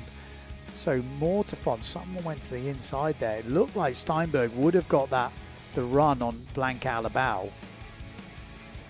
Yeah, that's where we lost it, but it didn't look that way. So we'll wait for the official results. Okay, we're going to go down to the beach and have a word with the winner of that last race, Marion Mortefon. Marion, you led from start to finish. Talk me through the race. Yeah, I'm super happy to win. I took the good sail, and I'm super happy about my choice. I was fast, and I managed to do a good jibe. The race before, I messed up a bit my jives, but yeah, it's happy to win. You looked super comfortable. What was the magic setup? I was with 5-0, and it was very nice. So 5-0, and then which foil? 400 in front. And that's your small one? Yeah, it's my smallest win. Awesome. Well, it was a great race from you. Congratulations. Thank you. Yeah, so there we go. Went on probably his smallest sail, 5-0, 400 wing, smallest setup. She looked in control, had good speed. Maybe a couple of others were fighting it. Maybe Lena Erzin on too big a sail. Maybe Lemaitre, maybe. some bigger gear. Again, that is part of the gamble in racing. You've got to get that gear choice right, and Marion definitely did that. Okay, here we go. Runners-up final. Bruno Martini, Elia Colombo. We've got Cyril Everard in this, Nico Preen, Michelle Becker, Geordie Vonk, Cedric Board, and Alexander Cousin.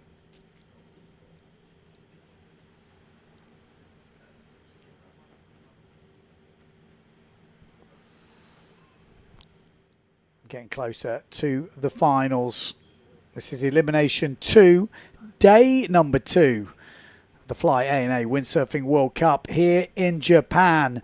If you're just waking up in Europe, good morning. You're up early.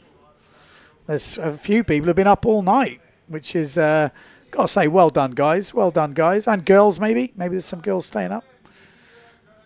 Usually seems a guy thing, though, when I look at the chat. Correct me if I'm wrong. Feel free. Chirp in. 8 seconds to go. Runners-up final, men. Bruno Martini's going to be pushing hard here. Whoa, big crash, I was about to say, but no one crashed. It looked pretty ropey, and it is a general recall. So maybe Alexander Cousin is over here because he is quite far ahead.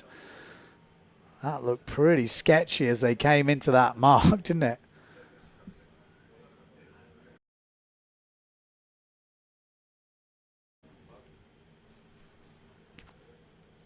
Right, we'll have another look at that. Oh, Alex was gone, wasn't he? I mean, I'm guessing. Wasn't a postponement or anything. I think it. Yeah, it's difficult without seeing the boat. But I mean, he's long gone. He's long gone. But look at behind him. Oh, there was nearly some proper crashes there. Cedric Board getting all sorts loose. Okay, we're going to go down to the beach for more interviews. Tamar, second in that one. How's your experience so far at this event?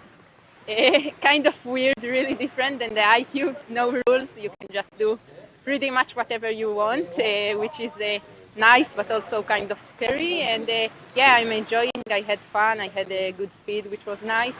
And it's really fun here. You look like you were absolutely flying out there. What kit setup are you on today? I'm on before I was on a 6.7, now I'm on a 5.7 and like kind of my smallest wing, and yeah, it's working good. It's a much different setup than IQ foil. How are you finding the smaller equipment? Yeah, for sure, really different. It's kind of hard to sail on it, be proper on the jives. Like I think that's the most hardest thing for me. But I think now it works quite well. And yeah, just want to keep learning. Good luck for the next one. Thank you. That's good to hear. I mean, that is interesting to hear that as well, because obviously IQ foil got bigger front wings. So when you're coming through those jives, they'll be more stable, you know, way more lift. And you're not sacrificing anything because everyone's on the same wing theory. But with PWA, obviously you have to pick your wing. Smaller wing, you've got to keep the speed up, less mistakes. As soon as you lose that lift, you're in trouble. And you have to go pretty small because you need the speed. So it's interesting to hear from the IQ girls that are trying to cross over and do a bit of PWA. Yeah, and I think we'll see those girls get stronger and stronger as they work out a few of the details, let's say, because a lot of it you only really get with racing. So it is a general recall, so I'm pretty sure Alexander Cousin will be coming back to the beach earlier than the rest, let's say. We'll have to wait and see exactly what happens, but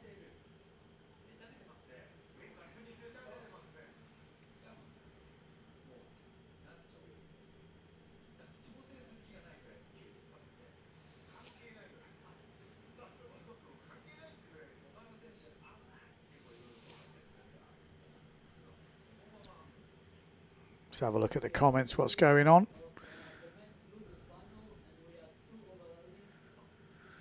Bill says, nice to hear new people being interviewed. Yeah, I agree. Because it's not always the race winners. Sometimes most of the interesting stories are actually not from the leaders, because the leaders, correct me if I'm wrong, but most of the time it's like, well, I had a good start and then I just got some good jibes and I kept it steady. You know, it's nice to hear what gear they're on, but the stories are definitely from the ones like Nico Preen in the other one. What, you know, the crash or someone just cut inside or they come back. So sometimes it's the fourth place rider that has got the best stories. It's not easy though to interview many people in between the races because they're happening so quick. So just so you understand how it works.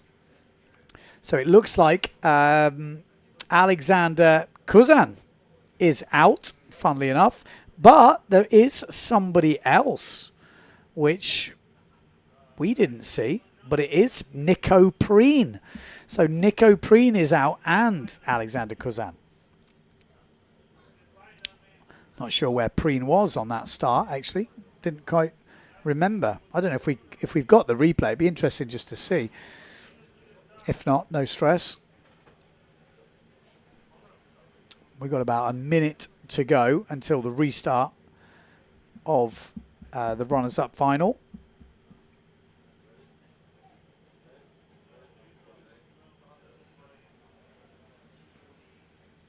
So maybe that's Nico right up. Oh, no. Down that pin end.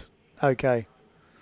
So, yeah, I mean, so Alex was absolutely miles over. He was already back to the beach by the time that flag went up. 40 seconds to go.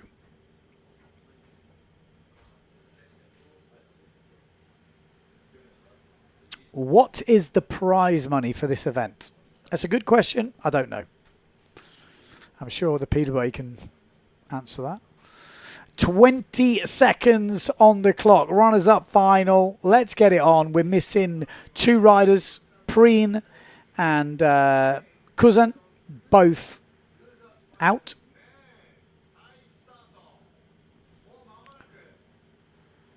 Oh. But I've got Kuzan in the final. Oh, no. There we go. No, that's right. I hadn't replaced it. Here we go. Sorry. We're off and running. I was getting a bit confused there. But it looks like a good start. Clean away. We've got 6 riders in this. Jordi Vonk looking good.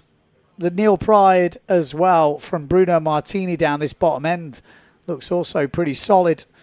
So Bruno Martini flying. We've got Michelle Becker in the mix and Jordi Vonk. That looks like your top 3. A little bit further back, got Cedric Board. There's 40,000 euros prize money.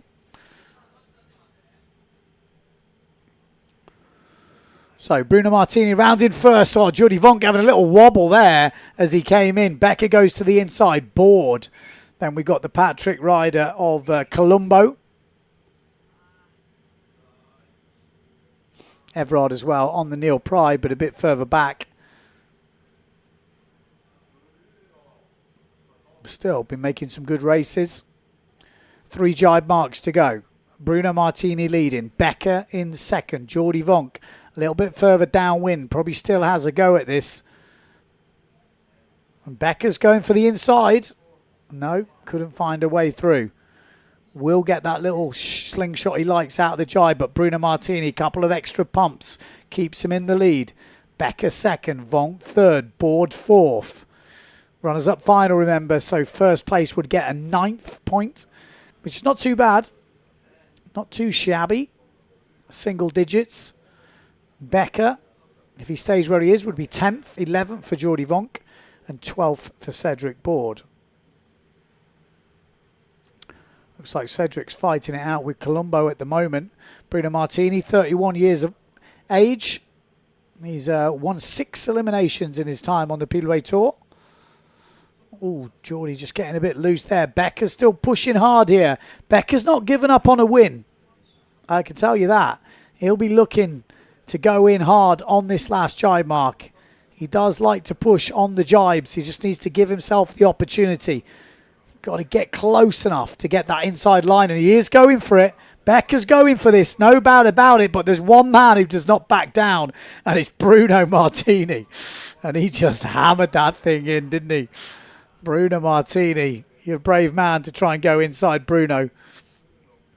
Becker, though, he did have a little look at it, but Bruno Martini's going to keep this solid.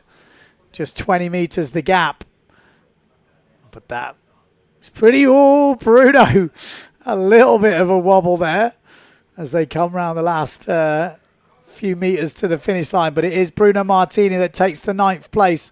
Becker gets the 10th place. 11th for Jordi Vonk. 12th for Cedric Board.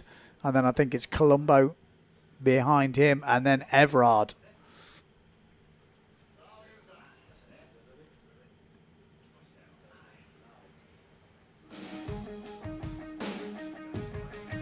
Good race. Solid. Bruno Martini led from start to finish, but was pushed hard by Michelle Becker.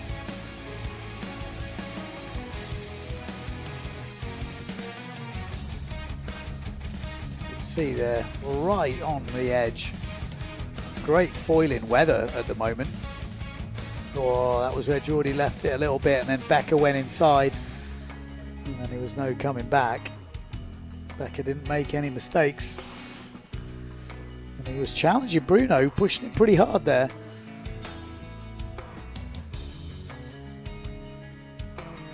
Yeah, solid. Oh, yeah. Oh, that was Becker having a go and just went, hang on a minute. Bruno ain't backing off here.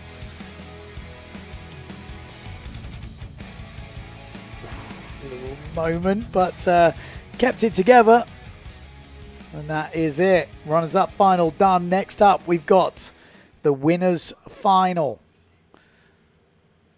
elimination 2. That's the results from the runners up final. So Bruno, Becker, Vonk, Board, Colombo, Everard, and then obviously Preen and Kuzan out with the PMS, with the OCS, or whatever you call it these days. Used to be called a PMS back in my day.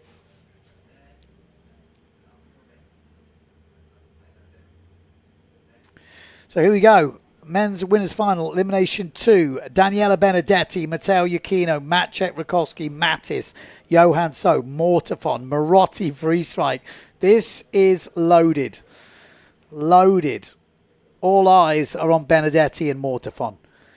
Benedetti needs to be ahead of Pierre Mortafon in this one to keep this sort of thing alive. Not alive, but to make it interesting. You know, obviously with this many good guys, it's not difficult to see a 5-point swing very quickly, but Mortafon has already got a couple of points on Benedetti after that first win, where Benedetti finished 3rd. But Benedetti's still in this. A good result here ahead of Mortafon just puts it right back to level again.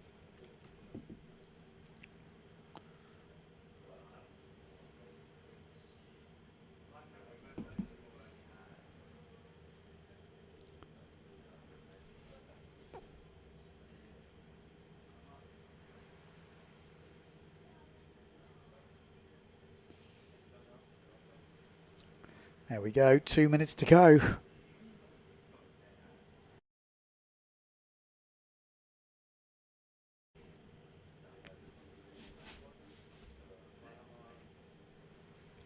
Anyone want to make any predictions? Come on, you know you do.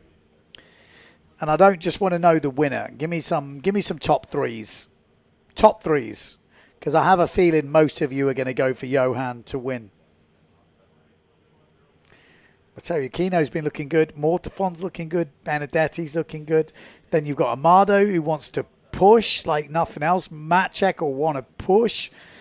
That's what's going to make it interesting, is the guys that really need to push a bit harder. Marotti, you know, these guys are the ones where when you start to think, oh, it's going to be this, this, and this, and then you start to look at the list, you go, whoa, it's not so simple to pick a top 3 right now.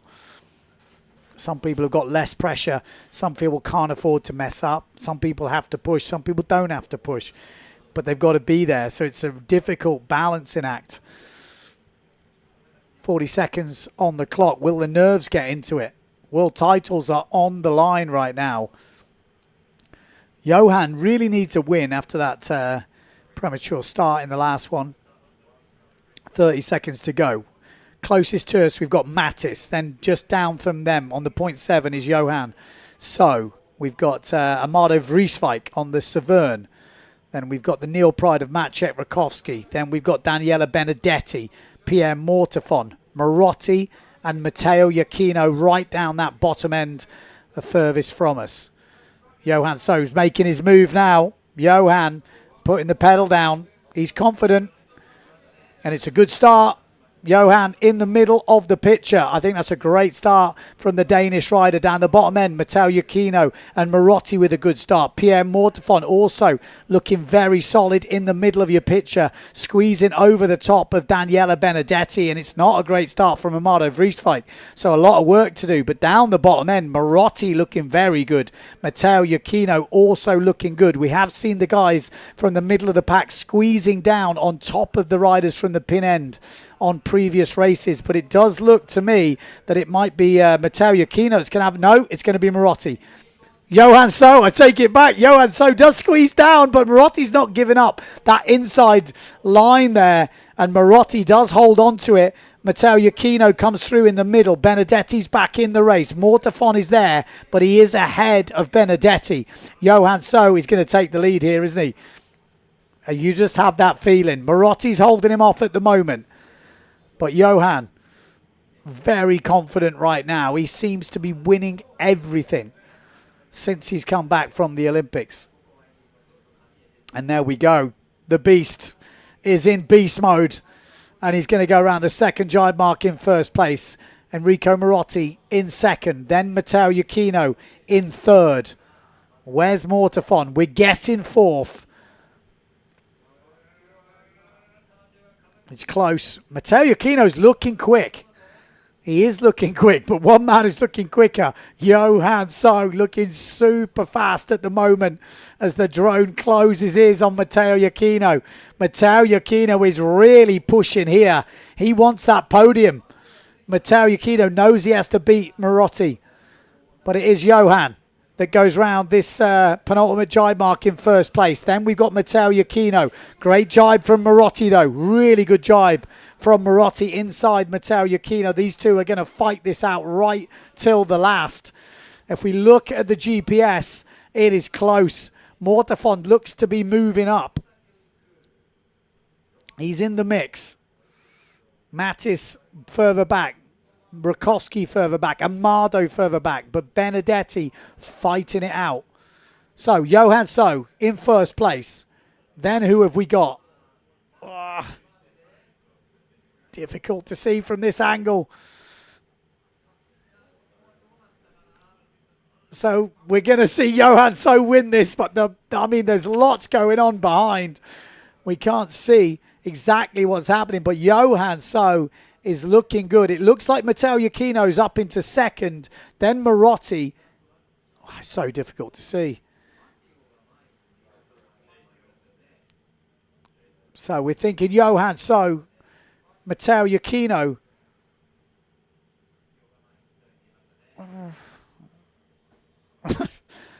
Okay, well, we do it. Johan definitely won it. We know that, but it's actually weirdly interesting, the other places. But we're going to have to try and get a better communication to our Japanese drone pilots. It's not so easy. But they like the winner, that's for sure. Johan is the winner of the second elimination. As soon as we get confirmation of the other results, I apologize. But we are having a few communication issues with our drone guys, which is to be expected sometimes. They're flying good, but, well, looking at that, Marotti's there, Iachino's there, Benedetti. Mortefon, looking at that, is further back. So,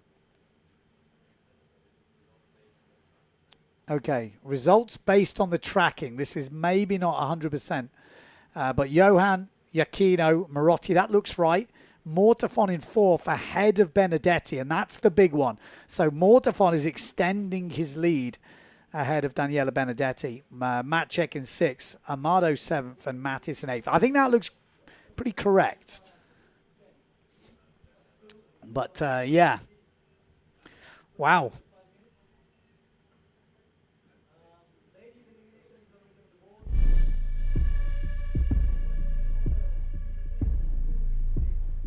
Look at that. What a race.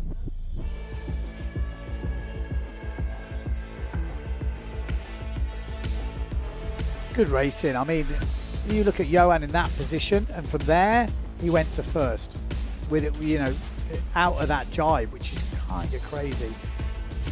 I mean, will that PMS cost him? I was at an event in Denmark where he did that in the first race, you know, over the line early, and then he won every other race. So it might not even phase him, which is kind of crazy to say.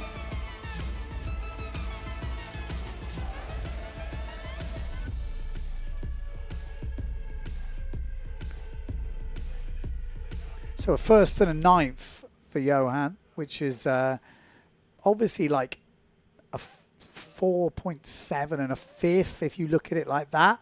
So he will still be right in the game here.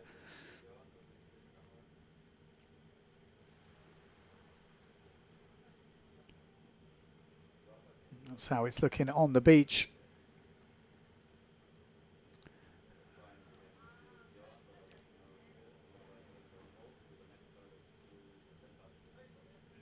So we are here in the next start for the next race. Will be at 2:10, which is in 25 minutes time. We're just trying to get interview with the winner, Johan So. I have a feeling I know what he's going to say.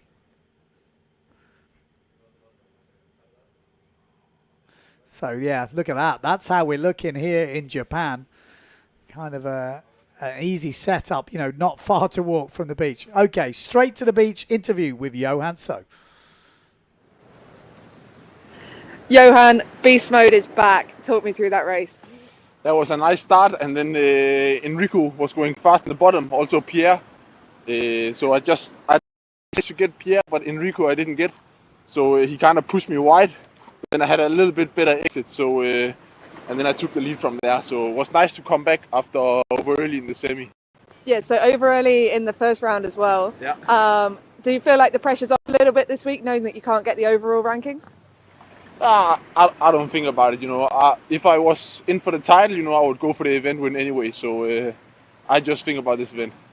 And you've got Andrea here supporting you this week. How's that experience? Yeah, it's really nice. It's really nice to have the boss here, so it gives a nice calmness around the beach. Awesome. Well, good luck in the next one. Thank you. Johan So is definitely confident young fella. Definitely confident young fella. Just been handed some beers. A bit early for beers, but I'm not going to complain. So we're going to go on hold for 20 minutes now, and then we'll be going straight back into Elimination 3.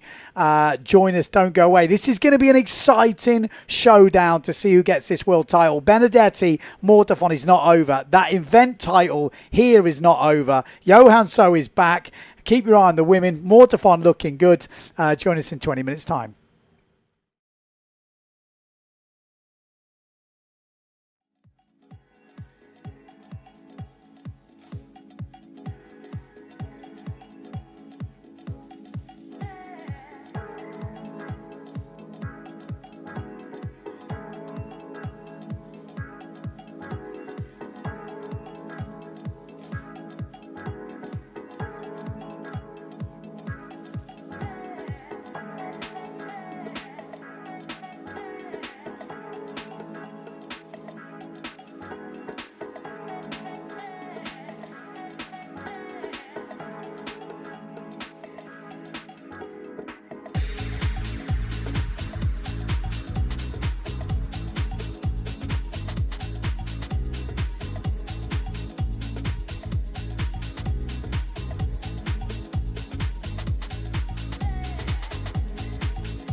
Okay, welcome back. I'm just having a look at the results after 2 eliminations. Ooh, it's exciting, isn't it? Matteo Aquino leading the event at the moment with 2 second places. Pierre Mortefon in second place, a first and a fourth. We've got Enrico Marotti with a 5th and a 3rd in 3rd place, so 8 points. On 8 points as well, Daniela Benedetti. So he's only 3 points behind Pierre Mortefon, which is nothing in this game. Johan So in 5th place with a 9th and a 1st. So everything to play for in the women as well. We've got some interesting results coming on. We're obviously going into elimination 3 very, very soon. We're going to have heat number 1 of elimination 3, 30 seconds to go. And we'll go through the women's results as we get into that. So let's have a look at this first heat. Tomizawa coming up in this first heat. We've got Tajima, we've got Kenta, we've got Koyinda, we've got Kitara, Kutsuna, and Ikuta.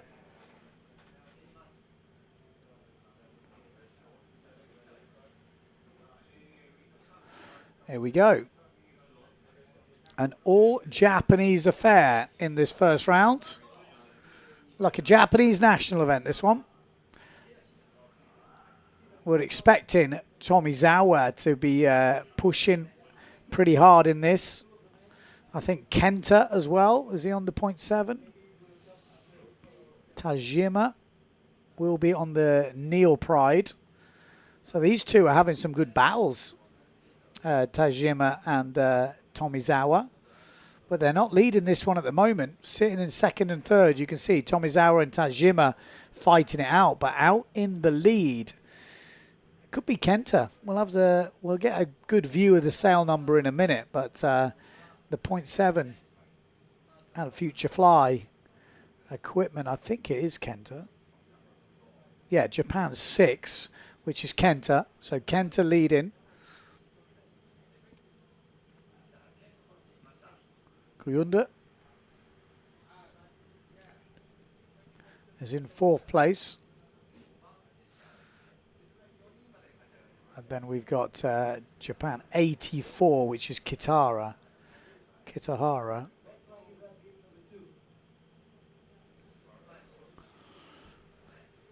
But remember, 4 riders go through from this first round.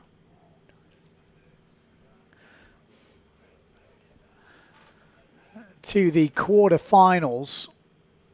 Kenta looking good. We've got Tomizawa in 2nd place.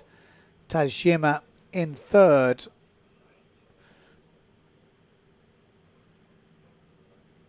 And in 4th place, I will let you know. Koyinda, I think.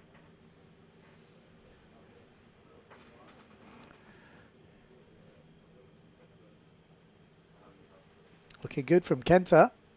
Some good speed here. Found his good setup on the 0.7 and Future Fly by the looks of it. Tomizawa looking good. He's looked good at this competition actually in 2nd place. Very solid.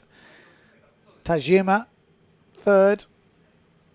And Koyinda in 4th place. Is Tomizawa going to take that 1st place away from Kenta here? 1 jibe mark to go.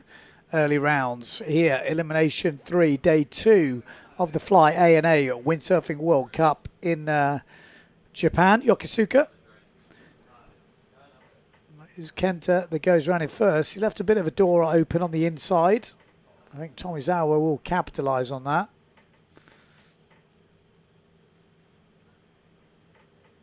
Still leading though.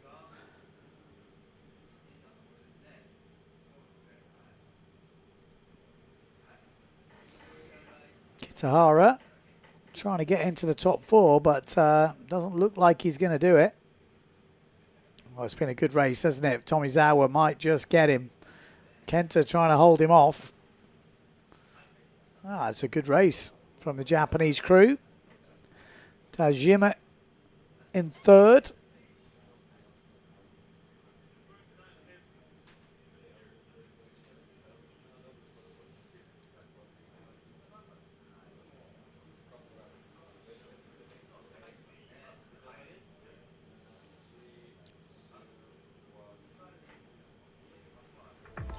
Here we go, recap of the race. Say all Japanese affair in this early rounds. Top 4 go through to the quarterfinals. That is the goal right now. Anyone still up? Anyone stayed up all night? Surely not. There must be the morning crew is now up in Europe. Obviously, depends where you are in the world, but obviously I'd say a lot of the viewers we have are from Europe, so a good chunk will be waking up right now, tuning in, saying, what have I missed? What time is it actually in Europe? It's got to be cracking on a bit, isn't it? 6 maybe?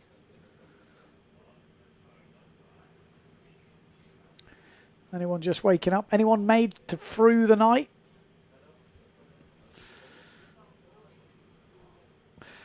Next race coming up in 20 seconds time. So this is heat number 2. We've got Maka, Kanagami, we've got Yamada, we've got Anami, Suzuki, Kojima, and Rikitake. So another full Japanese contingent here with a Frenchie sandwiched in there. Ooh, was he over? Was he over? Oh, no. He was over. He was over.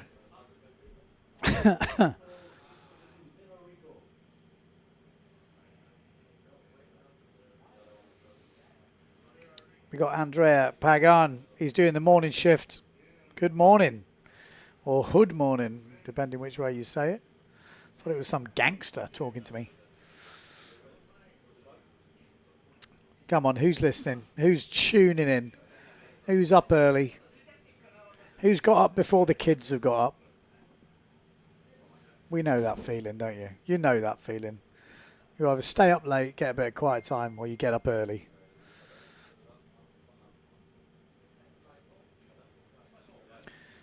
Stream Factory, Denmark 6:20. Have you been to sleep?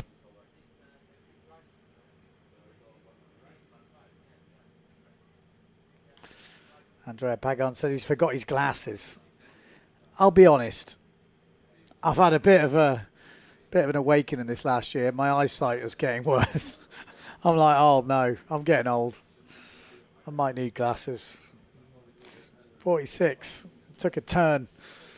I think I was 20/20 vision, but now it's definitely not. I think we're down in the low single digits.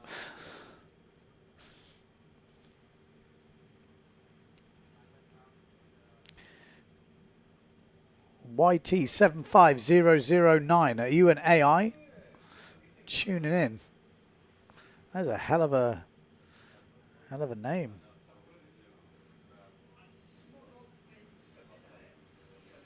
Yeah, I know. Andrea Pagan, there you go. He feels my pain. It's terrible. When you're used to having good eyes and they start to go, you're like, oh my God, it's a change. And then I tried someone's glasses on. I'm like, is this what the real world is actually like? It's quite nice, quite sharp. Didn't realise life was so sharp. Stream Factory has definitely not been sleeping by the looks of it. He definitely needs glasses as well.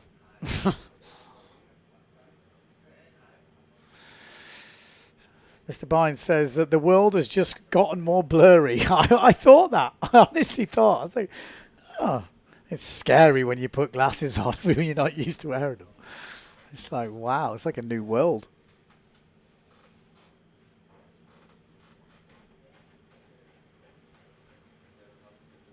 Oh, Paris is tuning in.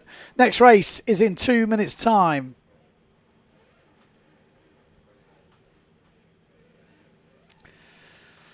People are getting up, tuning in, and then going to work.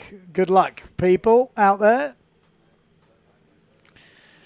Okay, so this is coming up on your screen right now, the current event rankings. We've got Matteo Yukino leading the way, PM Mortafon keeping that world title dream alive in second place. He just needs to finish ahead of Daniela Benedetti. We've got Enrico Marotti in third place. Then Daniela Benedetti. Johan So wants that event title. Is going to need another good result. And you wouldn't put it past him, would you? We've got Vonk, Rakowski, Colombo up in 8th place, Martini in 9th, Nico Preen in 10th, Rieswijk down in 11th, and Becker in 12th. Women's rankings as they stand. Marion Mortafont leading the way. Wow. Lena Erzin in second place. Justine Lemaitre in third place. We got Steinberg in fourth. Blanca Alabao.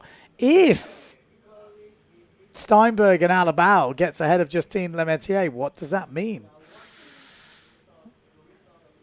Interesting, interesting. We got De Jong in there, obviously Vinicus, but yeah, interesting. Chavez in 8th. We got Prada 9th, Milland 10th. As we're going into the start, 30 seconds to go.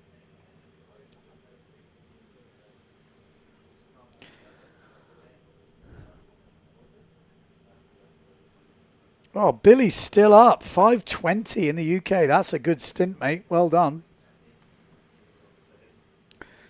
Chip up in San Diego. 9:20. 8 seconds to go. Come on, Anami. Don't go over that line.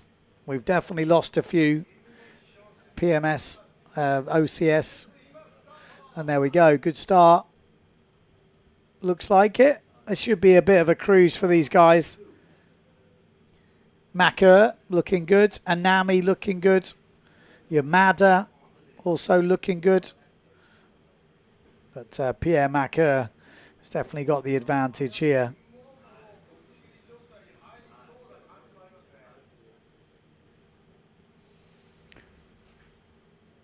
Four riders get through to the next round. Looks like Suzuki is in 4th place at the moment. 3rd place, Anami with Yamada, but out in front, Makur. It is 2:30, 2:25 local time. I'd be surprised if this is not the last elimination for the day. I think this will be the last elimination, but could be wrong.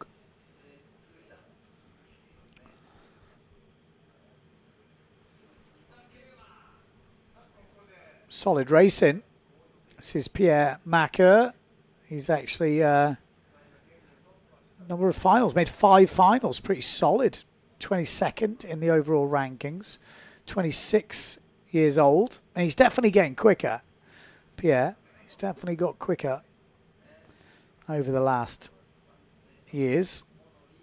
And there he is, Mr. Suzuki, revving up his engine. Vroom, vroom. Looks pretty solid on the RRD gear as we're coming into this outside mark. Mr. Suzuki, 85 kilos, 181 tall. Events entered 16. Average event finish 41. Always been a Finn sailor, Suzuki.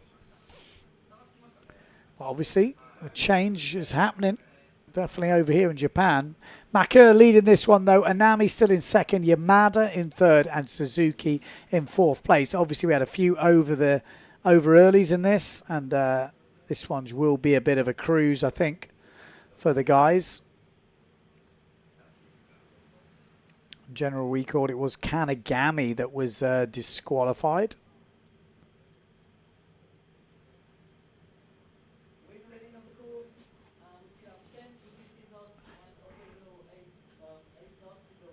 $10 to 15 knots, 8 knots in the holes we're hearing. So still contestable. As we get through the day, the wind will start to get a bit funky, I think. So you can already see the sun has kind of gone in.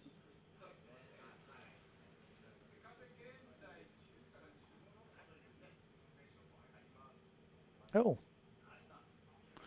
So Makur wins it.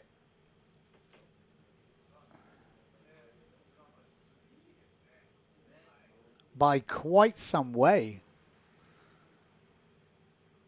I mean, Makur was a long way ahead, wasn't he? Yamada is in 2nd place. Where is Anami? Did he drop off? Because Yamada in second. This looks like third place is Suzuki.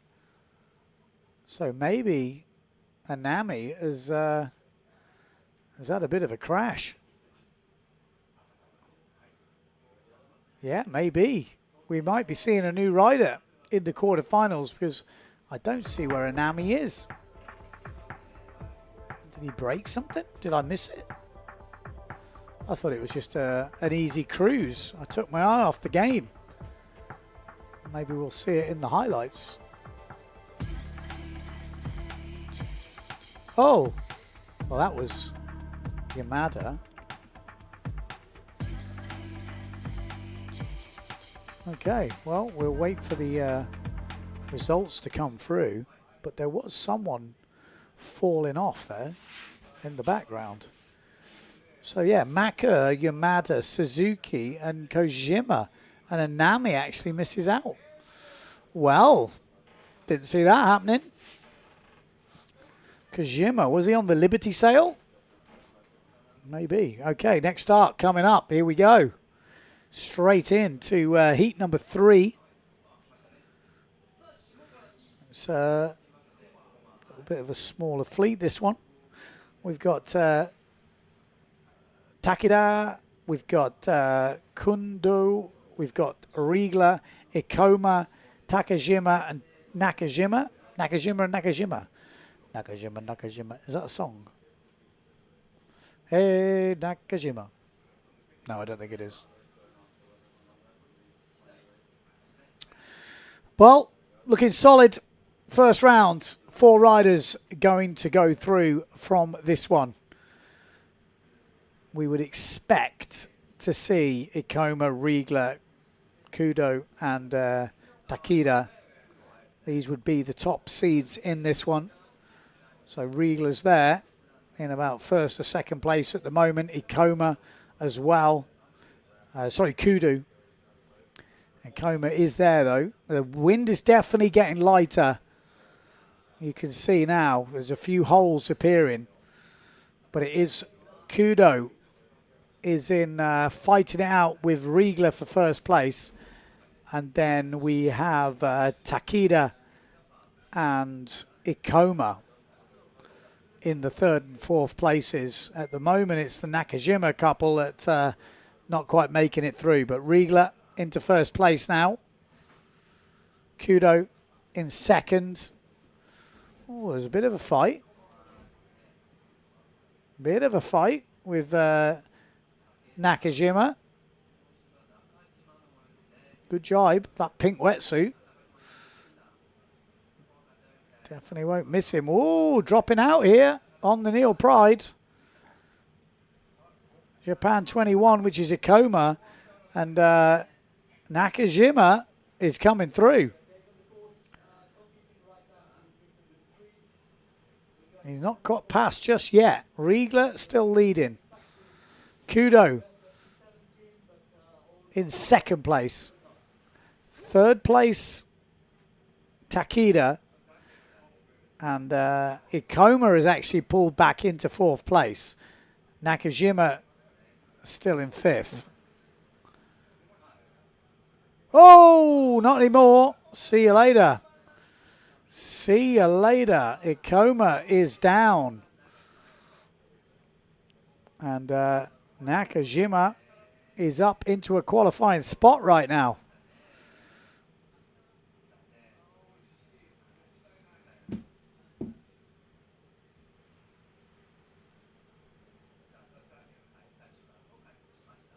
Yeah.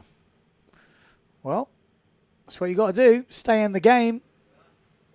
When these lighter winds come, the jibing does get more difficult because if you sail into a hole, the rig kind of gets sucked to you and it gets pretty tricky. This is Riegler, 33 years old. 2 events entered. He won that one. Kudo in second. Third place, we should be seeing Takeda. And then it will be Nakajima who gets the fourth spot and gets their place in the quarterfinals.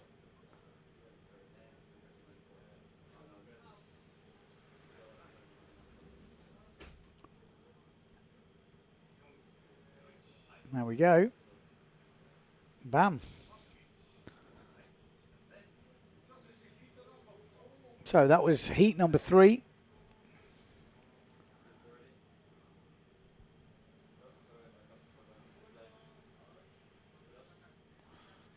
The recap of the race.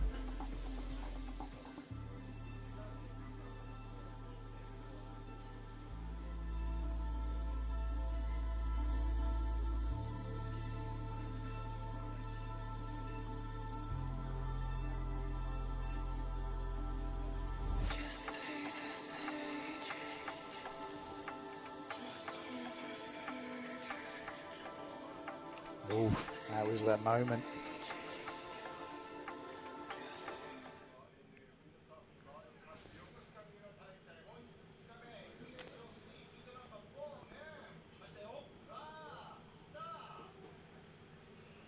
Okay, 4 for the quarterfinals. William Hooper, we got Maya, Kaku, Yoshihiro, Kimura, Katsuro, and Masaki straight in.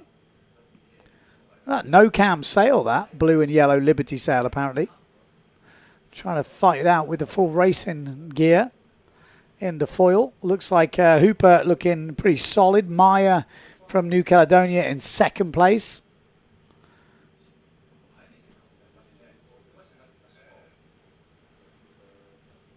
But yeah, Hooper looking pretty good.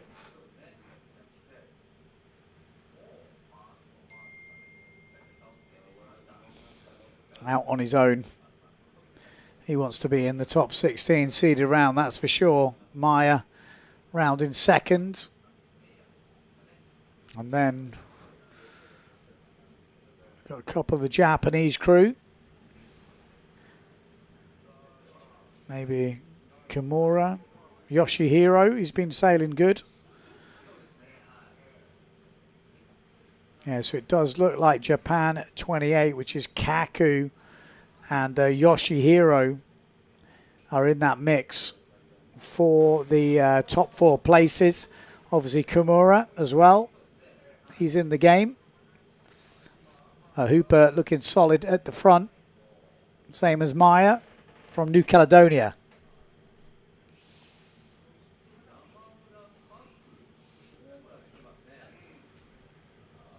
Then Yoshihiro, Kaku, Kimura, all fighting out for that top 4 spots.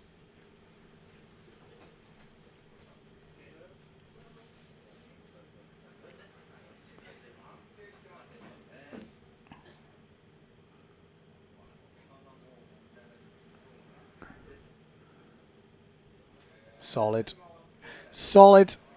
Solid as a rock from Hooper. I mean, he's not got a problem here, is he? He's absolutely flying. The other spots are not guaranteed. So Hooper weighs 94 kilos. Wow, I didn't really know that. 186 tall, 186. He's had 32 finals.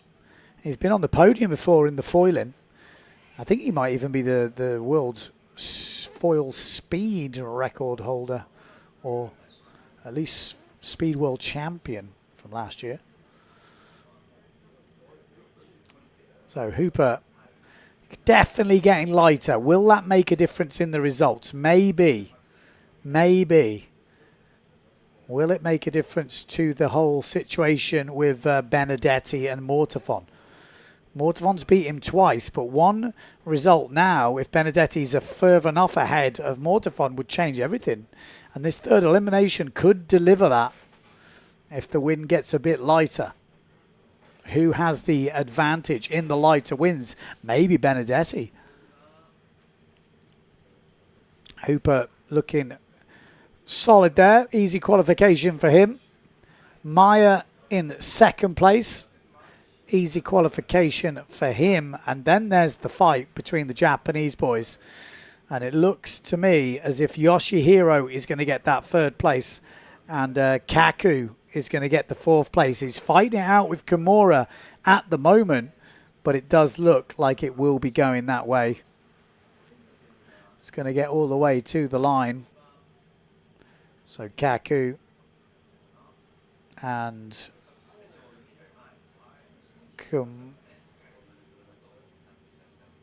Yoshihiro. Yeah, Yoshihiro. So there we go. That is it for the first round of Elimination 3. Hooper, Maya, Yoshihiro and Kaku are the guys to get the spots into the quarterfinals. And next up, we will be going into the quarterfinals. This is when the seeded riders get into the mix.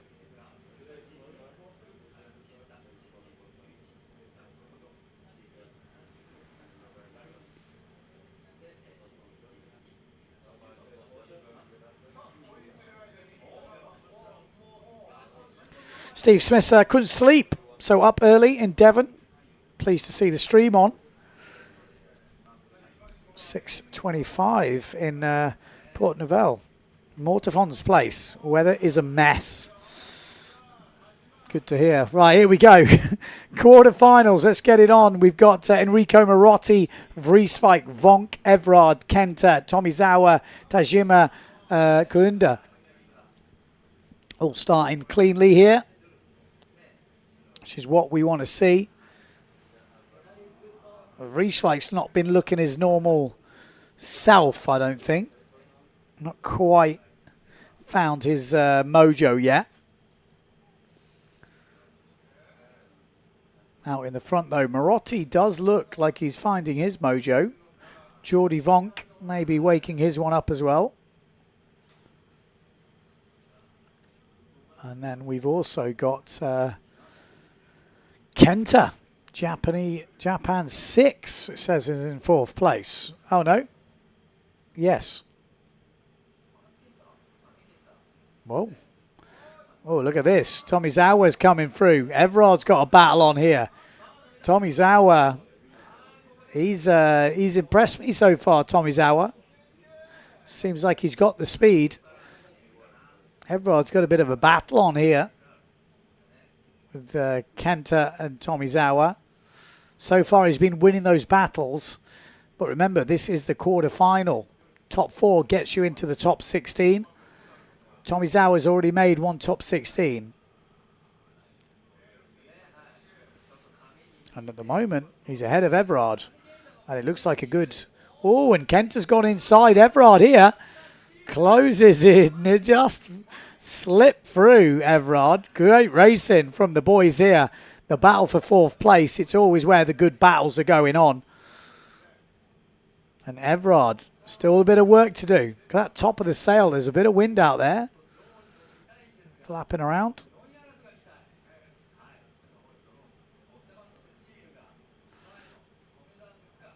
Okay. 2 jibe marks to go. Tomizawa's sort of seen him going a bit low. Surfs him down. Sails him up. Tomizawa's going to have the run in here. And looks a solid jibe. Oh, and Everard's made a mistake. Kenta's coming through, and Kenta's made a mistake. And that has only just extended the lead of Tomizawa. And Tomizawa's looking like he's got this 4th place in the bag now. Got a great lead. 1 jibe mark to go. Obviously out in front, Marotti, Vonk, and Mardo Vrieswijk. These guys are clear ahead. There's no one catching these guys. But Tomizawa's kind of on his own now in 4th place.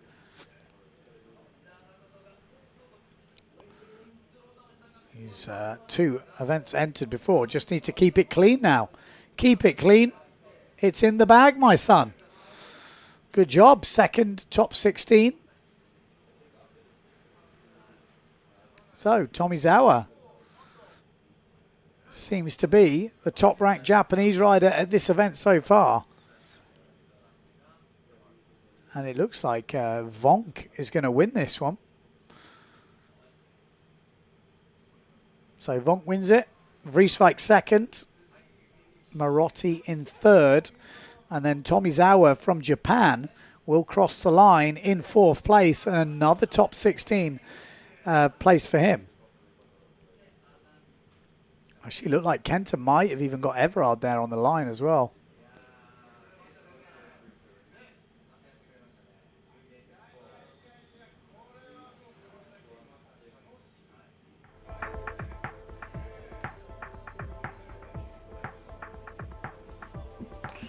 Race recap.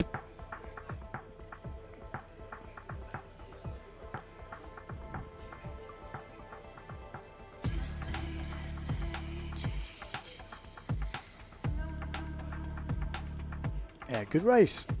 I like that fourth foul. That was good. Look at that. That was where it kind of thought, ooh, this is going to be close, but it all kind of happened on the next jibe mark. Really is where all the damage was done.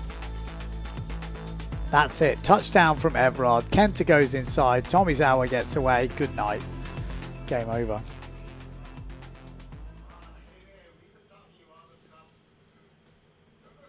So, race results. Vonk, Vrieswijk, Marotti, Tomizawa. Okay, straight up, we are going to the second quarterfinal. Yakino, Rakowski, Becker, Cousin, Maka, Yamada, Kojima, and Suzuki. There we go. Straight in. We're smashing through the races right now.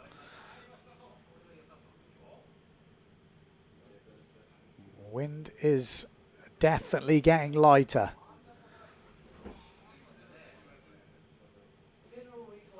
Oh, it's a general recall. I was going to say, why, Delilah? There was a Patrick pretty far ahead there, was there? No, Neil Price. Oh, no, it's down that bottom end. Okay, that's down the bottom end. I think that was Kojima. I think Japan 40 maybe. He was quite a country mile ahead down that bottom end. He'd almost turned around and gone home before they'd even put the flag up. So I would imagine that's Kojima. Here he goes. Mr. Bruno Martini. That helmet has had a rough year. Surprised it's still going. Maybe it's a new one. It's been beat the shit out of that helmet. It really has.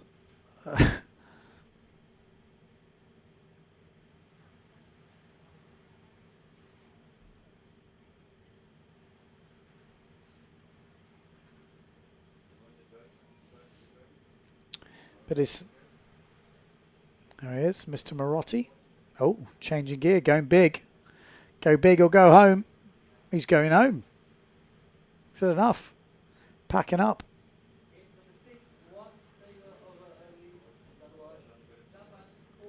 Yeah, Japan 40 officially is over the line.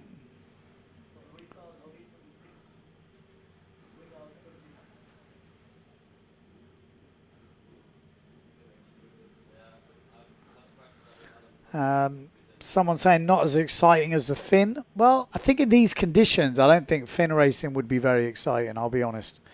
I think this is good foil racing conditions. I'm just reading some of the comments on YouTube. That is a nice helmet. Has he just put that on or has he been racing in that all day? That's the question. Because it's definitely not going fast right now. But maybe he's changed the helmet because maybe that's going to speed him up. That is a great helmet.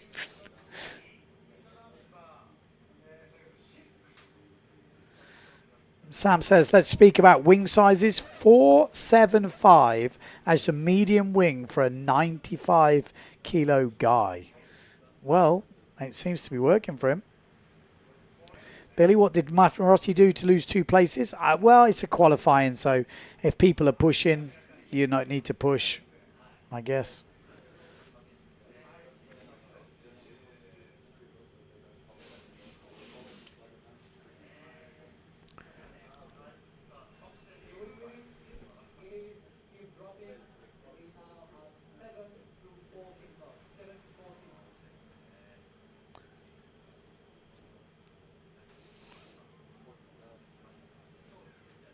Seven to 14 knots. And I'm just looking. It looks like Benedetti coming in to change gear. So there's a few people coming in to change gear. The wind is dropping. This could make a big difference.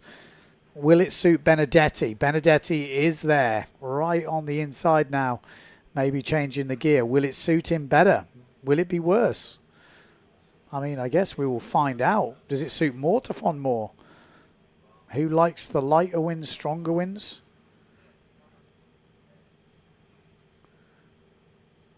So that was Jordi Vonk. What was he doing? Helping. Interesting.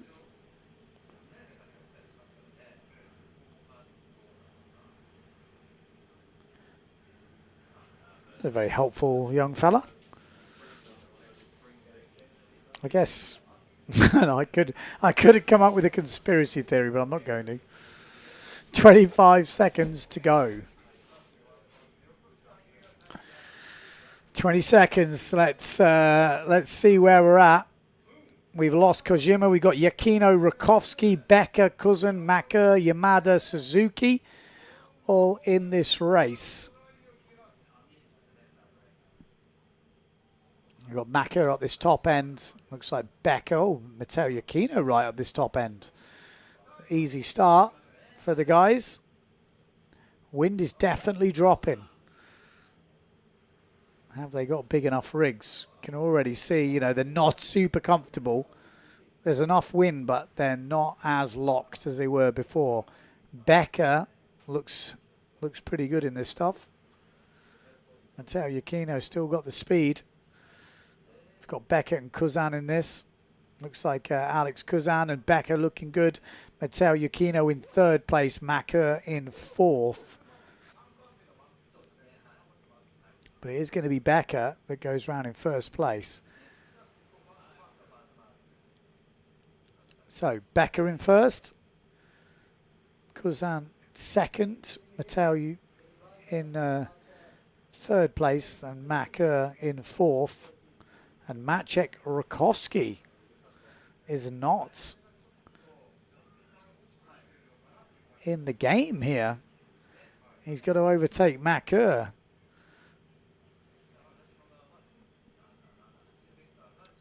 Becker and Kuzan looking good.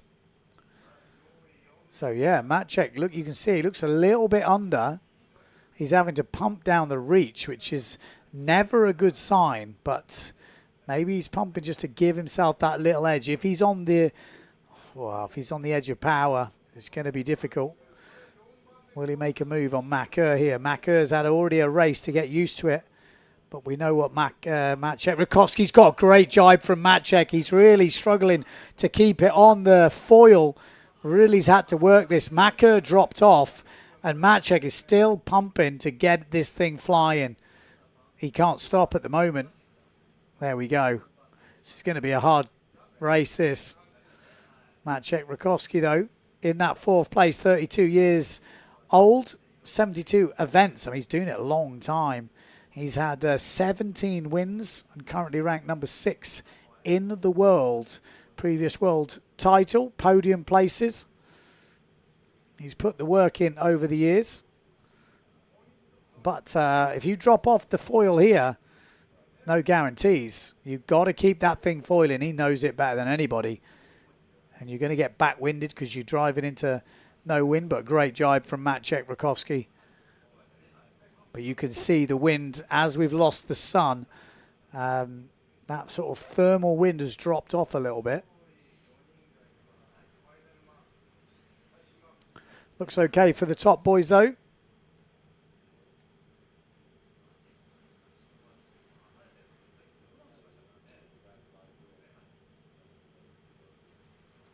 Becker, Kuzan, Matteo Yakino. And, you know, if someone weren't to foil now because they're on the wrong gear, I think the race committee would say, well, tough. Like, you know, the other guys have gambled on bigger gear, so they wouldn't have been as fast. But they gambled on the bigger gear because they thought if it dropped, we'll be better. And if you gamble on the smaller gear and have the advantage of playing in, you know, or going faster because there's less resistance, less drag, then you're going to pay the price if it drops. Again, I'm not saying they would say that, but I think it's fair. So Becker Cousin safely through to the semi-finals. Mateo Yukino safely through, and Maciek Rakowski will go through, but I'm sure he's going straight back to the beach to put some bigger gear on. That's for sure. He had to work for that one.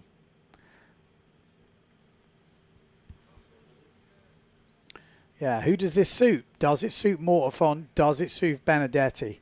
They're both in the same heat, so that's interesting. They're coming up in the next heat.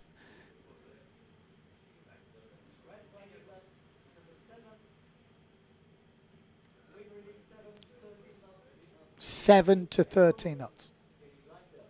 It's getting lighter, 7 to 13 knots on the course.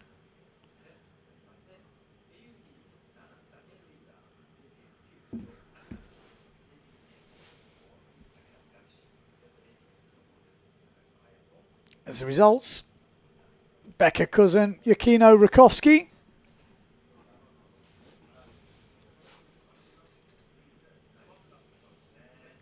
Just getting back to the beach now. I look out the window.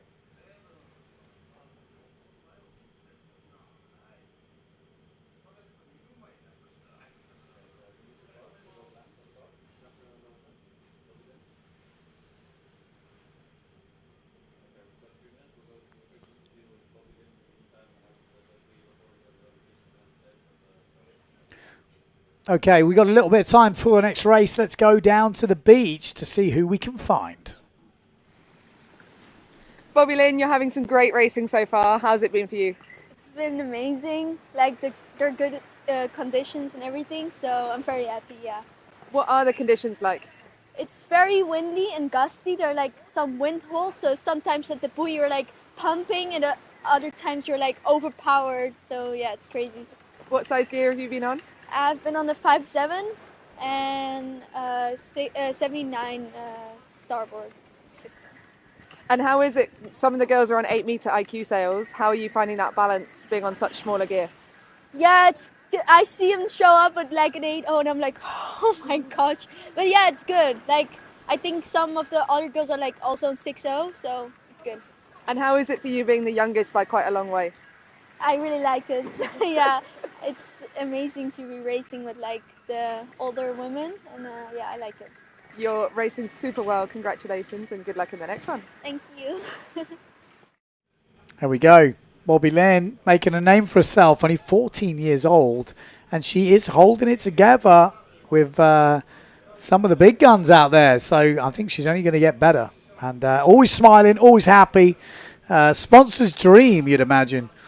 Right, we are going into the next heat on the water, which is the third of the quarterfinals. Heat number 7, which we've got Pierre Mortefon, Daniela Benedetti. Both of these going head-to-head for that world title. Cedric Board's in this, Colombo, Arigla. We've got Kudu, Nakajima, and Takeda. Nakajima. Is he going to get through? Hey, Nakajima. The wind is dropping, isn't it? The wind is dropping, but they're still foiling. And that is the good thing with this foiling discipline. It definitely helps keep the things flowing because it is light out there. It really is. Look at it. It's dropping. Let's hope they've got the big gear on. There he is. Signed the wall. See if you can spot my name. Whose can you spot? 10 out of 10 if you found it. 15 seconds on the clock. 10, 9, 8, 7, 6, 5, 3, 2, 1. Bam. Good start. Looks of it. Benedetti in the middle. Who's looking the most comfortable? Benedetti looking good here. Mortefon looking good. Down this bottom end is Kudu. But yeah, we're looking at the top guys, and they do look like they are all in the mix here. Obviously, Colombo, Cedric Board. Colombo looking good. Benedetti looking good. But Mortafon once again ahead of Benedetti. Psychologically, this is pretty big. But not much in it in terms of points, and it can change very quickly. But Benedetti does really need to finish ahead of him, I would say, in this elimination. Otherwise, when the discard kicks in, he's going to have a bit too much of an advantage. Oh dear. We've lost Riegler there. And Cedric Board looks like he can't keep it going. Colombo trying to pump on it. It really is dropping. A lot of these guys are not able to keep the thing foiling. But when you hear their medium front wings are 450 or something, I mean, yeah, that's the difference. If you can keep the speed up, you can keep the lift coming, and it'll work nicely. You just got to work your guts out to keep that thing moving. You cannot touch down. Cannot lose that forward momentum. So a bad jibe could be an absolute disaster, because it's not just you drop off the foil. That could be you lose 100, 200, 300 meters if you can't get the thing back on. But Mortafon looking solid. Benedetti looking good. Colombo. And I think it's Cedric Board in 4th place, yeah.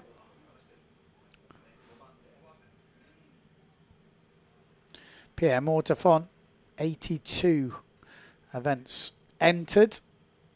He's nearly 100 kilos, 186 tall. Number of finals, 229. Wow. That is a lot. That is a lot. I mean, he has had a good year this year. He's looked in really good form. Obviously won the Slalom X. Quite an emotional win. And now he is leading this world title race with the guy right behind him, literally right behind him in the title race as well.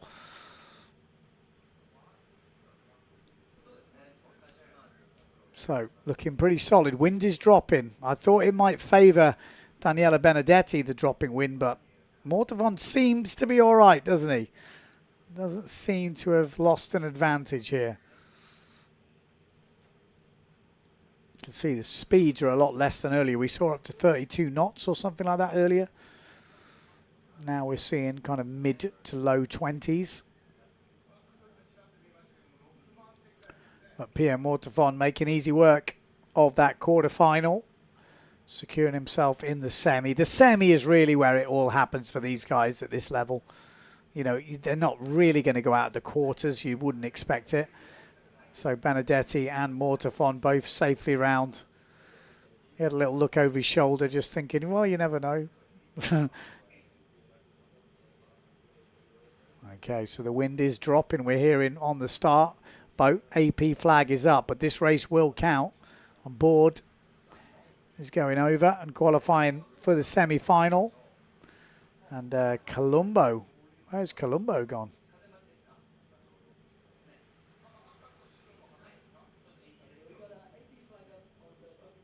Colombo's there, so Colombo's already crossed the line in 3rd place by the looks of it. Matteo Iachino.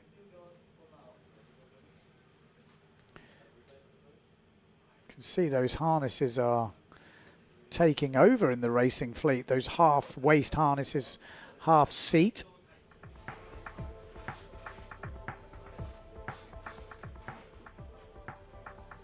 Bit of a race recap.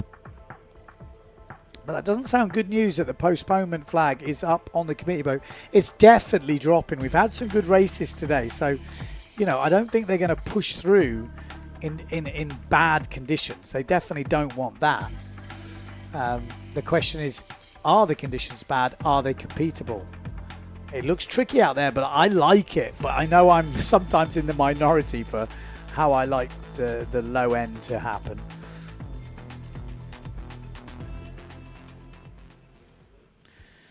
Sam says, time for a nap, Ben. I think time for a nap for me as well. We're pretty jet lagged over here.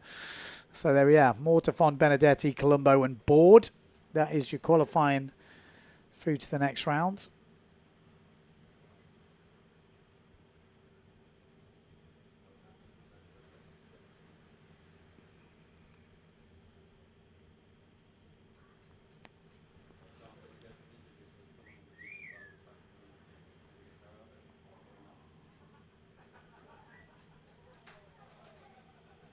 just looking at this. In 7 to 14 knots, I use a 900 wing on a 7-meter sail. It's another sport on another planet. Yeah, I mean, that's the thing. We've talked about this a lot between sailors and stuff, and it is, you know, if you put a 900 wing on, you're going to foil right now, but it's slower. So if you can foil on a smaller wing, you have to gamble with it. The problem is then you don't have as much lift and you drop off the plane, and then it doesn't look good. So I've been sort of saying, why don't we just make people use a 900? It's like you have to, but I mean, there's lots of other problems with that as well. But we're going to go down and get some more interviews from the beach while we're waiting for the next start time. Matteo, 2 times second places so far, leading the event. How are you feeling? Yeah, I didn't have amazing starts, but I feel really nice, really good on the course. The whole gear works good, way better than Silt, I have to say. And yeah, I feel good, so let's see. Silt really wasn't your event. What's different now?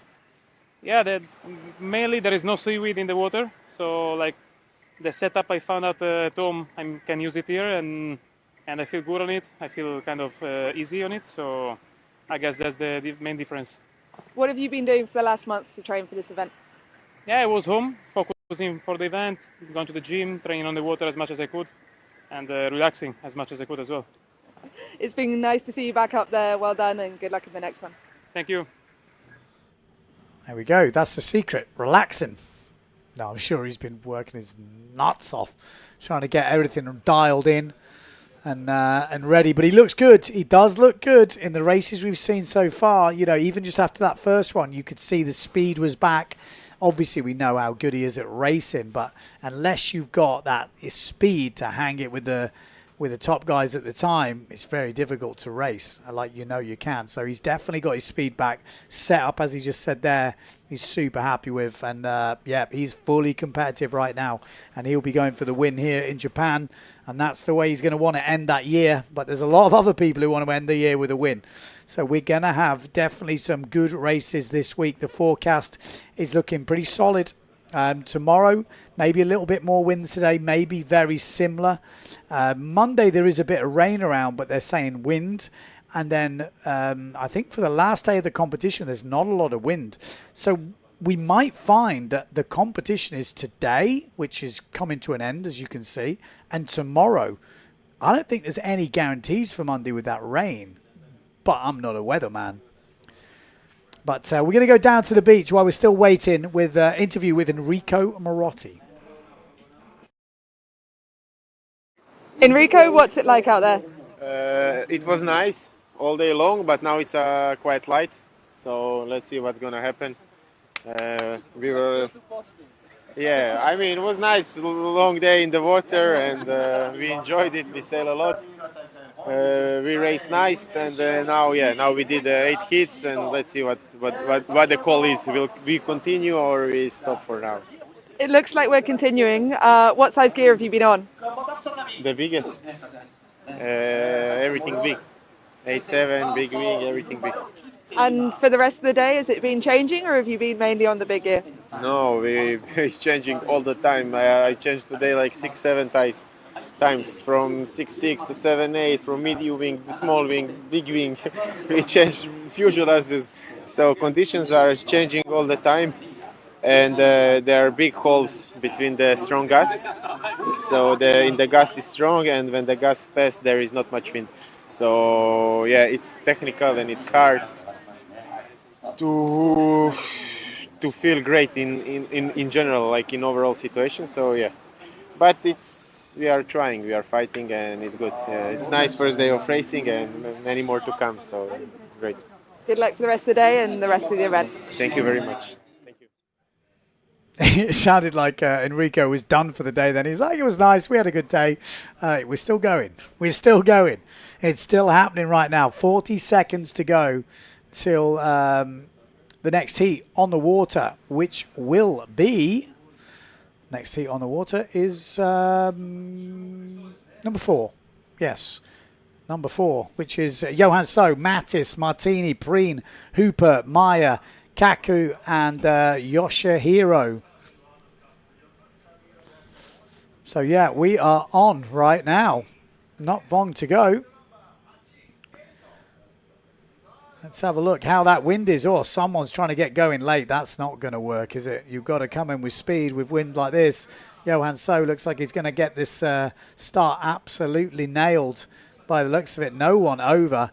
Quite a good way behind the line.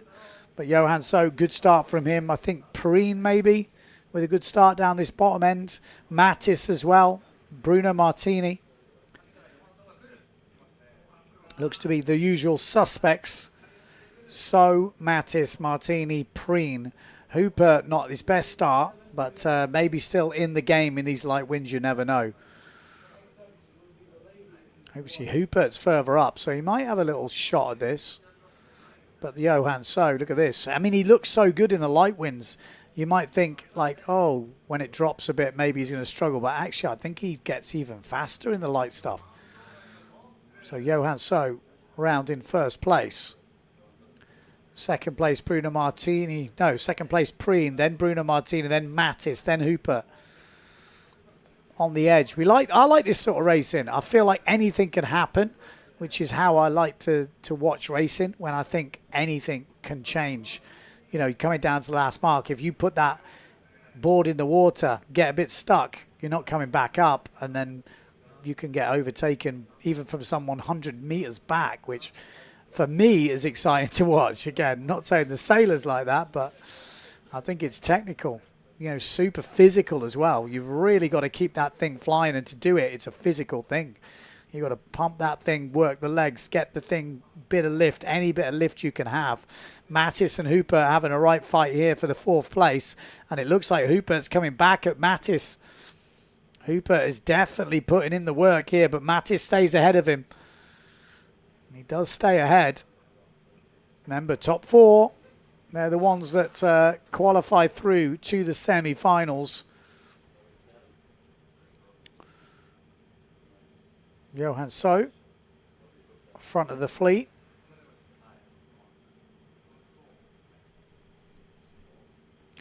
Solid jibe from the beast. Second place, Nico Preen, Bruno Martini, Mattis still in fourth place. Hooper at the moment still in fifth. He's not given up on that fourth place.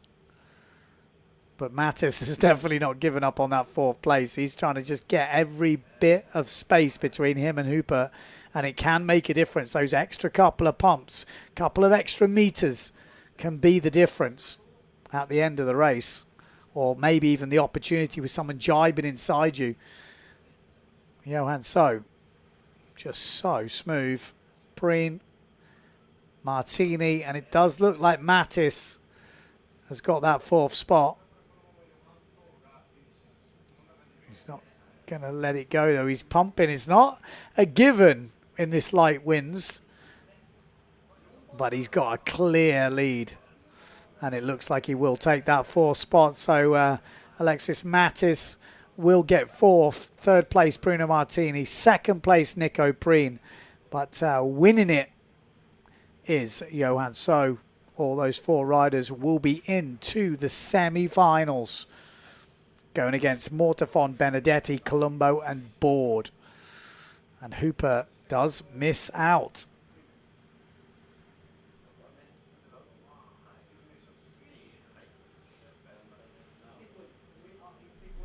Recap of the race.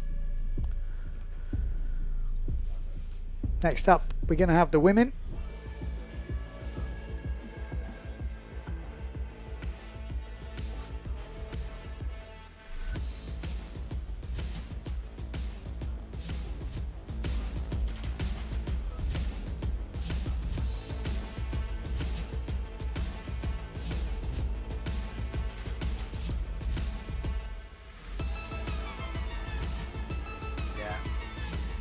Hard racing in the light winds, but again, different skills on offer, different equipment. Maybe some, you know, guys favour the lighter stuff. Maybe their equipment goes better. Maybe they go better. I think you've got to give opportunities to all the riders.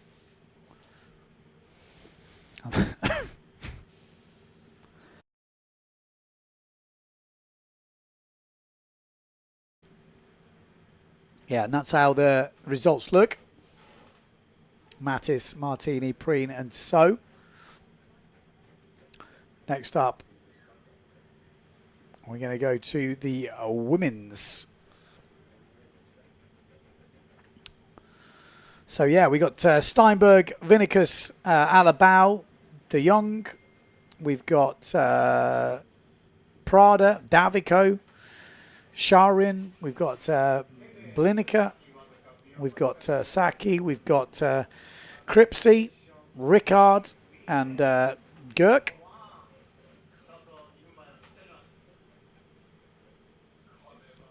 Full fleet, 12 riders, lighter wins. Will it affect the women more than the men? Sometimes it's kind of strange, but sometimes the men are actually almost going a little bit earlier due to the weight once they're up and going, the momentum. Sounds strange, but I've definitely seen that before. So let's see how this works out.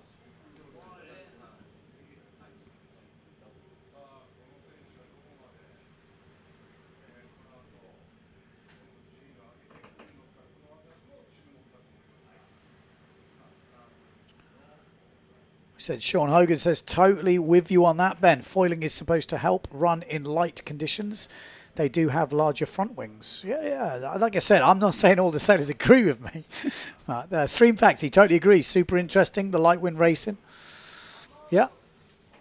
It's like a different skill set, you know. The light wind stuff, different gear, different approaches, different fitness, I guess. The world champion is the champion of whatever they race in.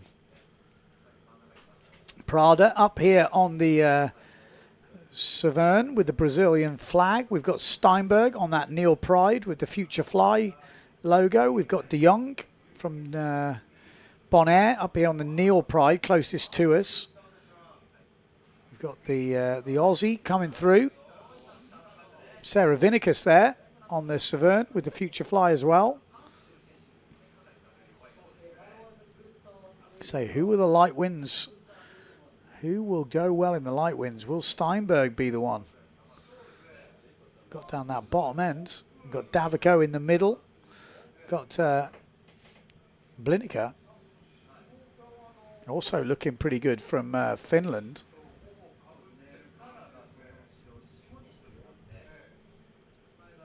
Yeah, Blinica down that bottom end, but this is Sarah Vinicius looking great. Got some good speed here. But Steinberg's the one out in front. Steinberg's going to go in first place. Nice clean lead as well. So Steinberg round in first. Vinicius in second. Then we got Davico, Alabau, Blinica, Prada, De Jong. All fighting out for those top 6 places. Steinberg looking pretty solid right now. See about 20 knots. 21 knots, 22, 23, 25 from Vinicius.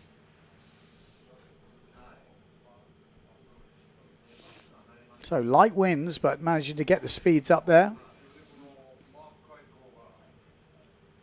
And it is Steinberg still in the lead.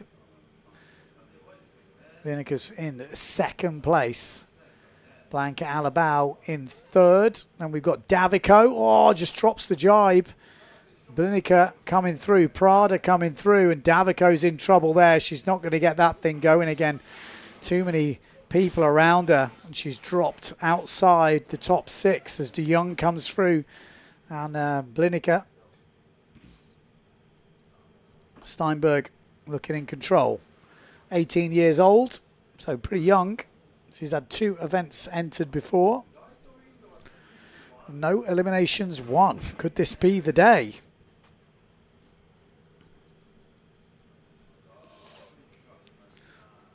So Steinberg first, Vinicius second, Alabau third.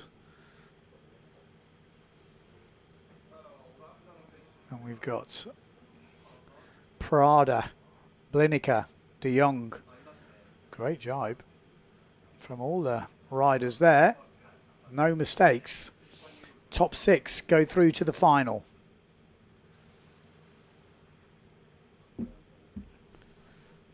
Will they stay in these positions?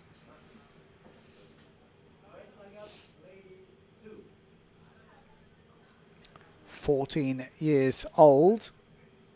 Currently, foil ranking is in 4th place. Really solid.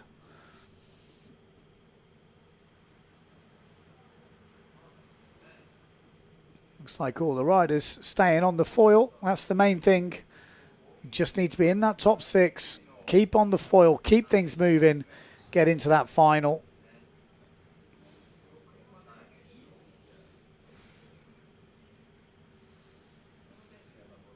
Steinberg, great race from the Israeli.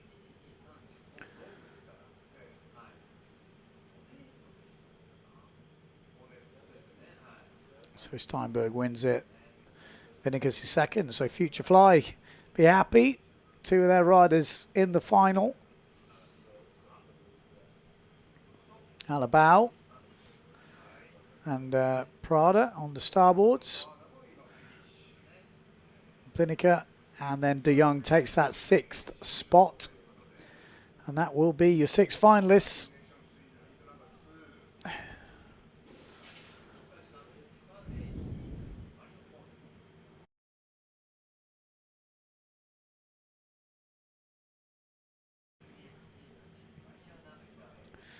Okay, next up we're going to have the second of the semi-finals for the women. As we look at the results, Steinberg, Vinicus, Alabao, Prada, Plinica, De Jong. So that's your top 6. Sharin just missing out. And Cripsey from Australia.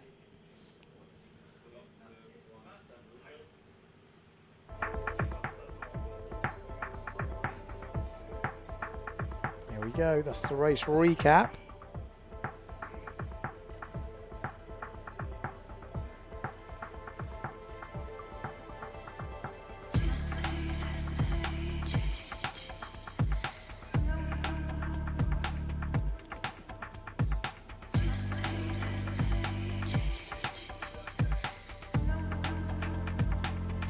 So yeah, solid race.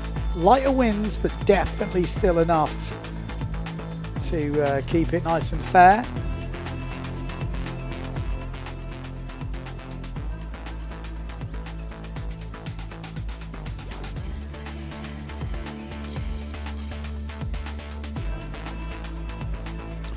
It's going to be interesting to see what happens with the IQ foil, if we get many crossovers into the PWA or they stay with the IQ foil. Obviously Olympics just finished, so a few of them doing a bit of other stuff, taking some time out. Do they just go straight back into it? Do some of them leave it? Who knows? So here we go. Wow, Pierre Mortefon is in this one. That's a bit unfair. But I think Marion Mortefon, obviously. Justine Lemaitre, Lena Erzin, we've got Chavez, we've got Pontifex, we've got Bilger, we've got Sanaga, Onishi, Hall, Anayama, we've got Milland and Biaggiolini.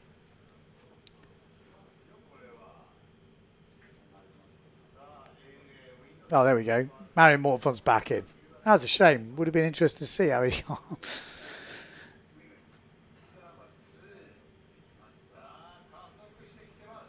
There we go. Can't afford any mistakes. Like these lighter wins, if you come off the foil, it really could punish you. You know, a lot of good riders in this, especially with the IQ foil girls. They're used to the lighter wins, so can't afford any mistakes. I'm kind of looking at Lemaitre. Obviously, we know how good she is, but the last race for her is a bad race, and she doesn't want too many of them because nerves will start to kick in. Looks like it is a general recall.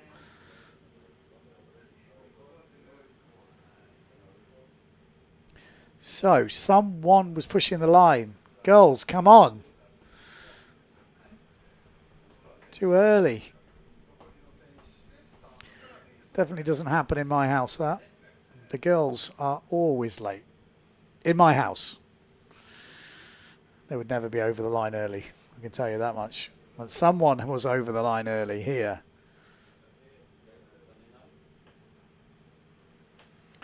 And it was, wow. Is that Erzin? Who's that up this top end? Let's see. Oh, it's Greece. Greece.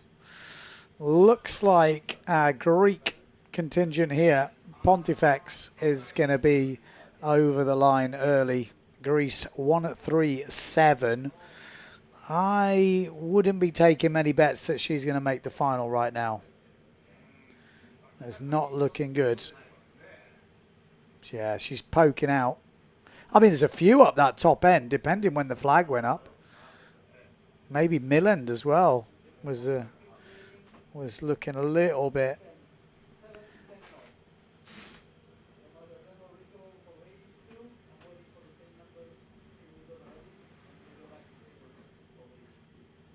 Okay. Come on, wind is dropping. We ain't got much time. Ladies. Ladies, come on, come on. Who was over the line? Did we just hear? I did hear something announced, but it is Pontifex. Jumps the gun, so the Greek rider will not be in the winners' final. She will have to fight it out in the runners-up final.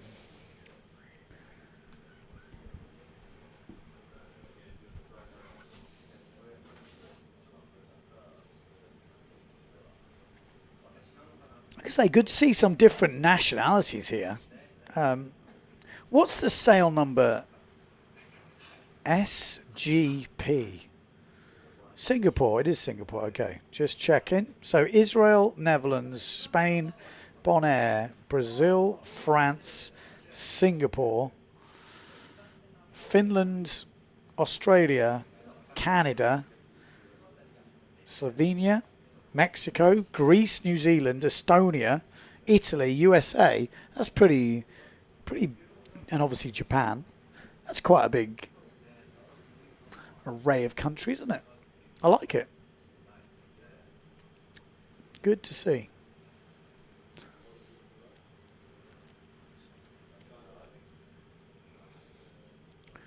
There's Blanca Alabau, last year's foil world champion.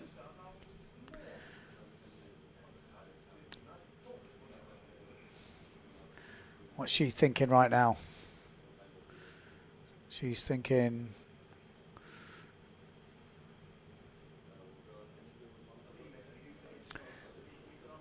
Okay, we're going to go down to the beach to have a word with one of the local Japanese riders. Akira, you're one of the top-ranked Japanese riders. How is it having the tour at home? Finally, I competed PWA this year, so I'm so happy. And what's the conditions been like today? Is this normal for this location? Condition is amazing, so not normal. So I guess so this morning so more lighter, but now 6-3, 5-3, and a small wing. It's amazing. Yeah, good now. Good luck in the next one. Thank you so much. Seems happy chappy. Amazing. It's amazing. That's good. Good to know that we have got amazing conditions, because that's what we want. 12 seconds, 10 seconds to go. This is heat number 2, second of the semi-finals for the women. We're missing the Greek rider. There's some big pumping going on up here. Wow, someone means business. Good start as well. This is when the big stuff's going to be useful. Justine Lemaitre down that bottom end. We've got just Marion Mortafon up this top end. Also got, oh, there we go, Erzin just behind Marion Mortafon. Justine Lemaitre. So looking good. Looks windy from this angle, doesn't it? Get definitely a sense of speed with that chase boat. But Marion Mortafon looking good, but Justine Lemaitre, Looks like she will be making the final. No stresses. 6 riders to make the final.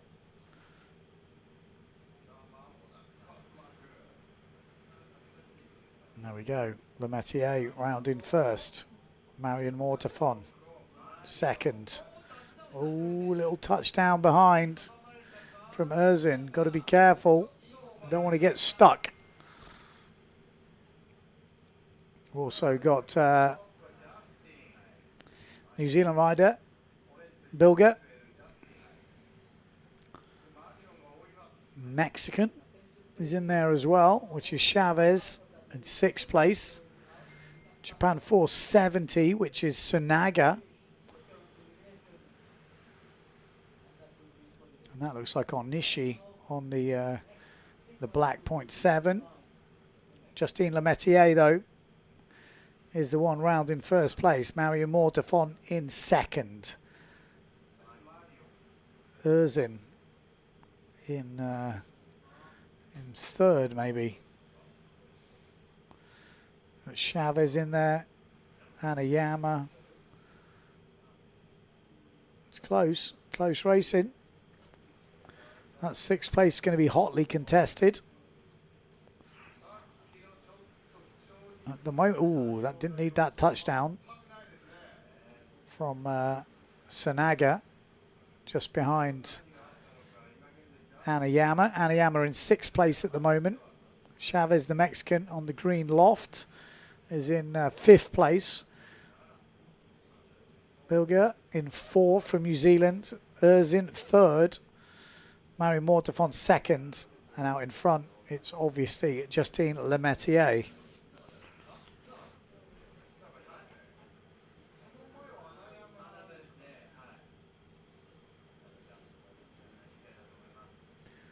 Sunaga, can she get into that top 6? Oh, she's been pushed from Onishi as well from behind. Anayama's the one that's taking the 6th spot at the moment, but out in front, it's Anayama, team rider, S2 Maui Sales, which is Justine Lemaitre, and she's going to cruise this one pretty easily, same as Marion Mortafon. Good race. And the Japanese riders are having a bit of a battle here. This is going to come down to the last jibe mark. Onishi on the black sail, Sunaga on the orange loft, and Anayama on the S2 Maui sails. 1 jibe mark. Any mistakes will be punished. Sunaga's looking at the inside here. And it's a good jibe, but it's also a good jibe from Anayama. Sunaga's given herself a chance. Oh, it's maybe not going to be enough.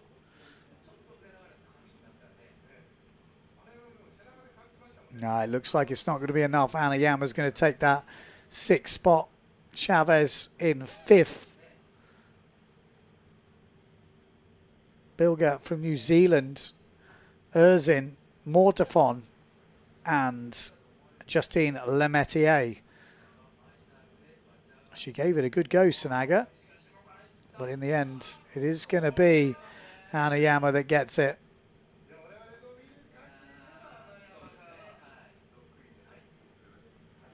And there we go. That is the 2nd of the semi-finals from the women. Those 6 will join Steinberg, Venekus, Alabau, Prada, Blinica, and De Jong in the final.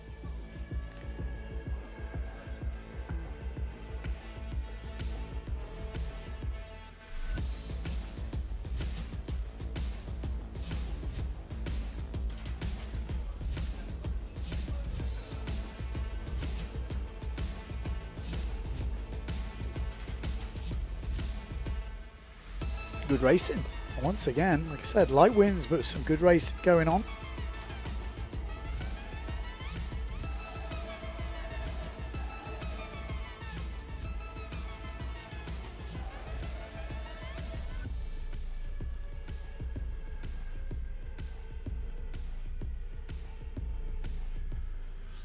Just looking at that race recap. If you are just joining, this is elimination number 3 for the women. That was the 2nd semi-final.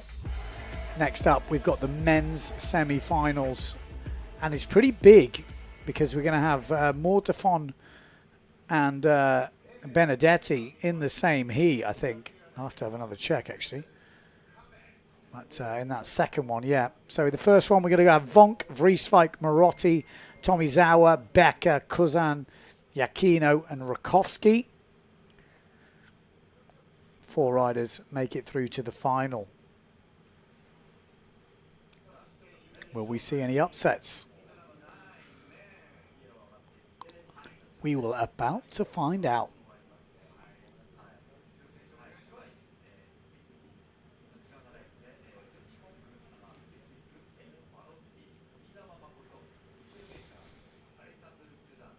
Yep, lining up as we speak.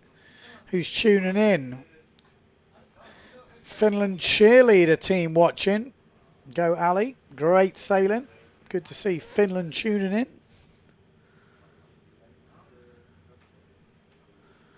There we go, lining up for this start. Vonk, Vrieswijk, Marotti, Tomizawa, Becker, Kuzan, Yakino, and Rakowski. All be on bigger gear now, and that will change things. Who's going to have the upper hand here? Who's going to get the good start? A bit of pumping going on because they're miles behind the line up this top end. Down that bottom end, it's looking good. And it's a good start on the Neil Pride.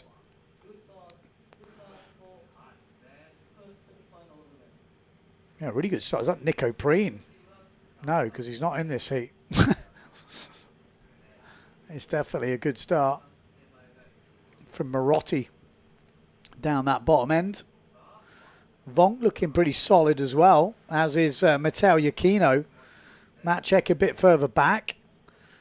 Becker. But Matteo Yakino looking good. Vonk's looking good here.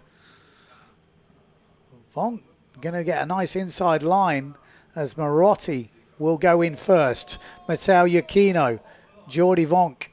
All going through together. Good jibe from Geordie on the inside. Gets that little sling. And then Ahmad. Oh, we just lost. Was that Maciek Rakowski we just lost? No. No, it isn't Maciek. Maciek's still there in 4th place. So Marotti, Vonk, Matteo Yakino, Maciek Rakowski. That's your top 4. Amado Vrieswijk in 5th place at the moment. Not a guy you want in 5th place. We know what he can do. He's not quite found his form yet here in Japan. But you never know. Vonk seems to have found his form, though. Marotti goes round in 1st. Vonk in 2nd. Maciek up into 3rd place. Matteo Yakino drops to 4th. And Amado Vrieswijk is going to be dangerous here. Matteo Yakino needs to be careful. Matteo Yakino needs to be careful with Amado Vrieswijk right behind him. He can't afford a mistake. You just don't want Amado in 5th. It's not the guy you want. Looking good from Marotti, though. Vonk looking good. Really solid from Jordi Vonk. Seems to have found a good groove now. Amado Vrieswijk still got some work to do. Matteo Yakino sitting in 4th place. Currently ranked 5th in the slalom. Round in 1st. It's Marotti, then Vonk, then Rakowski, then Matteo Yakino. It's going to be difficult this for Amado. He's got a little bit too much work to do, surely. But if anyone can close the slot, it's Amado Vrieswijk, but you don't want, equally you don't want Matteo Yakino in 4th place. Not someone you think, oh yeah, that's going to be a nice little easy one. That guy can race. He's got the speed, really difficult to get. Maciek did well to overtake. But it is going to be Marotti that goes round the last mark in 1st place. Then Jordi Vonk, solid. Then Rakowski. And Matteo Yakino is not giving an inch here. Matteo Yakino surely has got this now. Amado Vrieswijk is not going to make another final. Really hasn't gone well here, but something's going wrong here with Maciek Rakowski. He's slowed down a little bit. He's going to sit in the dirty air. In fact, that's not Maciek, is it? That's Marotti. Marotti dropping right back to 4th place. It's still going to be enough to hold off Amado Vrieswijk, but Marotti nearly lost it all. He was leading around the last mark.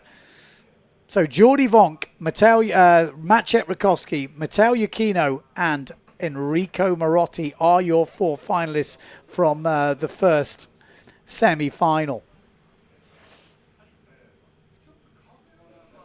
Wow, that nearly went wrong for Marotti then. That's what the big screen looks like outside. Pretty solid, isn't it? I think that's definitely the new thing for windsurfing events, is to have the big screen. You really do get much better view on the live stream than you do in real life. They're, you know, racing miles out to sea.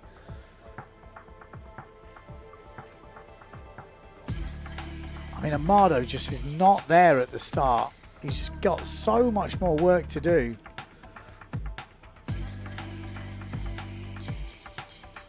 You know, if you're giving yourself that such a big deficit, I mean, it's hard to make up.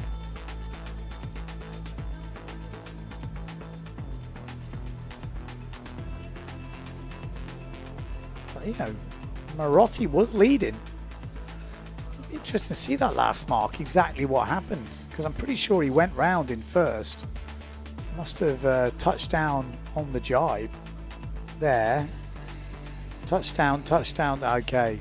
Yeah, so just, I mean, wow. You're almost lucky, because he's really struggling to get that thing flying. Look at the distance you can make up as soon as you touch down. But he does good. Manages to get back up and go in, stay ahead of Amado Vrieswijk. Again, it wouldn't have took a lot. Amado, bit further up, would have had that fourth spot. Comes down to just a meter's gap. You don't know what's going to happen in foil racing. It can change very quickly. But a good result for Jordi Vonk there. Gets himself into the final. Maciej Rakowski, Yakino and Marotti makes it. Alexander Cousin crushing out on that first mark.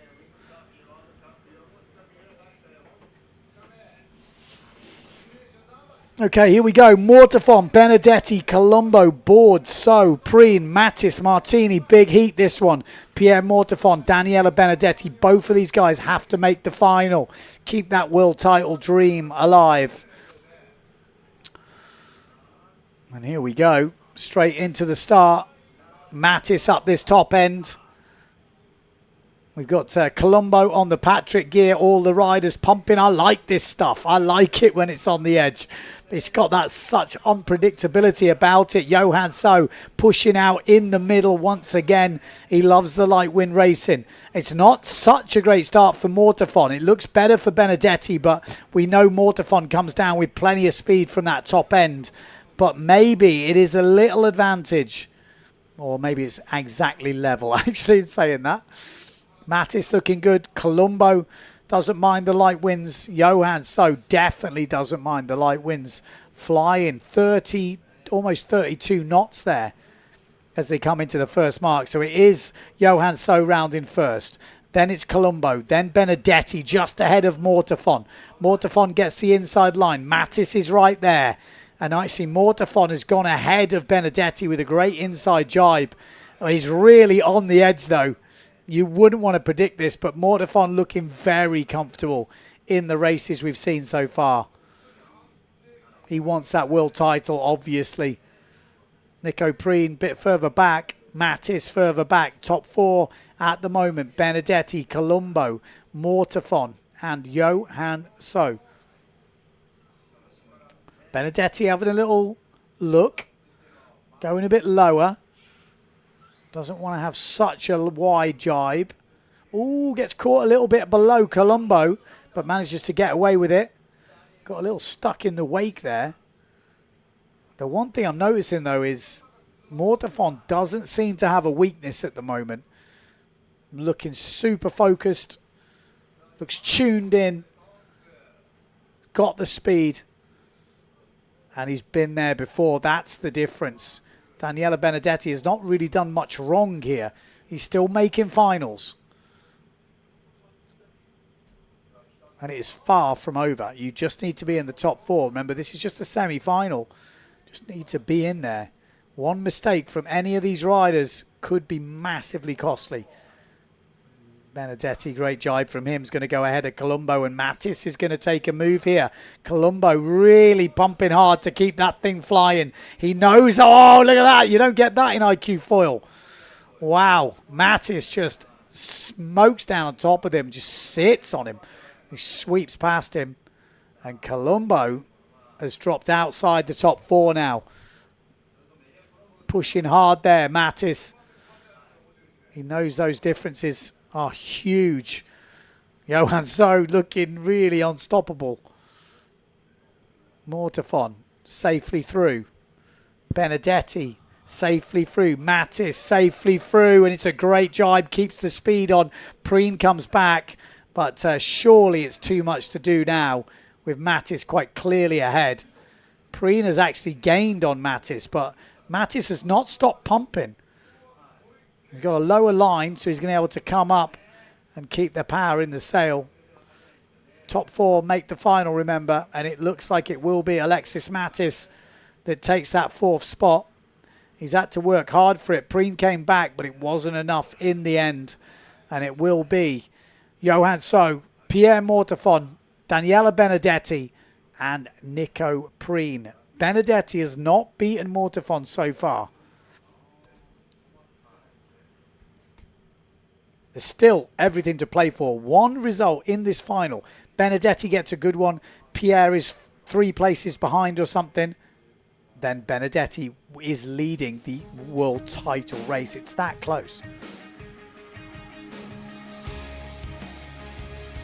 So we have a look at a recap of the race.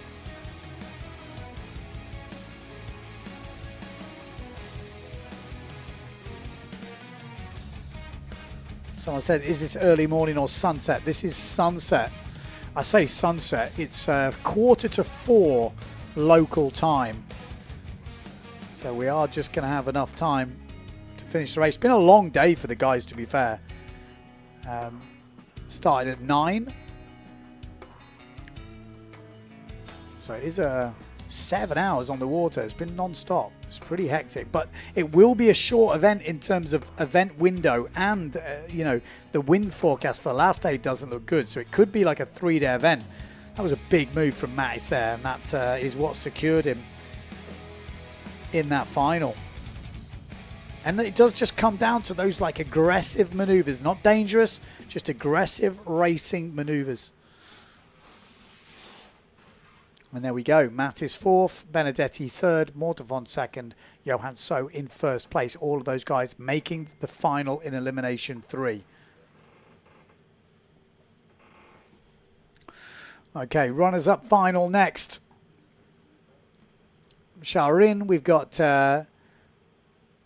Kripsey, we've got Davico, Gurk, we've got Ricard, we've got Saki, we've got Sanaga, Onishi, Hall, Pontifex, we've got Biaggiolini and Milland. These are all coming up in this runners-up final.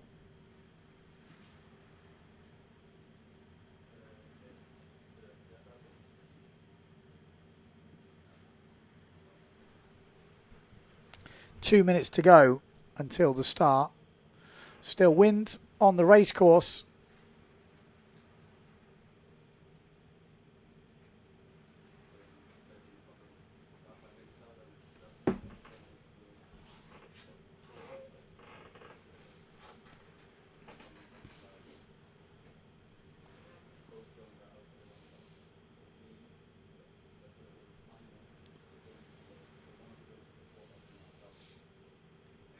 One minute 25 on the clock.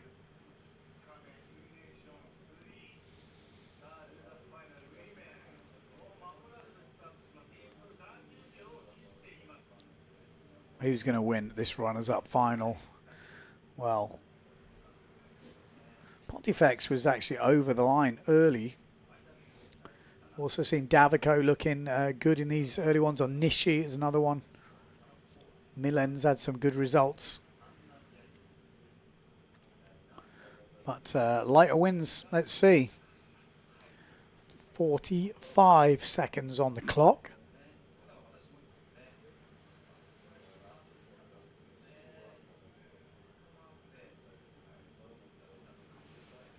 Coming down to the start. Let's not go over the line early, ladies, please. 4 more heats to go. I think till the end of the day here.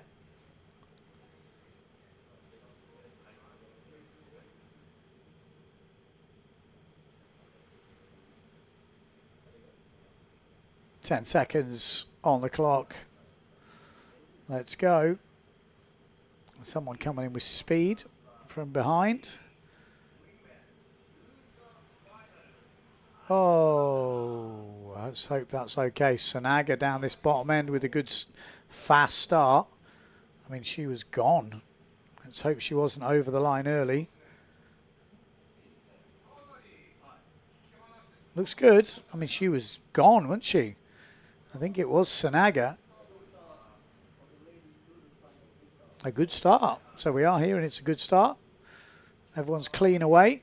So Sanaga leading. And then we've got Pontifex from Greece looking good. We've got Onishi. Also got Sharin. But this is Sanaga, who absolutely nailed that start. She's going quick as well. Just needs to keep the jibes together. This is the hardest thing in these type of winds. Keep the thing flying. And there we go. Great jibe from Sanaga. Onishi. Oh, and a good jibe from Pontifex as well. And Sharin. Look at that, bit of pumping going on. IQ foil style. Get the thing moving.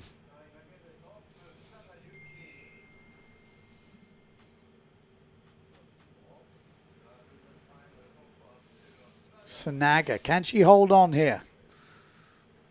This will be her best result of this event so far if she was to win this runners-up final.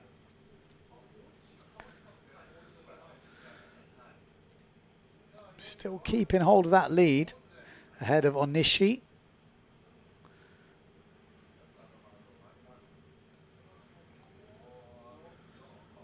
And Pontifex. Ooh, Onishi goes down on the jibe. That's one of her chasing pack gone, but Pontifex is actually showing some good speed here. 2 jibe marks to go. Could she pull in? This is Yuka Sanaga, 43 years old. Number of finals, 20. She's been doing it a fair bit. I thought she might have even won a fin race back in the day, but obviously not. But she's been up there. Obviously 2 jibe marks to go. Sanaga. Looks good entry. A good exit. Pontifex is right behind. Great jibe from the Greek rider. And she is closing in right now. Look at that. She wants this. She definitely wants this. She's got more speed carrying out that jibe. But Sanaga is definitely not going to give up here without a fight. 1 jibe mark to go. A reach and a half. The Greek rider is chasing down the Japanese local girl. Can she take it? It's going to come down to this last jibe mark. I don't think there's enough in straight line speed, but the jibe can make all the difference. Let's see who's going to get the run out of this jibe. Oh, there we go. Pontifex is going to the inside. Oh, and Sanaga catches a bit of a rail going in. She's going to get the inside line, though, and I think that's a mistake from Pontifex there. I think if she'd have stayed up high, come in, she might have done the business, but outdone there. Sanaga, I think, has managed to hold her off, and she was looking a real challenger on that other jibe mark. But in the end, Sanaga, a little bit of tactics, and that made a huge difference to the outcome there. She couldn't go inside, had to sit on the outside, and then you're already in the dirt. Yeah, Sanaga gets away, and she wins that runners-up final. Great race. Good start, and had to work for that one. So Sanaga first, Pontifex in second place. And they've got a hell of a lead over the other riders as we look at a recap from the race. I mean, what a start, Sanaga. That's does make a huge difference, getting a good start like that.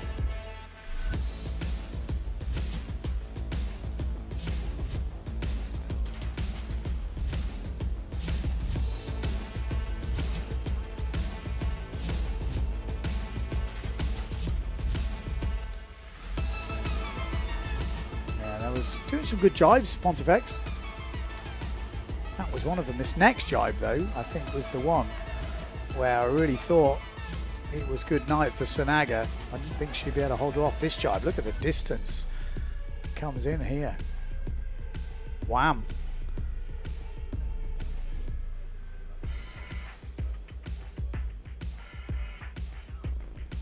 There we go. Good racing from the girls. Obviously coming up after this recap, we're going to go straight into the women's final.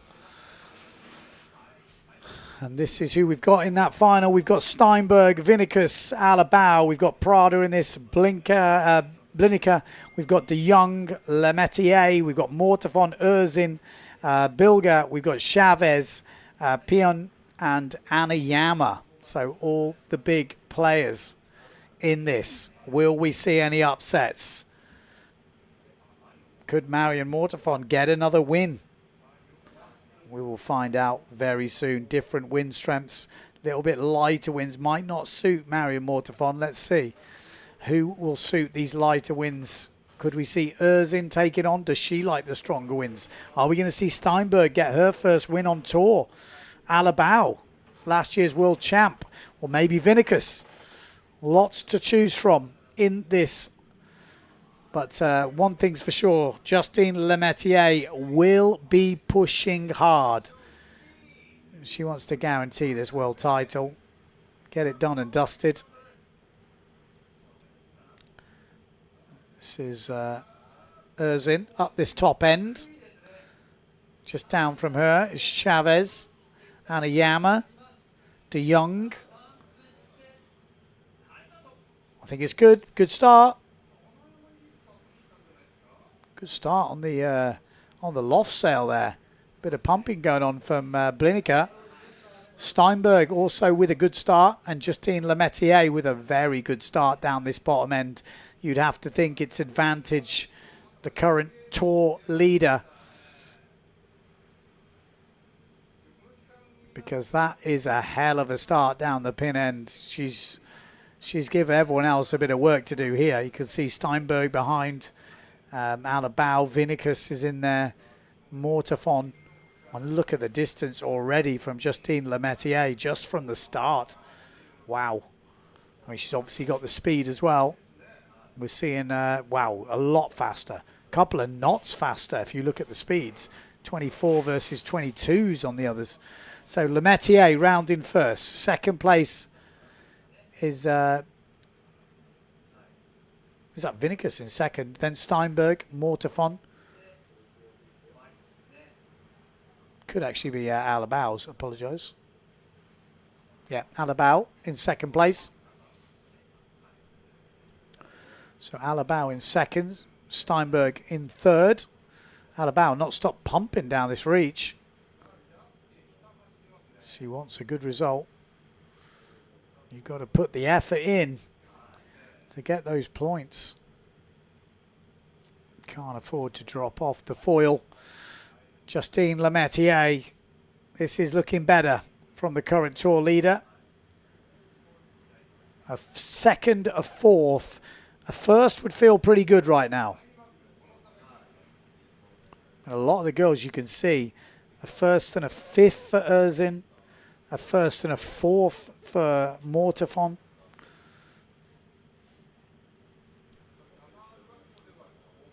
So you might even see Lemetier leading if she wins this one. In fact, you would.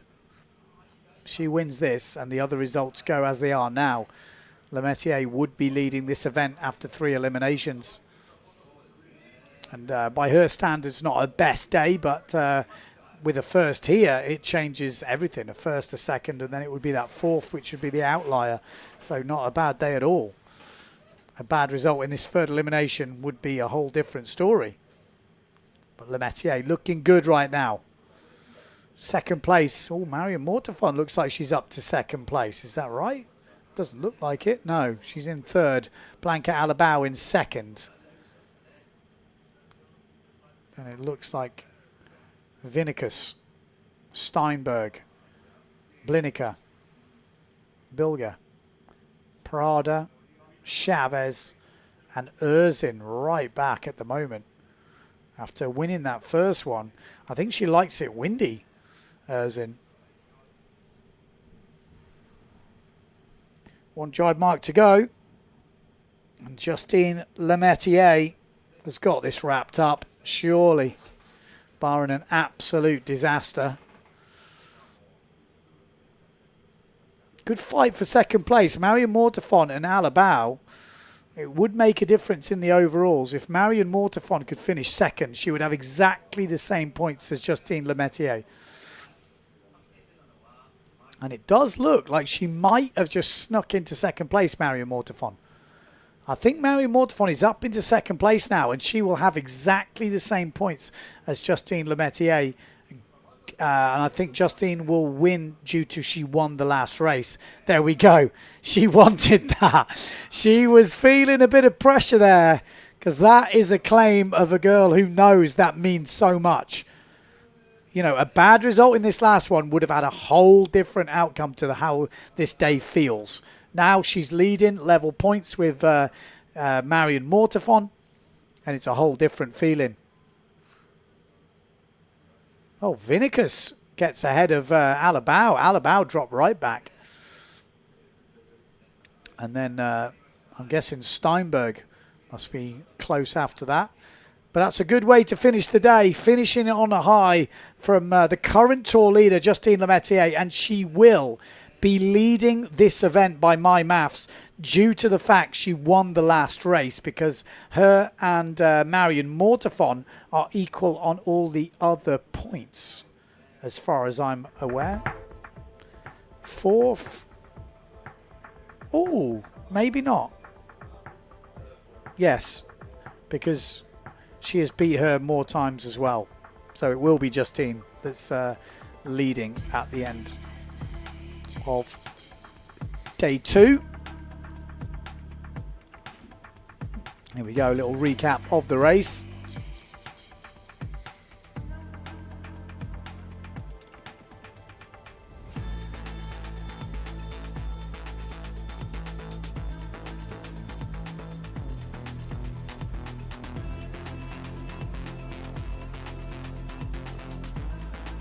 Nice race that. Absolutely cleaned it, didn't it? She knew what she needed to do under pressure. I say under pressure, but you can see she wanted it. Love it. Love a bit of emotion. Good to see. There's the confirmation of results. Lemaitre, Mortefont, Vinicus, Alabao, Steinberg, Blinica, Prada, and Bilger.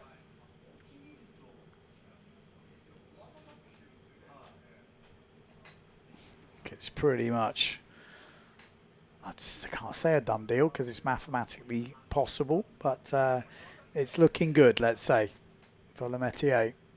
Marion Mortefont is doing her bit, though.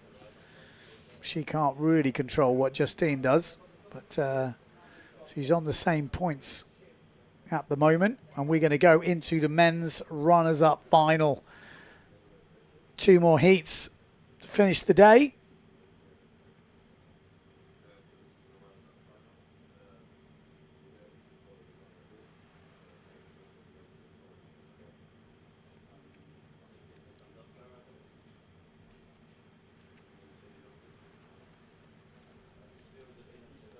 Okay, we're going down to the beach for an interview with the winner of the last race, Justine Lemaitre. Justine, finally got a bullet. You look so relieved.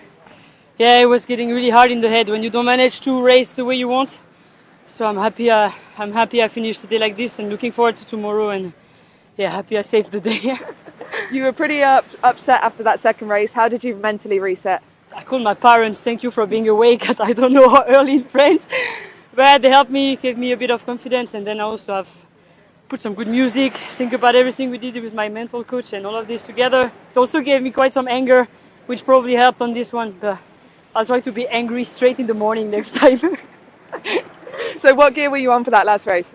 I had the 6.8 and my medium front wing. But yeah, it worked, but it was on the edge. So not actually your biggest stuff, kind of medium. Yeah, kind of medium plus, let's say, but it's still super gusty. I think on the last race I could have had bigger, but I guess it worked, so that's okay. Ben says provisionally you might even be leading the event now. How does that feel? That would be amazing, but I don't know what to say. It was it was a roller coaster of emotion, but I'm really good at making a day a roller coaster of emotions. So happy finish good and give me confidence for tomorrow. Good luck for tomorrow. Yes, thank you. Yeah, that was a great interview like that. You could see, like I said, it came down to that last race, whether it was a good day for her or not. She wins it. She goes to bed happy. Everything's good. She has doesn't quite get it together in the last one. It's a whole different feeling. It comes down to just that small things, doesn't it? But as she said, she's got to be angry. She's got to be angry from now on. She raced. You could see she wanted it. And when she switched on, when she kind of just bang, because you're coming into this race, everyone's like, she's got it. You're maybe not in that kind of frame of mind where you're really trying to bust out everything. As soon as she turned it on, she looked like a different racer, which is pretty cool to see. AP flag is up on the boat. So are we going to get this final race done? I don't know. It looks light out there. We don't need a lot of wind. There's just 2 races to go to finish this elimination 3. Well, there's good wind forecast for tomorrow. We just seen the women racing. It looked good, but this is light. But are they on their biggest gear? That's the question. If someone's on their biggest gear right now, I'd be like, look, I'm on my big gear. Shut up, we're going. But again, I don't know. Who wants to race in this? Maybe they don't. Maybe it's not fair. Who will know? AP flag is definitely up, though. Not every strike sitting on the boat. We're getting late. It is 4 o'clock, past 4 o'clock. There was something to be said for there's no races. It's not an official rule, but 4 o'clock was kind of the cutoff most days. So I'm not sure, like I said, how official that is, or it's a guideline. I have a feeling it's a guideline. So yeah, at the moment, AP flag is up. Let's wait and see what is going to happen. If we did race, who do you think is going to win? Who's going to win the world title? Has it changed? Have you been watching the racing?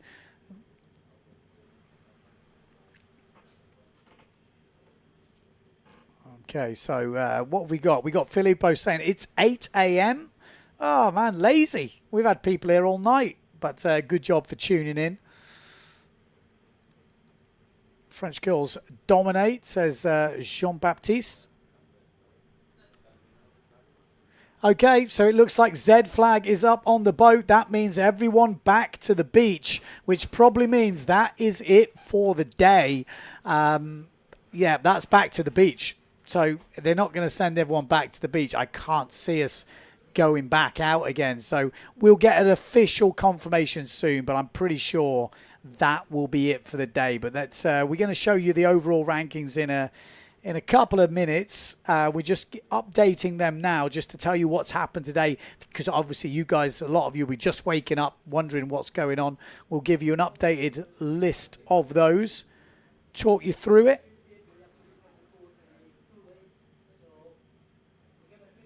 Okay, so it is over. It is over. The wind is not looking great. Decent forecast for tomorrow. We're going to call it quits for today.